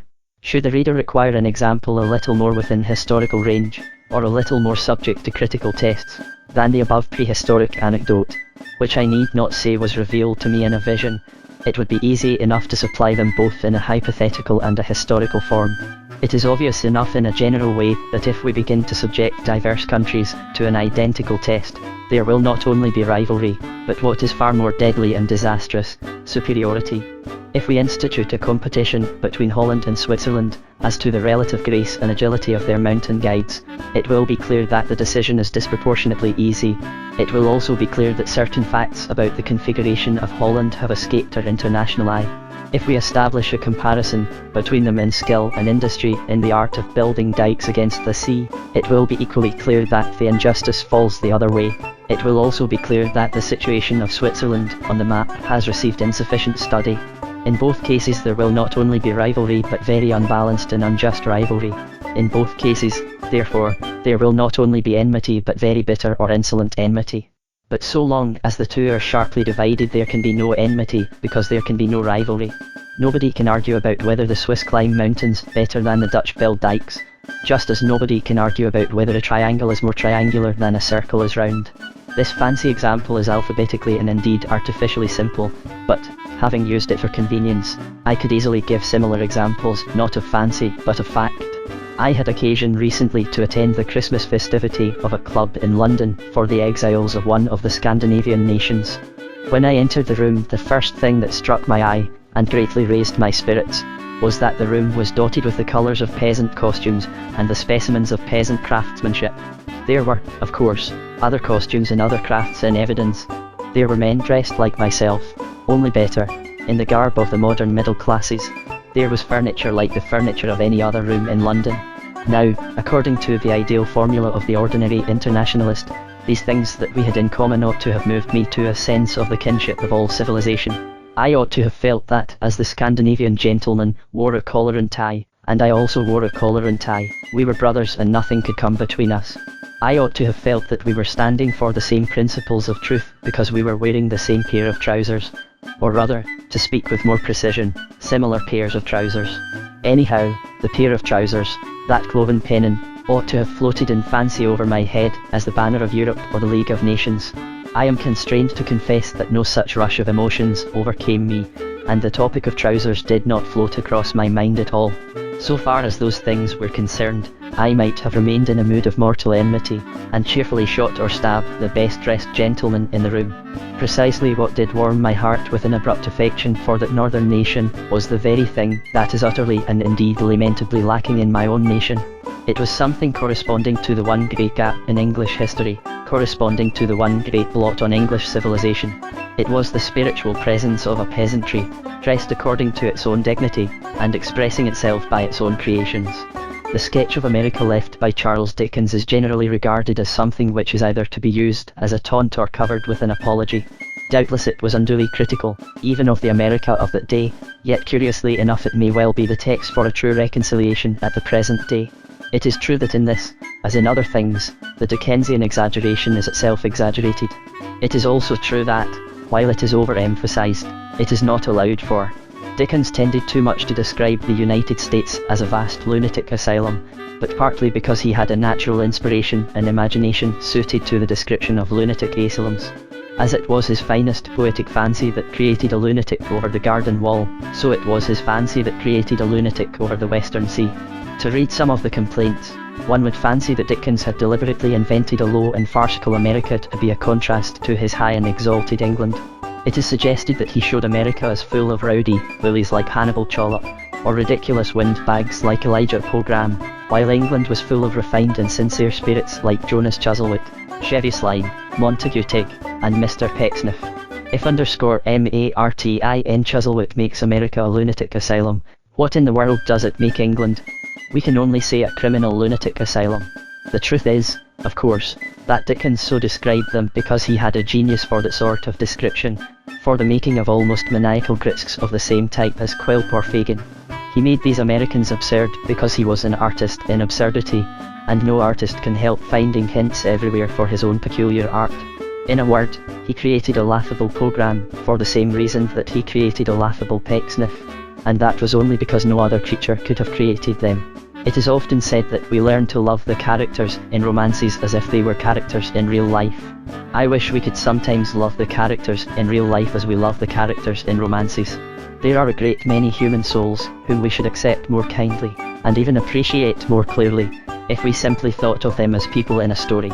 _Martin Chuzzlewit is itself indeed an unsatisfactory and even unfortunate example, for it is, among its author's other works, a rather unusually harsh and hostile story. I do not suggest that we should feel towards an American friend that exact shade or tint of tenderness that we feel towards Mr. Hannibal Trollope. Our enjoyment of the foreigner should rather resemble our enjoyment of Pickwick than our enjoyment of Pecksniff. But there is this amount of appropriateness even in the particular example, that Dickens did show in both countries how men can be made amusing to each other. So far the point is not that he made fun of America, but that he got fun out of America. And, as I have already pointed out, he applied exactly the same method of selection and exaggeration to England. In the other English stories, written in a more amiable mood, he applied it in a more amiable manner, but he could apply it to an American too, when he was writing in that mood and manner. We can see it in the witty and withering criticism delivered by the Yankee traveller in the musty refreshment room of Mugby Junction, a genuine example of a genuinely American fun and freedom, satirising a genuinely British stuffiness and snobbery. Nobody expects the American traveller to admire the refreshments at Mugby Junction, but he might admire the refreshment at one of the Pickwickian inns, especially if it contained Pickwick. Nobody expects Pickwick to like Pogram, but he might like the American who made fun of Mugby Junction. But the point is that, while he supported him in making fun, he would also think him funny. The two comic characters could admire each other, but they would also be amused at each other. And the American would think the Englishman funny because he was English, and a very good reason too. The Englishman would think the American amusing because he was American, nor can I imagine a better ground for his amusement. Now many will debate on the psychological possibility of such a friendship founded on reciprocal ridicule, or rather on a comedy of comparisons. But I will say of this harmony of humours what Mr. H.G. Wells says of his harmony of states in the unity of his world state. If it be truly impossible to have such a peace, then there is nothing possible except war. If we cannot have friends in this fashion, then we shall sooner or later have enemies in some other fashion. There is no hope in the pompous impersonalities of internationalism, and this brings us to the real and relevant mistake of Dickens. It was not in thinking his Americans funny, but in thinking them foolish because they were funny. In this sense it will be noticed that Dickens's American sketches are almost avowedly superficial. They are descriptions of public life and not private life. Mr. Jefferson Brick had no private life, but Mr. Jonas Chuzzlewit undoubtedly had a private life, and even kept some parts of it exceeding private. Mr. Pecksniff was also a domestic character, so was Mr. Quilp. Mr. Pecksniff and Mr. Quilp had slightly different ways of surprising their families. Mr. Pecksniff by playfully observing, "Bo," when he came home, Mr. Quilp by coming home at all. But we can form no picture of how Mr. Hannibal Trollope playfully surprised his family, possibly by shooting at them, possibly by not shooting at them. We can only say that he would rather surprise us by having a family at all. We do not know how the mother of the modern Gurkey managed the modern Gurkey, for her maternity was rather a public than a private office. We have no romantic moonlit scenes of the love-making of Elijah Pogram to balance against the love story of Seth Pecksniff. These figures are all in a special sense theatrical, all facing one way and lit up by a public limelight. Their ridiculous characters are detachable from their real characters, if they have any real characters. And the author might perfectly well be right about what is ridiculous, and wrong about what is real. He might be as right in smiling at the Pograms and the Bricks as in smiling at the Pickwicks and the Boffins. And he might still be as wrong in seeing Mr. Pogram as a hypocrite as the great Buzzfuzz was wrong in seeing Mr. Pickwick as a monster of revolting heartlessness and systematic villainy. He might still be as wrong in thinking Jefferson Brick a charlatan and a cheat as was that great disciple of Lavater, Mrs. Wilfer, in tracing every wrinkle of evil cunning in the face of Mrs. Boffin. For Mr. Pickwick's spectacles and gaiters and Mrs. Boffin's bonnets and boudoir are after all superficial jokes, and might be equally well seen whatever we saw beneath them. A man may smile and be a villain, but a man may also make us smile and not be a villain. He may make us smile and not even be a fool.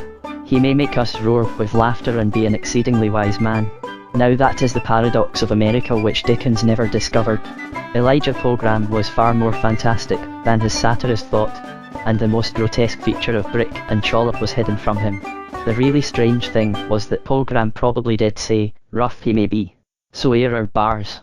Wild he may be, so ere our buffalers, and yet was a perfectly intelligent and public-spirited citizen while he said it. The extraordinary thing is that Jefferson Brick may really have said, the libation of freedom must sometimes be quaffed in blood, and yet Jefferson Brick may have served freedom, resisting unto blood. There really has been a florid school of rhetoric in the United States which has made it quite possible for serious and sensible men to say such things. It is amusing simply as a difference of idiom or costume is always amusing, just as English idiom and English costume are amusing to Americans. But about this kind of difference there can be no kind of doubt. So sturdy not to say stuffy a materialist as Ingersoll could say of so shoddy not to say shady a financial politician as Blaine, like an armed warrior, like a plumed knight, James G. Blaine strode down the hall of Congress, and flung his spear full and true at the shield of every enemy of his country, and every traducer of his fair name. Compared with that, the passage about bears and buffaloes, which Mr. Pogram delivered in defence of the defaulting postmaster, is really a very reasonable and appropriate statement. For bears and buffaloes are wild and rough and in that sense free, while plumed knights do not throw their lances about like the Asigi of Zulus.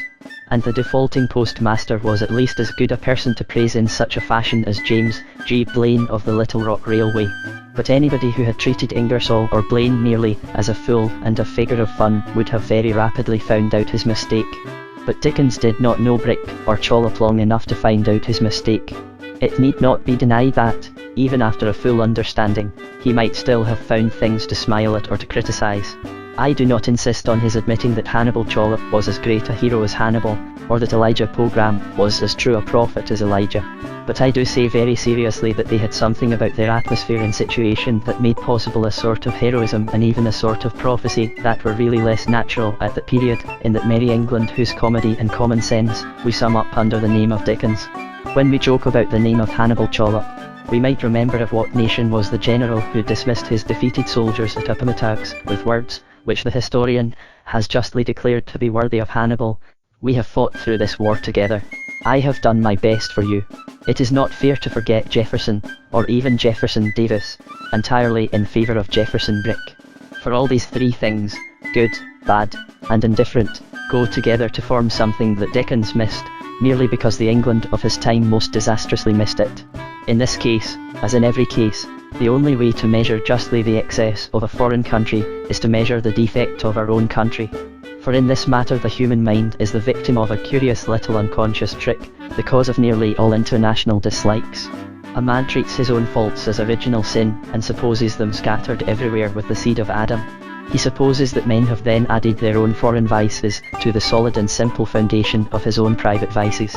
It would astound him to realise that they have actually, by their strange erratic path, avoided his vices as well as his virtues.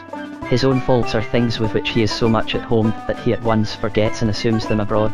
He is so faintly conscious of them in himself that he is not even conscious of the absence of them in other people. He assumes that they are there so that he does not see that they are not there.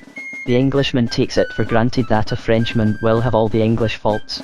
Then he goes on to be seriously angry with the Frenchman for having dared to complicate them by the French faults. The notion that the Frenchman has the French faults and not the English faults is a paradox too wild to cross his mind. He is like an old Chinaman who should laugh at Europeans for wearing ludicrous top hats and curling up their pigtails inside them, because obviously all men have pigtails, as all monkeys have tails. Or he is like an old Chinese lady who should justly deride the high-heeled shoes of the West, considering them a needless addition to the sufficiently tight and secure bandaging of the foot. For, of course, all women bind up their feet, as all women bind up their hair. What these celestial thinkers would not think of, or allow for, is the wild possibility that we do not have pigtails although we do have top hats, or that our ladies are not silly enough to have Chinese feet, though they are silly enough to have high-heeled shoes. Nor should we necessarily have come an inch nearer to the Chinese extravagances even if the chimney pot hat rose higher than a factory chimney, or the high heels had evolved into a sort of stilts. By the same fallacy, the Englishman will not only curse the French peasant as a miser, but will also try to tip him as a beggar. That is, he will first complain of the man having the surliness of an independent man, and then accuse him of having the servility of a dependent one. Just as the hypothetical Chinaman cannot believe that we have top hats but not pigtails, so the Englishman cannot believe that peasants are not snobs even when they are savages. Or he sees that a Paris paper is violent and sensational, and then supposes that some millionaire owns 20 such papers and runs them as a newspaper trust. Surely the yellow press is present everywhere to paint the map yellow, as the British Empire to paint it red. It never occurs to such a critic that the French paper is violent because it is personal, and personal because it belongs to a real and responsible person, and not to a ring of nameless millionaires. It is a pamphlet, and not an anonymous pamphlet. In 100 other cases the same truth could be illustrated. The situation in which the black man first assumes that all mankind is black, and then accuses the rest of the artificial vice of painting their faces red and yellow, or the hypocrisy of whitewashing themselves after the fashion of whited sepulchres. The particular case of it now before us is that of the English misunderstanding of America, and it is based, as in all these cases, on the English misunderstanding of England. For the truth is that England has suffered of late from not having enough of the free shooting of Hannibal Trollope, from not understanding enough that the libation of freedom must sometimes be quaffed in blood. The prosperous Englishman will not admit this, but then the prosperous Englishman will not admit that he has suffered from anything. That is what he is suffering from. Until lately at least he refused to realise that many of his modern habits had been bad habits, the worst of them being contentment. For all the real virtue in contentment evaporates, when the contentment is only satisfaction and the satisfaction is only self-satisfaction. Now it is perfectly true that America and not England has seen the most obvious and outrageous official denials of liberty, but it is equally true that it has seen the most obvious flouting of such official nonsense, far more obvious than any similar evasions in England. And nobody who knows the subconscious violence of the American character would ever be surprised if the weapons of Trollope began to be used in the most lawful lawlessness. It is perfectly true that the libation of freedom must sometimes be drunk in blood, and never more, one would think, than when mad millionaires forbid it to be drunk in beer. But America, as compared with England, is the country where one can still fancy men obtaining the libation of beer by the libation of blood. Vulgar plutocracy is almost omnipotent in both countries, but I think there is now more kick of reaction against it in America than in England. The Americans may go mad when they make laws, but they recover their reason when they disobey them. I wish I could believe that there was as much of that destructive repentance in England, as indeed there certainly was when Cobbett wrote. It faded gradually like a dying fire through the Victorian era, and it was one of the very few realities that Dickens did not understand. But anyone who does understand it will know that the days of Cobbett saw the last lost fight for English democracy, and that if he had stood at the turning of the historic road, he would have wished a better fate to the frame breakers, and the fury against the first machinery, and luck to the Luddite fires. Anyhow, what is wanted is a new Martin Chuzzlewit, told by a wiser Mark Tapley. It is typical of something sombre and occasionally stale in the mood of Dickens when he wrote that book, that the comic servant is not really very comic. Mark Tapley is a very thin shadow of Sam Weller, but if Dickens had written it in a happier mood, there might have been a truer meaning in Mark Tapley's happiness. For it is true that this illogical good humour amid unreason and disorder is one of the real virtues of the English people. It is the real advantage they have in that adventure all over the world, which they were recently and reluctantly induced to call an empire. That receptive ridicule remains with them as a secret pleasure when they are colonists, or convicts.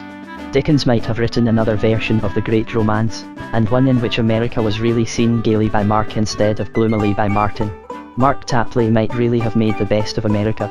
Then America would have lived and danced before us like Pickwick's England, a fairyland of happy lunatics and lovable monsters, and we might still have sympathised as much with the rhetoric of Lafayette Kettle as with the rhetoric of Wilkins Micawber, or with the violence of Trollope as with the violence of Boythorn. That new Martin Chuzzlewit will never be written, and the loss of it is more tragic than the loss of _E.D.W.I.N. Drood. But every man who has travelled in America has seen glimpses and episodes in that untold tale, and far away on the red Indian frontiers, or in the hamlets, in the hills of Pennsylvania, there are people whom I met for a few hours or for a few moments, whom I nonetheless sincerely like and respect because I cannot but smile as I think of them. But the converse is also true. They have probably forgotten me, but if they remember they laugh.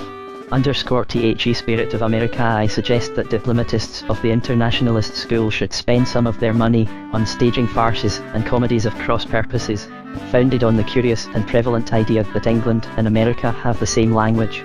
I know, of course, that we both inherit the glorious tongue of Shakespeare, not to mention the tune of the musical glasses, but there have been moments when I thought that if we spoke Greek and they spoke Latin, we might understand each other better.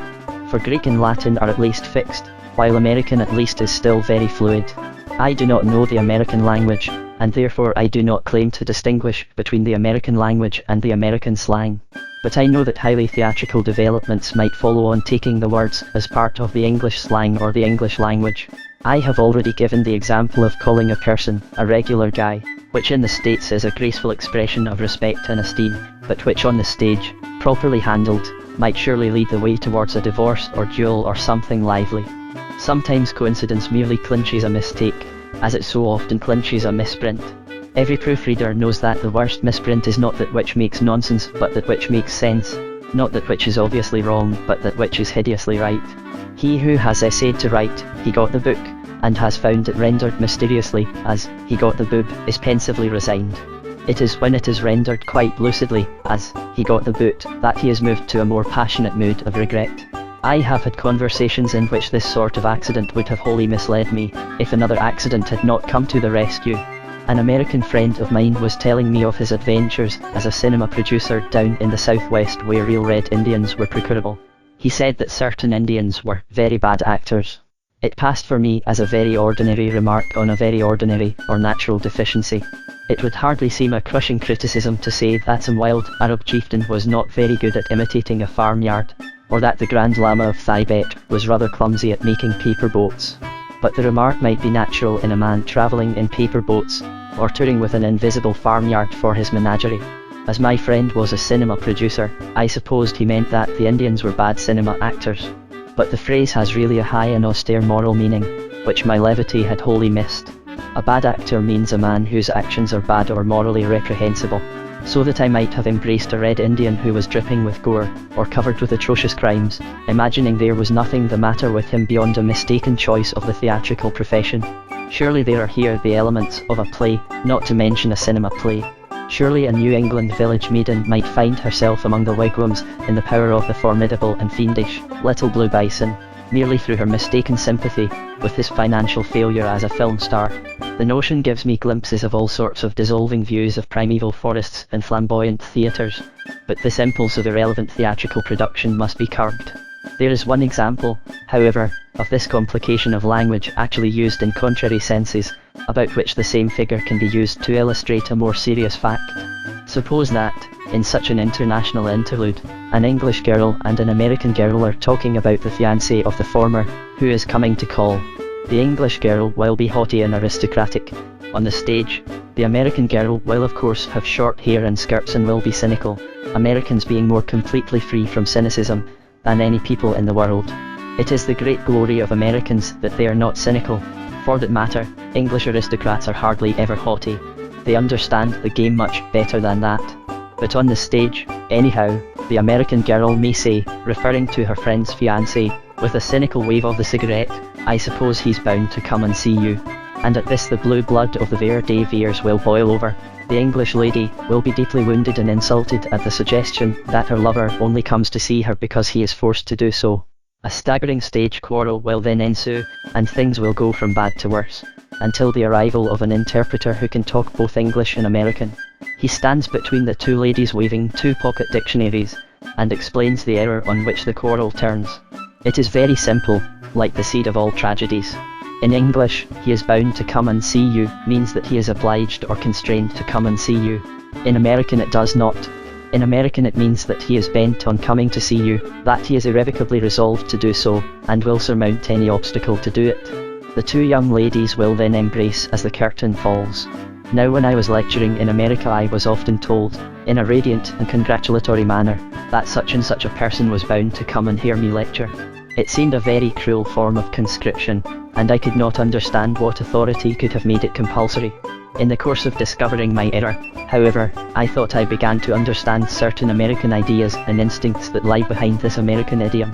For as I have urged before, and shall often urge again, the road to international friendship is through really understanding jokes. It is in a sense through taking jokes seriously.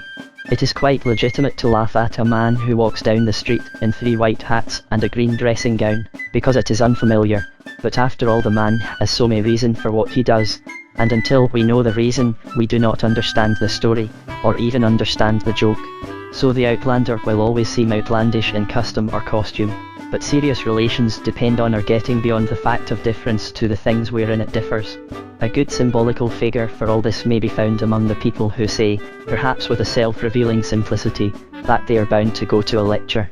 If I were asked for a single symbolic figure summing up the whole of what seems eccentric and interesting about America to an Englishman, I should be satisfied to select that one lady who complained of Mrs. Asquith's lecture and wanted her money back. I do not mean that she was typically American in complaining. Far from it. I, for one, have a great and guilty knowledge of all that amiable American audience will endure without complaint. I do not mean that she was typically American in wanting her money. Quite the contrary. That sort of American spends money rather than hoards it, and when we convict them of vulgarity, we acquit them of avarice. Where she was typically American, summing up a truth individual and indescribable in any other way, is that she used these words: I've risen from a sick bed to come and hear her, and I want my money back. The element in it which really amuses an Englishman is precisely the element which, properly analysed, ought to make him admire an American. But my point is that only by going through the amusement can he reach the admiration. The amusement is in the vision of a tragic sacrifice for what is avowedly a rather trivial object.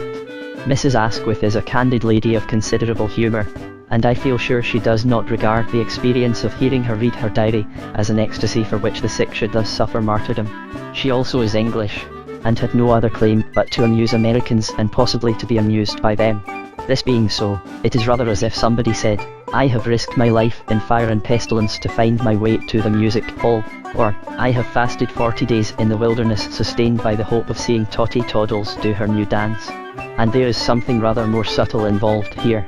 There is something in an Englishman which would make him feel faintly ashamed of saying that he had fasted to hear Totty Toddles, or risen from a sick bed to hear Mrs. Asquith. He would feel that it was undignified to confess that he had wanted mere amusement so much, and perhaps that he had wanted anything so much. He would not like, so to speak, to be seen rushing down the street after Totty Toddles, or after Mrs. Asquith, or perhaps after anybody. But there is something in it distinct from a mere embarrassment at admitting enthusiasm. He might admit the enthusiasm if the object seemed to justify it. He might perfectly well be serious about a serious thing, but he cannot understand a person being proud of serious sacrifices for what is not a serious thing. He does not like to admit that a little thing can excite him, that he can lose his breath in running, or lose his balance in reaching, after something that might be called silly. Now that is where the American is fundamentally different. To him the enthusiasm itself is meritorious. To him the excitement itself is dignified. He counts it a part of his manhood to fast, or fight, or rise from a bed of sickness for something, or possibly for anything. His ideal is not to be a lock that only a worthy key can open, but a live wire that anything can touch or anybody can use. In a word, there is a difference in the very definition of virility and therefore of virtue. A live wire is not only active, it is also sensitive. Thus sensibility becomes actually a part of virility. Something more is involved than the vulgar simplification of the American as the irresistible force and the Englishman as the immovable post. As a fact, those who speak of such things nowadays generally mean by something irresistible something simply immovable, or at least something unalterable, motionless even in motion, like a cannonball, for a cannonball is as dead as a cannon. Prussian militarism was praised in that way until it met a French force of about half its size on the banks of the Marne. But that is not what an American means by energy. That sort of Prussian energy is only monotony without repose. American energy is not a soulless machine, for it is the whole point that he puts his soul into it. It is a very small box for so big a thing, but it is not an empty box. But the point is that he is not only proud of his energy, he is proud of his excitement. He is not ashamed of his emotion, of the fire or even the tear in his manly eye, when he tells you that the great wheel of his machine breaks 4 billion butterflies an hour. That is the point about American sport, that it is not in the least sportive. It is because it is not very sportive that we sometimes say it is not very sporting. It has the vices of a religion. It has all the paradox of original sin in the service of aboriginal faith. It is sometimes untruthful because it is sincere. It is sometimes treacherous because it is loyal. Men lie and cheat for it as they lied for their lords in a feudal conspiracy, or cheated for their chieftains in a Highland feud. We may say that the vassal readily committed treason, but it is equally true that he readily endured torture. So does the American athlete endure torture.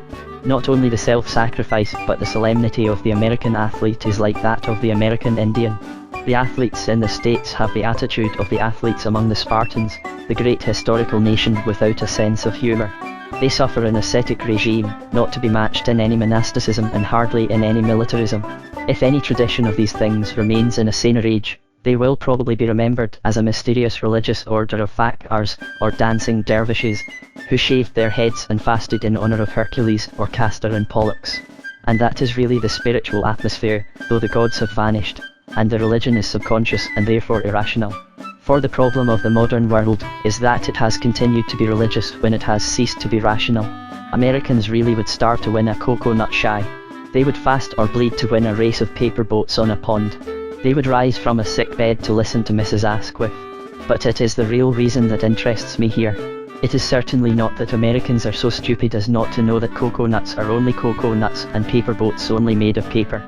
Americans are, on an average, rather more intelligent than Englishmen, and they are well aware that Hercules is a myth, and that Mrs. Asquith is something of a mythologist. It is not that they do not know that the object is small in itself, it is that they do really believe that the enthusiasm is great in itself. They admire people for being impressionable. They admire people for being excited. An American so struggling for some disproportionate trifle, like one of my lectures, really feels in a mystical way that he is right, because it is his whole morality to be keen. So long as he wants something very much, whatever it is, he feels he has his conscience behind him, and the common sentiment of society behind him, and God and the whole universe behind him. Wedged on one leg in a hot crowd at a trivial lecture, he has self-respect. His dignity is at rest. That is what he means when he says he is bound to come to the lecture. Now the Englishman is fond of occasional larks. But these things are not larks, nor are they occasional. It is the essential of the Englishman's lark that he should think it a lark, that he should laugh at it even when he does it. Being English myself, I like it, but being English myself, I know it is connected with weaknesses as well as merits. In its irony there is condescension and therefore embarrassment. This patronage is allied to the patron, and the patron is allied to the aristocratic tradition of society. The larks are a variant of laziness because of leisure, and the leisure is a variant of the security and even supremacy of the gentleman. When an undergraduate at Oxford smashes 100 windows, he is well aware that the incident is merely a trifle. He can be trusted to explain to his parents and guardians that it was merely a trifle. He does not say, even in the American sense, that he was bound to smash the windows. He does not say that he had risen from a sick bed to smash the windows. He does not especially think he has risen at all. He knows he has descended, though with delight, like one diving or sliding down the banisters, to something flat and farcical and full of the English taste for the bathos. He has collapsed into something entirely commonplace, though the owners of the windows may possibly not think so. This rather indescribable element runs through 100 English things, as in the love of bathos shown even in the sound of proper names, so that even the yearning lover in a lyric yearns for somebody named Sally rather than Salome, and for a place called Wapping rather than a place called Westermain. Even in the relapse into rowdiness there is a sort of relapse into comfort. There is also what is so large a part of comfort: carelessness. The undergraduate breaks windows because he does not care about windows, not because he does care about more fresh air like a hygienist, or about more light like a German poet. Still less does he heroically smash 100 windows because they come between him and the voice of Mrs. Asquith. But least of all does he do it because he seriously prides himself on the energy apart from its aim, and on the willpower that carries it through. He is not bound to smash the windows, even in the sense of being bent upon it. He is not bound at all but rather relaxed, and his violence is not only a relaxation but a laxity. Finally, this is shown in the fact that he only smashes windows when he is in the mood to smash windows, when some fortunate conjunction of stars and all the tints and nuances of nature whisper to him that it would be well to smash windows. But the American is always ready, at any moment, to waste his energies on the wilder and more suicidal course of going to lectures. And this is because to him such excitement is not a mood, but a moral ideal.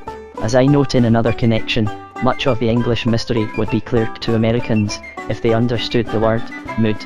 Englishmen are very moody, especially when they smash windows. But I doubt if many Americans understand exactly what we mean by the mood, especially the passive mood.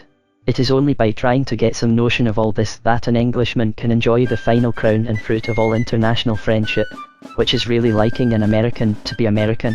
If we only think that parts of him are excellent because parts of him are English, it would be far more sensible to stop at home and possibly enjoy the society of a whole complete Englishman. But anybody who does understand this can take the same pleasure in an American being American that he does in a thunderbolt being swift and a barometer being sensitive. He can see that a vivid sensibility and vigilance really radiate outwards through all the ramifications of machinery and even of materialism. He can see that the American uses his great practical powers upon very small provocation, but he can also see that there is a kind of sense of honour, like that of a duellist, in his readiness to be provoked. Indeed, there is some parallel between the American man of action, however vulgar his aims, and the old feudal idea of the gentleman with a sword at his side. The gentleman may have been proud of being strong or sturdy, he may too often have been proud of being thick-headed, but he was not proud of being thick-skinned. On the contrary, he was proud of being thin-skinned. He also seriously thought that sensitiveness was a part of masculinity. It may be very absurd to read of two Irish gentlemen trying to kill each other for trifles, or of two Irish-American millionaires trying to ruin each other for trash. But the very pettiness of the pretext and even the purpose illustrates the same conception, which may be called the virtue of equitability. And it is really this, and not any rubbish about iron willpower and masterful mentality, that redeems with romance their clockwork cosmos and its industrial ideals. Being a live wire does not mean that the nerves should be like wires, but rather that the very wires should be like nerves. Another approximation to the truth would be to say that an American is really not ashamed of curiosity. It is not so simple as it looks. Men will carry off curiosity with various kinds of laughter and bravado, just as they will carry off drunkenness or bankruptcy. But very few people are really proud of lying on a doorstep, and very few people are really proud of longing to look through a keyhole. I do not speak of looking through it, which involves questions of honour and self-control, but few people feel that even the desire is dignified. Now I fancy the American, at least by comparison with the Englishman, does feel that his curiosity is consistent with his dignity, because dignity is consistent with vivacity. He feels it is not merely the curiosity of Paul Pry, but the curiosity of Christopher Columbus. He is not a spy but an explorer, and he feels his greatness rather grow with his refusal to turn back, as a traveller might feel taller and taller as he neared the source of the Nile or the Northwest Passage. Many an Englishman has had that feeling about discoveries in dark continents, but he does not often have it about discoveries in daily life. The one type does believe in the indignity, and the other in the dignity of the detective. It has nothing to do with ethics in the merely external sense. It involves no particular comparison in practical morals and manners. It is something in the whole poise and posture of the self, of the way a man carries himself. For men are not only affected by what they are, but still more, when they are fools, by what they think they are, and when they are wise, by what they wish to be. There are truths that have almost become untrue by becoming untruthful. There are statements so often stale and insincere that one hesitates to use them, even when they stand for something more subtle. This point about curiosity is not the conventional complaint against the American interviewer. It is not the ordinary joke against the American child. And in the same way I feel the danger of it being identified with the cant about a young nation, if I say that it has some of the attractions, not of American childhood, but of real childhood. There is some truth in the tradition that the children of wealthy Americans tend to be too precocious and luxurious. But there is a sense in which we can really say that if the children are like adults, the adults are like children. And that sense is in the very best sense of childhood. It is something which the modern world does not understand. It is something that modern Americans do not understand, even when they possess it, but I think they do possess it. The devil can quote scripture for his purpose, and the text of scripture which he now most commonly quotes is, "The kingdom of heaven is within you." That text has been the stay and support of more Pharisees and prigs and self-righteous spiritual bullies than all the dogmas in creation. It has served to identify self-satisfaction with the peace that passes all understanding. And the text to be quoted in answer to it is that which declares that no man can receive the kingdom except as a little child. What we are to have inside is the childlike spirit, but the childlike spirit is not entirely concerned about what is inside. It is the first mark of possessing it that one is interested in what is outside. The most childlike thing about a child is his curiosity, and his appetite, and his power of wonder at the world.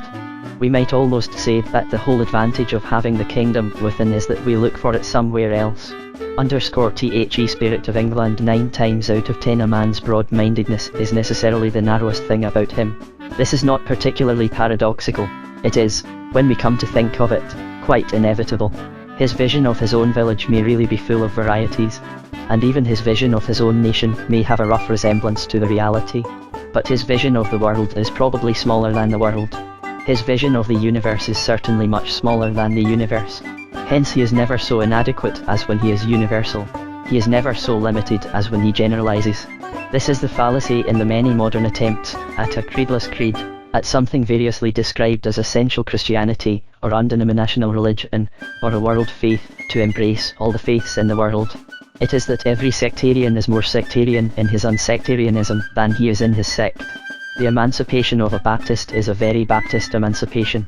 The charity of a Buddhist is a very Buddhist charity, and very different from Christian charity. When a philosophy embraces everything, it generally squeezes everything, and squeezes it out of shape. When it digests, it necessarily assimilates. When a theosophist absorbs Christianity, it is rather as a cannibal absorbs Christian missionaries.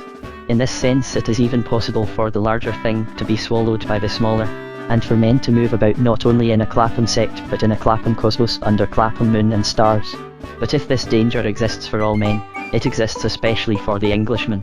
The Englishman is never so insular as when he is imperial, except indeed when he is international.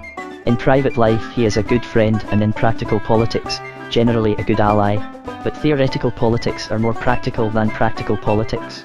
And in theoretical politics, the Englishman is the worst ally the world ever saw. This is all the more curious because he has passed so much of his historical life in the character of an ally. He has been in 20 great alliances and never understood one of them. He has never been farther away from European politics than when he was fighting heroically in the thick of them. I myself think that this splendid isolation is sometimes really splendid, so long as it is isolation and does not imagine itself to be imperialism or internationalism. With the idea of being international, with the idea of being imperial, comes the frantic and farcical idea of being impartial. Generally speaking, men are never so mean and false and hypocritical as when they are occupied in being impartial. They are performing the first and most typical of all the actions of the devil. They are claiming the throne of God. Even when it is not hypocrisy but only mental confusion, it is always a confusion worse and worse confounded. We see it in the impartial historians of the Victorian age, who now seem far more Victorian than the partial historians. Hallam wrote about the Middle Ages, but Hallam was far less medieval than Macaulay, for Macaulay was at least a fighter. Huxley had more medieval sympathies than Herbert Spencer for the same reason, that Huxley was a fighter. They both fought in many ways for the limitations of their own rationalistic epoch, but they were nearer the truth than the men who simply assumed those limitations as rational. The war of the controversialists was a wider thing than the peace of the arbiters. And in the same way, the Englishman never cuts a less convincing figure before other nations than when he tries to arbitrate between them. I have by this time heard a great deal about the necessity of saving Anglo-American friendship, a necessity which I myself feel rather too strongly to be satisfied with the ambassadorial and editorial style of achieving it. I have already said that the worst style of all is to be Anglo-American, or, as the more illiterate would express, to be Anglo-Saxon. I am more and more convinced that the way for the Englishman to do it is to be English, but to know that he is English and not everything else as well. Thus the only sincere answer to Irish nationalism is English nationalism, which is a reality, and not English imperialism, which is a reactionary fiction, or English internationalism, which is a revolutionary one. For the English are reviled for their imperialism because they are not imperialistic. They dislike it, which is the real reason why they do it badly, and they do it badly, which is the real reason why they are disliked when they do it. Nobody calls France imperialistic because she has absorbed Brittany, but everybody calls England imperialistic because she has not absorbed Ireland.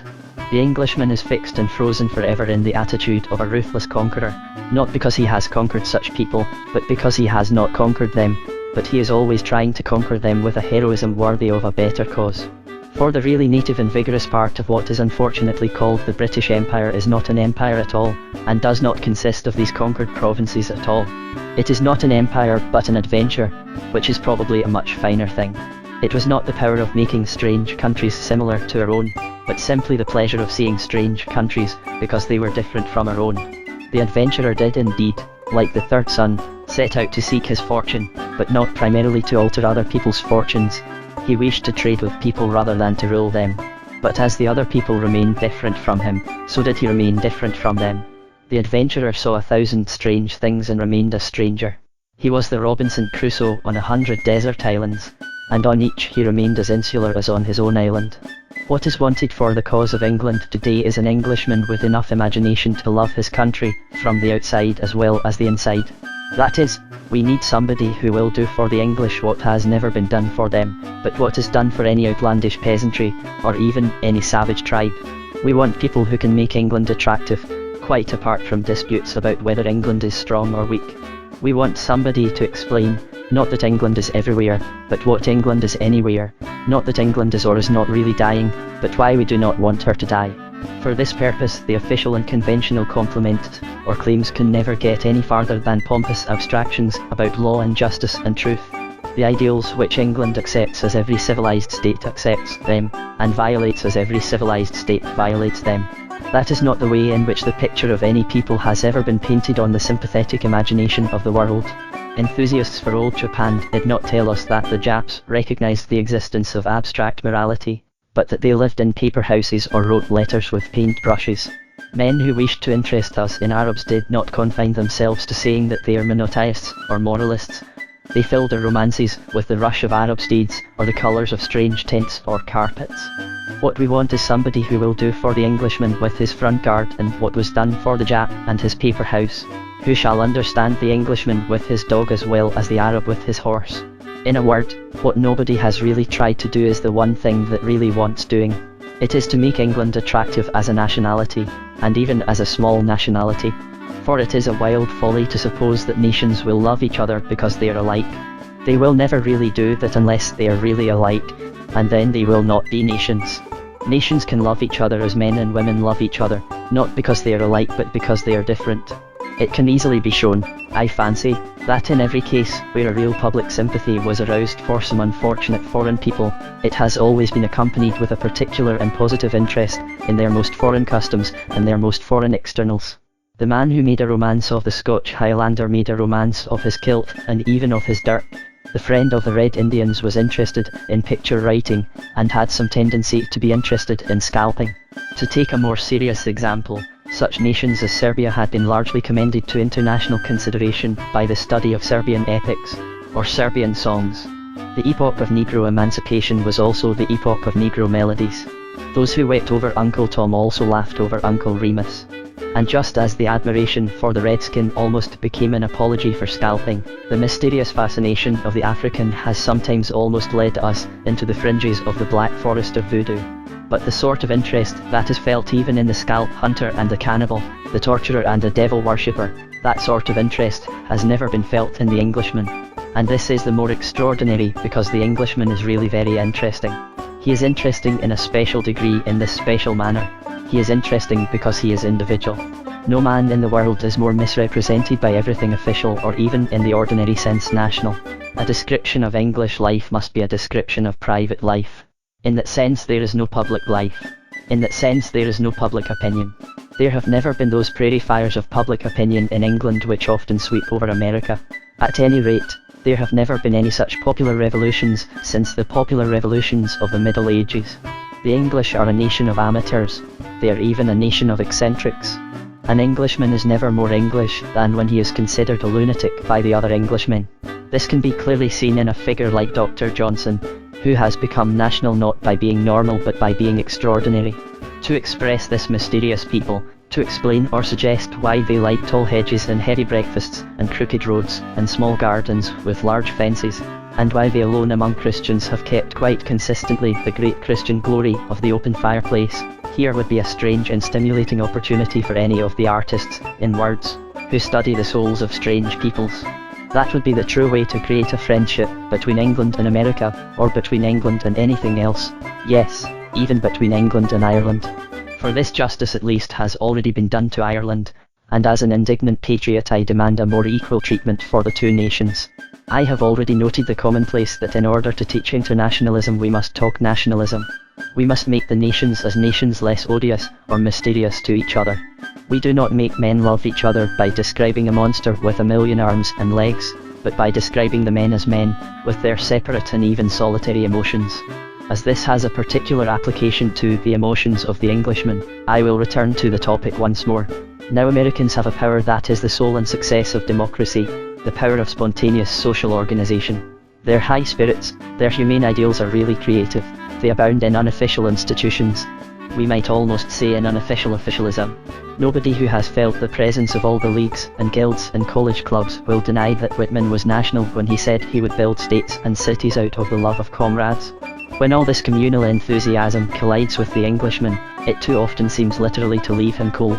They say he is reserved. They possibly think he is rude.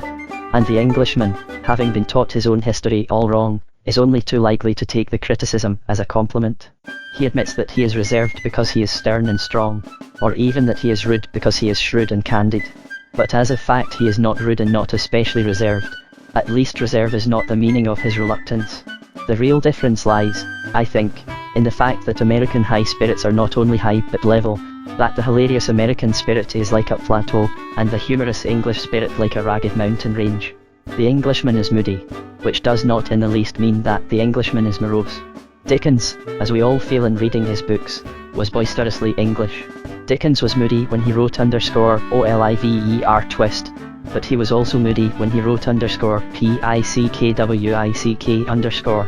That is, he was in another and much healthier mood. The mood was normal to him in the sense that 9 times out of 10 he felt and wrote in that humorous and hilarious mood. But he was, if ever there was one, a man of moods, and all the more of a typical Englishman for being a man of moods.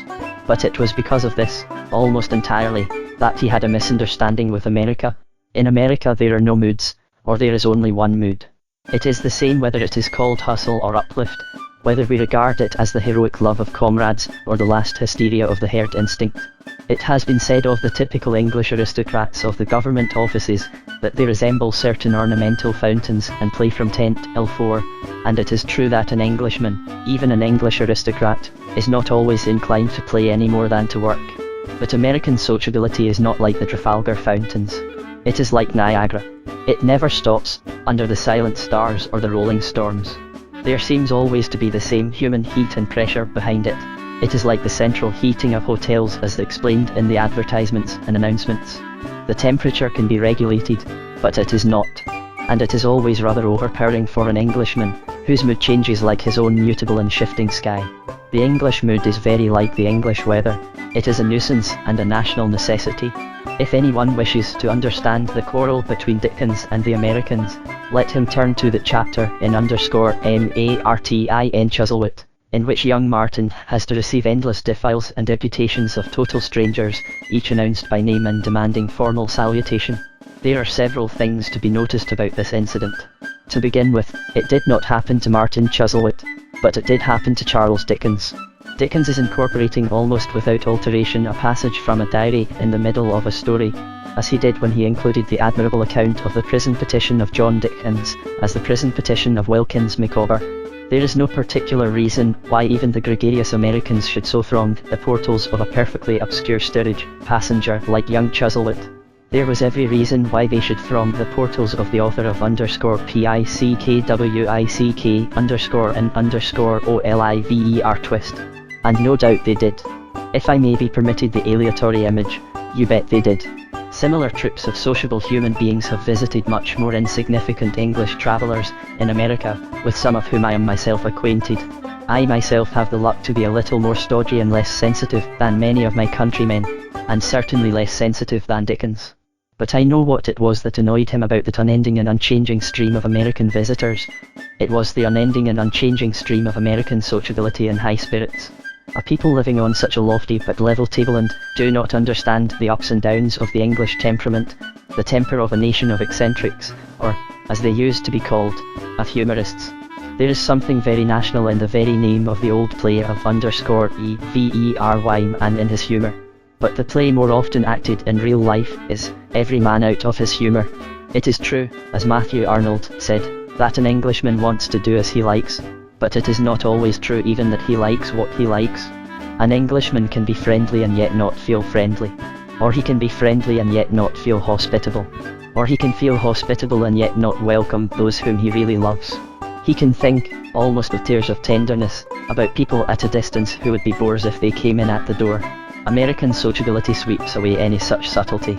It cannot be expected to understand the paradox or perversity of the Englishman, who thus can feel friendly and avoid friends. That is the truth in the suggestion that Dickens was sentimental. It means that he probably felt most sociable when he was solitary.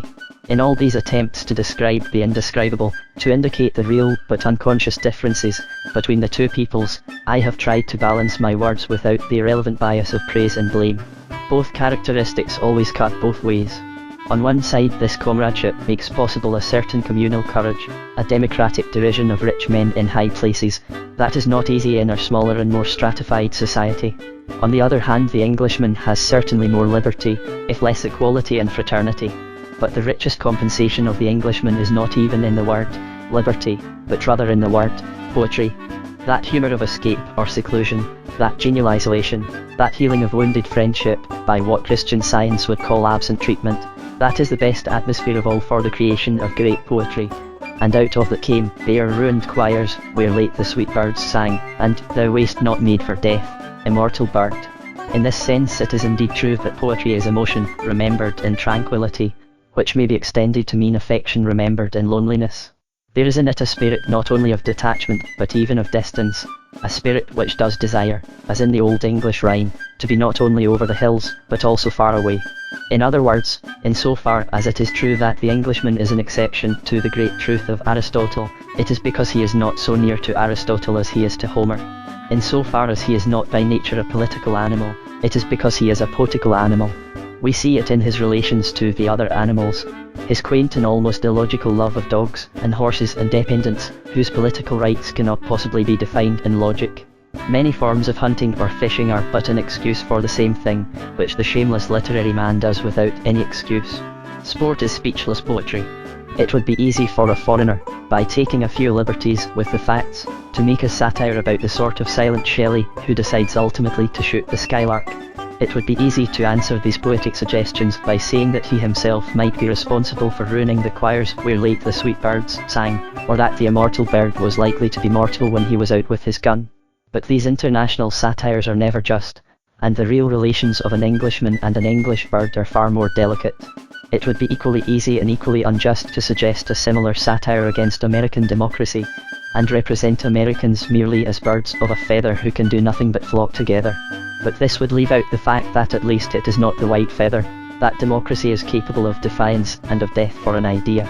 Touching the souls of great nations, these criticisms are generally false, because they are critical.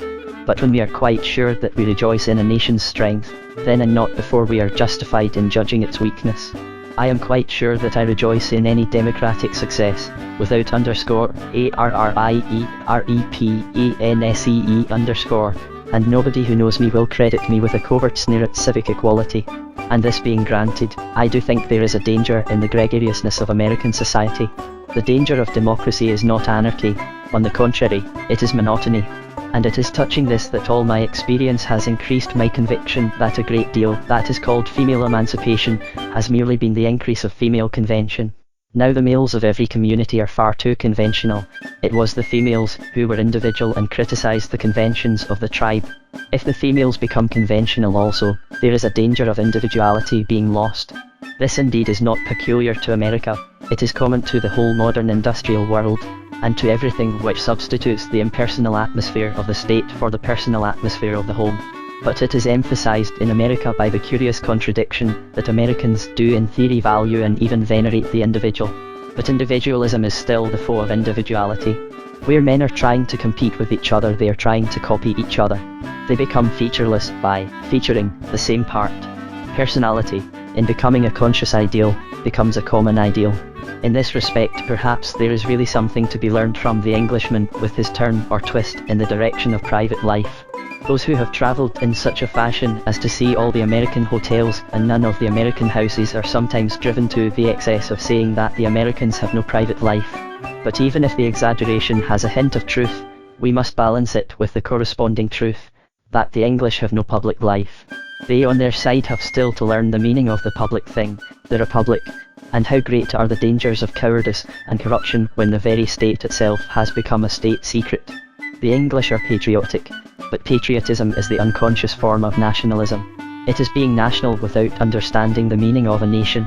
The Americans are on the whole too self-conscious, kept moving too much in the pace of public life, with all its temptations to superficiality and fashion, too much aware of outside opinion and with too much appetite for outside criticism. But the English are much too unconscious, and would be the better for an increase in many forms of consciousness, including consciousness of sin. But even their sin is ignorance of their real virtue. The most admirable English things are not the things that are most admired by the English, or for which the English admire themselves. They are things now blindly neglected and in daily danger of being destroyed. It is all the worse that they should be destroyed, because there is really nothing like them in the world. That is why I have suggested a note of nationalism rather than patriotism for the English, the power of seeing their nation as a nation and not as the nature of things. We say of some ballad from the Balkans or some peasant costume in the Netherlands that it is unique, but the good things of England really are unique. Our very isolation from continental wars and revolutionary reconstructions have kept them unique. The particular kind of beauty there is in an English village, the particular kind of humour there is in an English public house, are things that cannot be found in lands where the village is far more simply and equally governed, or where the vine is far more honourably served and praised. Yet we shall not save them by merely sinking into them with a conservative sort of contentment, even if the commercial rapacity of our plutocratic reforms would allow us to do so. We must in a sense get far away from England in order to behold her. We must rise above patriotism in order to be practically patriotic. We must have some sense of more varied and remote things before these vanishing virtues can be seen suddenly for what they are. Almost as one might fancy that a man would have to rise to the dizziest heights of the divine understanding before he saw, as from a peak far above a whirlpool, how precious is his perishing soul. _THE Future of Democracy. The title of this final chapter requires an apology. I do not need to be reminded, alas, that the whole book requires an apology. It is written in accordance with a ritual or custom in which I could see no particular harm, and which gives me a very interesting subject, but a custom which it would be not altogether easy to justify in logic. Everybody who goes to America for a short time is expected to write a book, and nearly everybody does. A man who takes a holiday at Trouville or Dieppe is not confronted on his return with the question, "When is your book on France going to appear?" A man who betakes himself to Switzerland for the winter sports is not instantly pinned by the statement, "I suppose your history of the Helvetic Republic is coming out this spring." Lecturing, at least my kind of lecturing, is not much more serious or meritorious than skiing or sea bathing, and it happens to afford the holiday maker far less opportunity of seeing the daily life of the people. Of all this I am only too well aware, and my only defence is that I am at least sincere in my enjoyment and appreciation of America, and equally sincere in my interest in its most serious problem, which I think a very serious problem indeed, the problem of democracy in the modern world. Democracy may be a very obvious and facile affair for plutocrats and politicians who only have to use it as a rhetorical term, but democracy is a very serious problem for Democrats. I certainly do not apologise for the word democracy, but I do apologise for the word future. I am no futurist, and any conjectures I make must be taken with the grain of salt, which is indeed the salt of the earth, the decent and moderate humility which comes from a belief in free will. That faith is in itself a divine doubt. I do not believe in any of the scientific predictions about mankind. I notice that they always fail to predict any of the purely human developments of men. I also notice that even their successes prove the same truth as their failures, for their successful predictions are not about men but about machines. But there are two things which a man may reasonably do, in stating the probabilities of a problem, which do not involve any claim to be a prophet. The first is to tell the truth, and especially the neglected truth, about the tendencies that have already accumulated in human history, any miscalculation about which must at least mislead us in any case. We cannot be certain of being right about the future, but we can be almost certain of being wrong about the future, if we are wrong about the past. The other thing that he can do is to note what ideas necessarily go together by their own nature, what ideas will triumph together or fall together. Hence it follows that this final chapter must consist of two things. The first is a summary of what has really happened to the idea of democracy in recent times. The second a suggestion of the fundamental doctrine which is necessary for its triumph at any time. The last 100 years has seen a general decline in the democratic idea. If there be anybody left to whom this historical truth appears a paradox, it is only because during that period nobody has been taught history, least of all the history of ideas. If a sort of intellectual inquisition had been established, for the definition and differentiation of heresies, it would have been found that the original Republican orthodoxy had suffered more and more from secessions, schisms, and backslidings. The highest point of democratic idealism and conviction was towards the end of the 18th century, when the American Republic was dedicated to the proposition that all men are equal. It was then that the largest number of men had the most serious sort of conviction that the political problem could be solved by the vote of peoples instead of the arbitrary power of princes and privileged orders. These men encountered various difficulties and made various compromises in relation to the practical politics of their time. In England they preserved aristocracy, in America they preserved slavery. But though they had more difficulties, they had less doubts. Since their time democracy has been steadily disintegrated by doubts, and these political doubts have been contemporary with and often identical with religious doubts. This fact could be followed over almost the whole field of the modern world. In this place it will be more appropriate to take the great American example of slavery. I have found traces in all sorts of intelligent quarters of an extraordinary idea that all the fathers of the Republic owned black men like beasts of burden, because they knew no better, until the light of liberty was revealed to them by John Brown and Mrs. Beecher Stowe. One of the best weekly papers in England said recently that even those who drew up the Declaration of Independence did not include Negroes in its generalization about humanity. This is quite consistent with the current convention, in which we were all brought up. The theory that the heart of humanity broadens in ever larger circles of brotherhood, till we pass from embracing a black man to adoring a black beetle. Unfortunately, it is quite inconsistent with the facts of American history. The facts show that, in this problem of the Old South, the 18th century was more illiberal than the 19th century. There was more sympathy for the Negro in the school of Jefferson than in the school of Jefferson Davis. Jefferson, in the darkest state of his simple deism, said the sight of slavery in his country made him tremble, remembering that God is just. His fellow Southerners, after a century of the world's advance, said that slavery in itself was good, when they did not go farther and say that Negroes in themselves were bad. And they were supported in this by the great and growing modern suspicion that nature is unjust. Difficulties seemed inevitably to delay justice, to the mind of Jefferson, but so they did to the mind of Lincoln. But that the slave was human and the servitude inhuman, that was, if anything, clearer to Jefferson than to Lincoln. The fact is that the utter separation and subordination of the black like a beast was a progress. It was a growth of 19th century enlightenment and experiment, a triumph of science over superstition. It was the way the world was going, as Matthew Arnold reverentially remarked in some connection, perhaps as part of a definition of God. Anyhow, it was not Jefferson's definition of God. He fancied, in his far-off patriarchal way, a father who had made all men brothers, and brutally unbrotherly as was the practice, such democratical deists never dreamed of denying the theory. It was not until the scientific sophistries began that brotherhood was really disputed. Gobineau, who began most of the modern talk about the superiority and inferiority of racial stocks, was seized upon eagerly by the less generous of the slave owners and trumpeted as a new truth of science, and a new defense of slavery.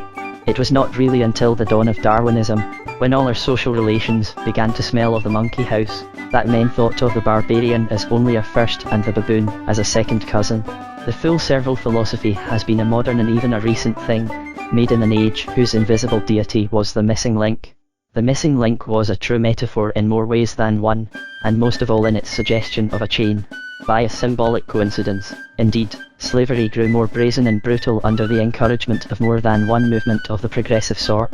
Its youth was renewed for it by the industrial prosperity of Lancashire, and under that influence it became a commercial and competitive instead of a patriarchal and customary thing. We may say with no exaggerative irony that the unconscious patrons of slavery were Huxley and Cobden. The machines of Manchester were manufacturing a great many more things than the manufacturers knew or wanted to know, but they were certainly manufacturing the fetters of the slave, doubtless out of the best quality of steel and iron. But this is a minor illustration of the modern tendency, as compared with the mainstream of skepticism, which was destroying democracy. Evolution became more and more a vision of the break-up of our brotherhood, till by the end of the 19th century, the genius of its greatest scientific romancer saw it end in the anthropophagous antics of the time machine. So far from evolution lifting us above the idea of enslaving men, it was providing us at least with a logical and potential argument for eating them. In the case of the American Negroes, it may be remarked, it does at any rate permit the preliminary course of roasting them.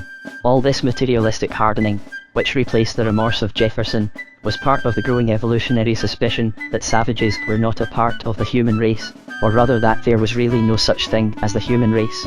The South had begun by agreeing reluctantly to the enslavement of men. The South ended by agreeing equally reluctantly to the emancipation of monkeys. That is what had happened to the democratic ideal in 100 years.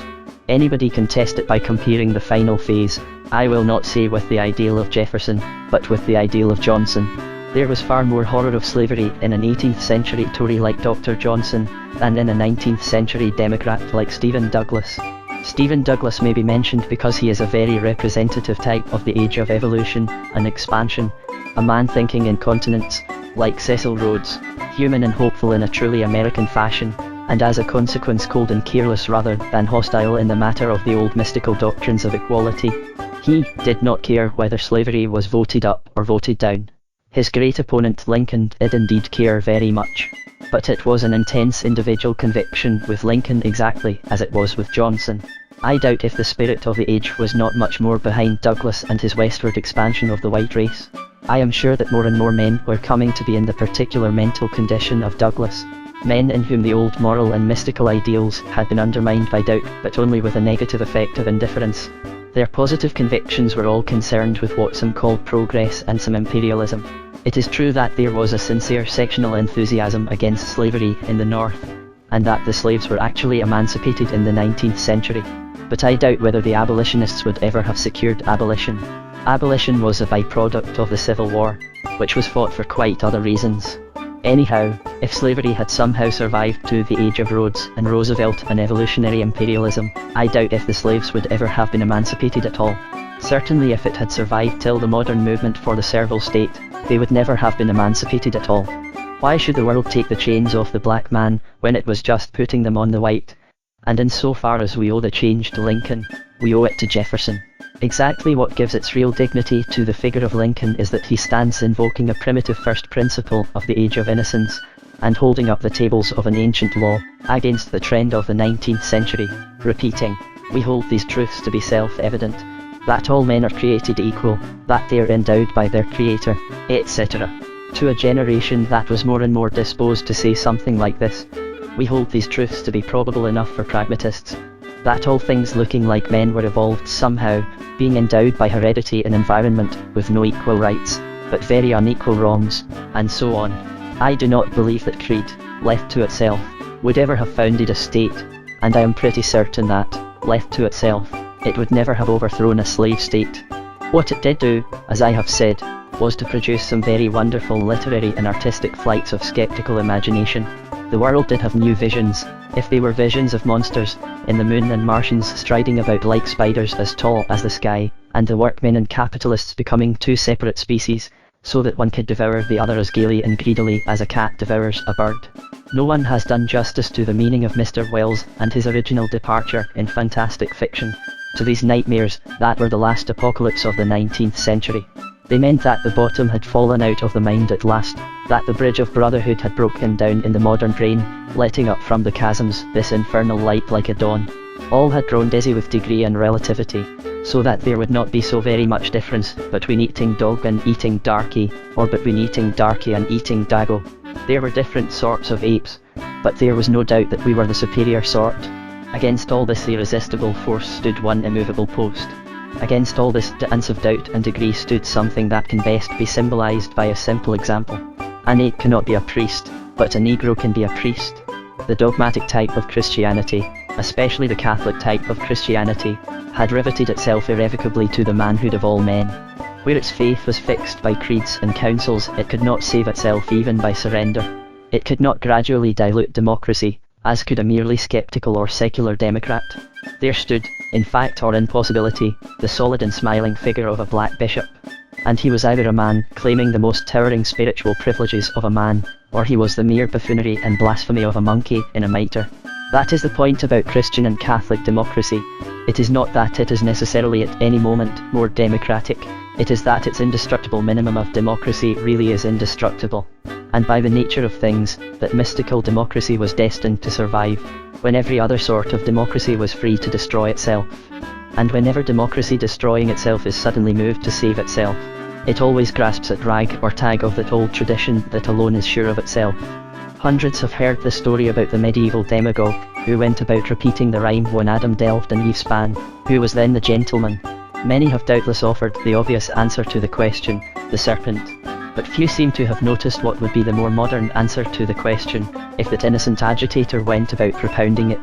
Adam never delved and Eve never span, for the simple reason that they never existed. They are fragments of a Chaldo-Babylonian mythos, and Adam is only a slight variation of tag tug, pronounced utto. For the real beginning of humanity, we refer you to Darwin's _origin of species. And then the modern man would go on to justify plutocracy to the medieval man by talking about the struggle for life and the survival of the fittest, and how the strongest man seized authority by means of anarchy, and proved himself a gentleman by behaving like a cad. Now I do not base my beliefs on the theology of John Ball, or on the literal and materialistic reading of the text of Genesis, though I think the story of Adam and Eve infinitely less absurd and unlikely than that of the prehistoric, strongest man, who could fight 100 men. But I do note the fact that the idealism of the leveller could be put in the form of an appeal to scripture, and could not be put in the form of an appeal to science. And I do note also that Democrats were still driven to meet the same appeal even in the very century of science. Tennyson was, if ever there was one, an evolutionist in his vision and an aristocrat in his sympathies. He was always boasting that John Bull was evolutionary and not revolutionary, even as these Frenchmen. He did not pretend to have any creed beyond faintly trusting the larger hope. But when human dignity is really in danger, John Bull has to use the same old argument as John Ball. He tells Lady Clara Vere de Vere that the gardener Adam and his wife smile at the claim of long descent, their own descent being by no means long. Lady Clara might surely have scored off him pretty smartly by quoting from Maud and In Memoriam about evolution and the F that was Lord of Valley and Hill. But Tennyson has evidently forgotten all about Darwin and the long descent of man. If this was true of an evolutionist like Tennyson, it was naturally 10 times truer of a revolutionist like Jefferson. The Declaration of Independence dogmatically bases all rights on the fact that God created all men equal, and it is right, for if they were not created equal, they were certainly evolved unequal. There is no basis for democracy except in a dogma about the divine origin of man. That is a perfectly simple fact which the modern world will find out more and more to be a fact. Every other basis is a sort of sentimental confusion, full of merely verbal echoes of the older creeds.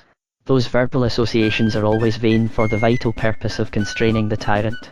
An idealist may say to a capitalist, "Don't you sometimes feel in the rich twilight, when the lights twinkle from the distant hamlet in the hills, that all humanity is a holy family?" But it is equally possible for the capitalist to reply with brevity and decision, "No, I don't." And there is no more disputing about it further than about the beauty of a fading cloud. And the modern world of moods is a world of clouds, even if some of them are thunderclouds. For I have only taken here, as a convenient working model, the case of Negro slavery, because it was long peculiar to America and is popularly associated with it. It is more and more obvious that the line is no longer running between black and white but between rich and poor. As I have already noted in the case of prohibition, the very same arguments of the inevitable suicide of the ignorant, of the impossibility of freedom for the unfit, which were once applied to barbarians brought from Africa are now applied to citizens born in America. It is argued even by industrialists that industrialism has produced a class submerged below the status of emancipated mankind. They imply that the missing link is no longer missing, even from England or the northern states, and that the factories have manufactured their own monkeys. Scientific hypotheses about the feeble-minded and the criminal type will supply the masters of the modern world with more and more excuses for denying the dogma of equality in the case of white labour as well as black. And any man who knows the world knows perfectly well that to tell the millionaires, or their servants, that they are disappointing the sentiments of Thomas Jefferson, or disregarding a creed composed in the 18th century, will be about as effective as telling them that they are not observing the creed of St. Athanasius, or keeping the rule of St. Benedict. The world cannot keep its own ideals. The secular order cannot make secure any one of its own noble and natural conceptions of secular perfection. That will be found, as time goes on, the ultimate argument for a church independent of the world and the secular order. What has become of all those ideal figures from the wise man of the Stoics to the democratic deist of the 18th century? What has become of all that purely human hierarchy of chivalry, with its punctilious pattern of the good knight, its ardent ambition in the young squire? The very name of knight has come to represent the petty triumph of a profiteer, and the very word squire the petty tyranny of a landlord. What has become of all that golden liberality of the humanists, who found on the high tablelands of the culture of Hellas the very balance of repose and beauty that is most lacking in the modern world? The very Greek language that they loved has become a mere label for snuffy and snobbish dons, and a mere cock-shy for cheap and half-educated utilitarians, who make it a symbol of superstition and reaction. We have lived to see a time when the heroic legend of the Republic and the citizen, which seemed to Jefferson the eternal youth of the world, has begun to grow old in its turn. We cannot recover the earthly estate of knighthood, to which all the colours and complications of heraldry seemed as fresh and natural as flowers. We cannot reenact the intellectual experiences of the humanists, for whom the Greek grammar was like the song of a bird in spring. The more the matter is considered, the clearer it will seem that these old experiences are now only alive, where they have found a lodgment in the Catholic tradition of Christendom, and made themselves friends forever. St. Francis is the only surviving troubadour. St. Thomas More is the only surviving humanist. St. Louis is the only surviving knight. It would be the worst sort of insincerity, therefore, to conclude even so hazy an outline of so great and majestic a matter as the American democratic experiment, without testifying my belief that to this also the same ultimate test will come. So far as that democracy becomes or remains Catholic and Christian, that democracy will remain democratic. In so far as it does not, it will become wildly and wickedly undemocratic. Its rich will riot with a brutal indifference far beyond the feeble feudalism which retains some shadow of responsibility or at least of patronage. Its wage slaves will either sink into heathen slavery, or seek relief in theories that are destructive not merely in method but in aim, since they are but the negations of the human appetites of property and personality. 18th century ideals, formulated in 18th century language, have no longer in themselves the power to hold all those pagan passions back. Even those documents depended upon deism, their real strength will survive in men who are still deists, and the men who are still deists are more than deists. Men will more and more realize that there is no meaning in democracy if there is no meaning in anything, and that there is no meaning in anything if the universe is not a centre of significance, and an authority that is the author of our rights. There is truth in every ancient fable, and there is here even something of it in the fancy that finds the symbol of the Republic in the bird that bore the bolts of Jove.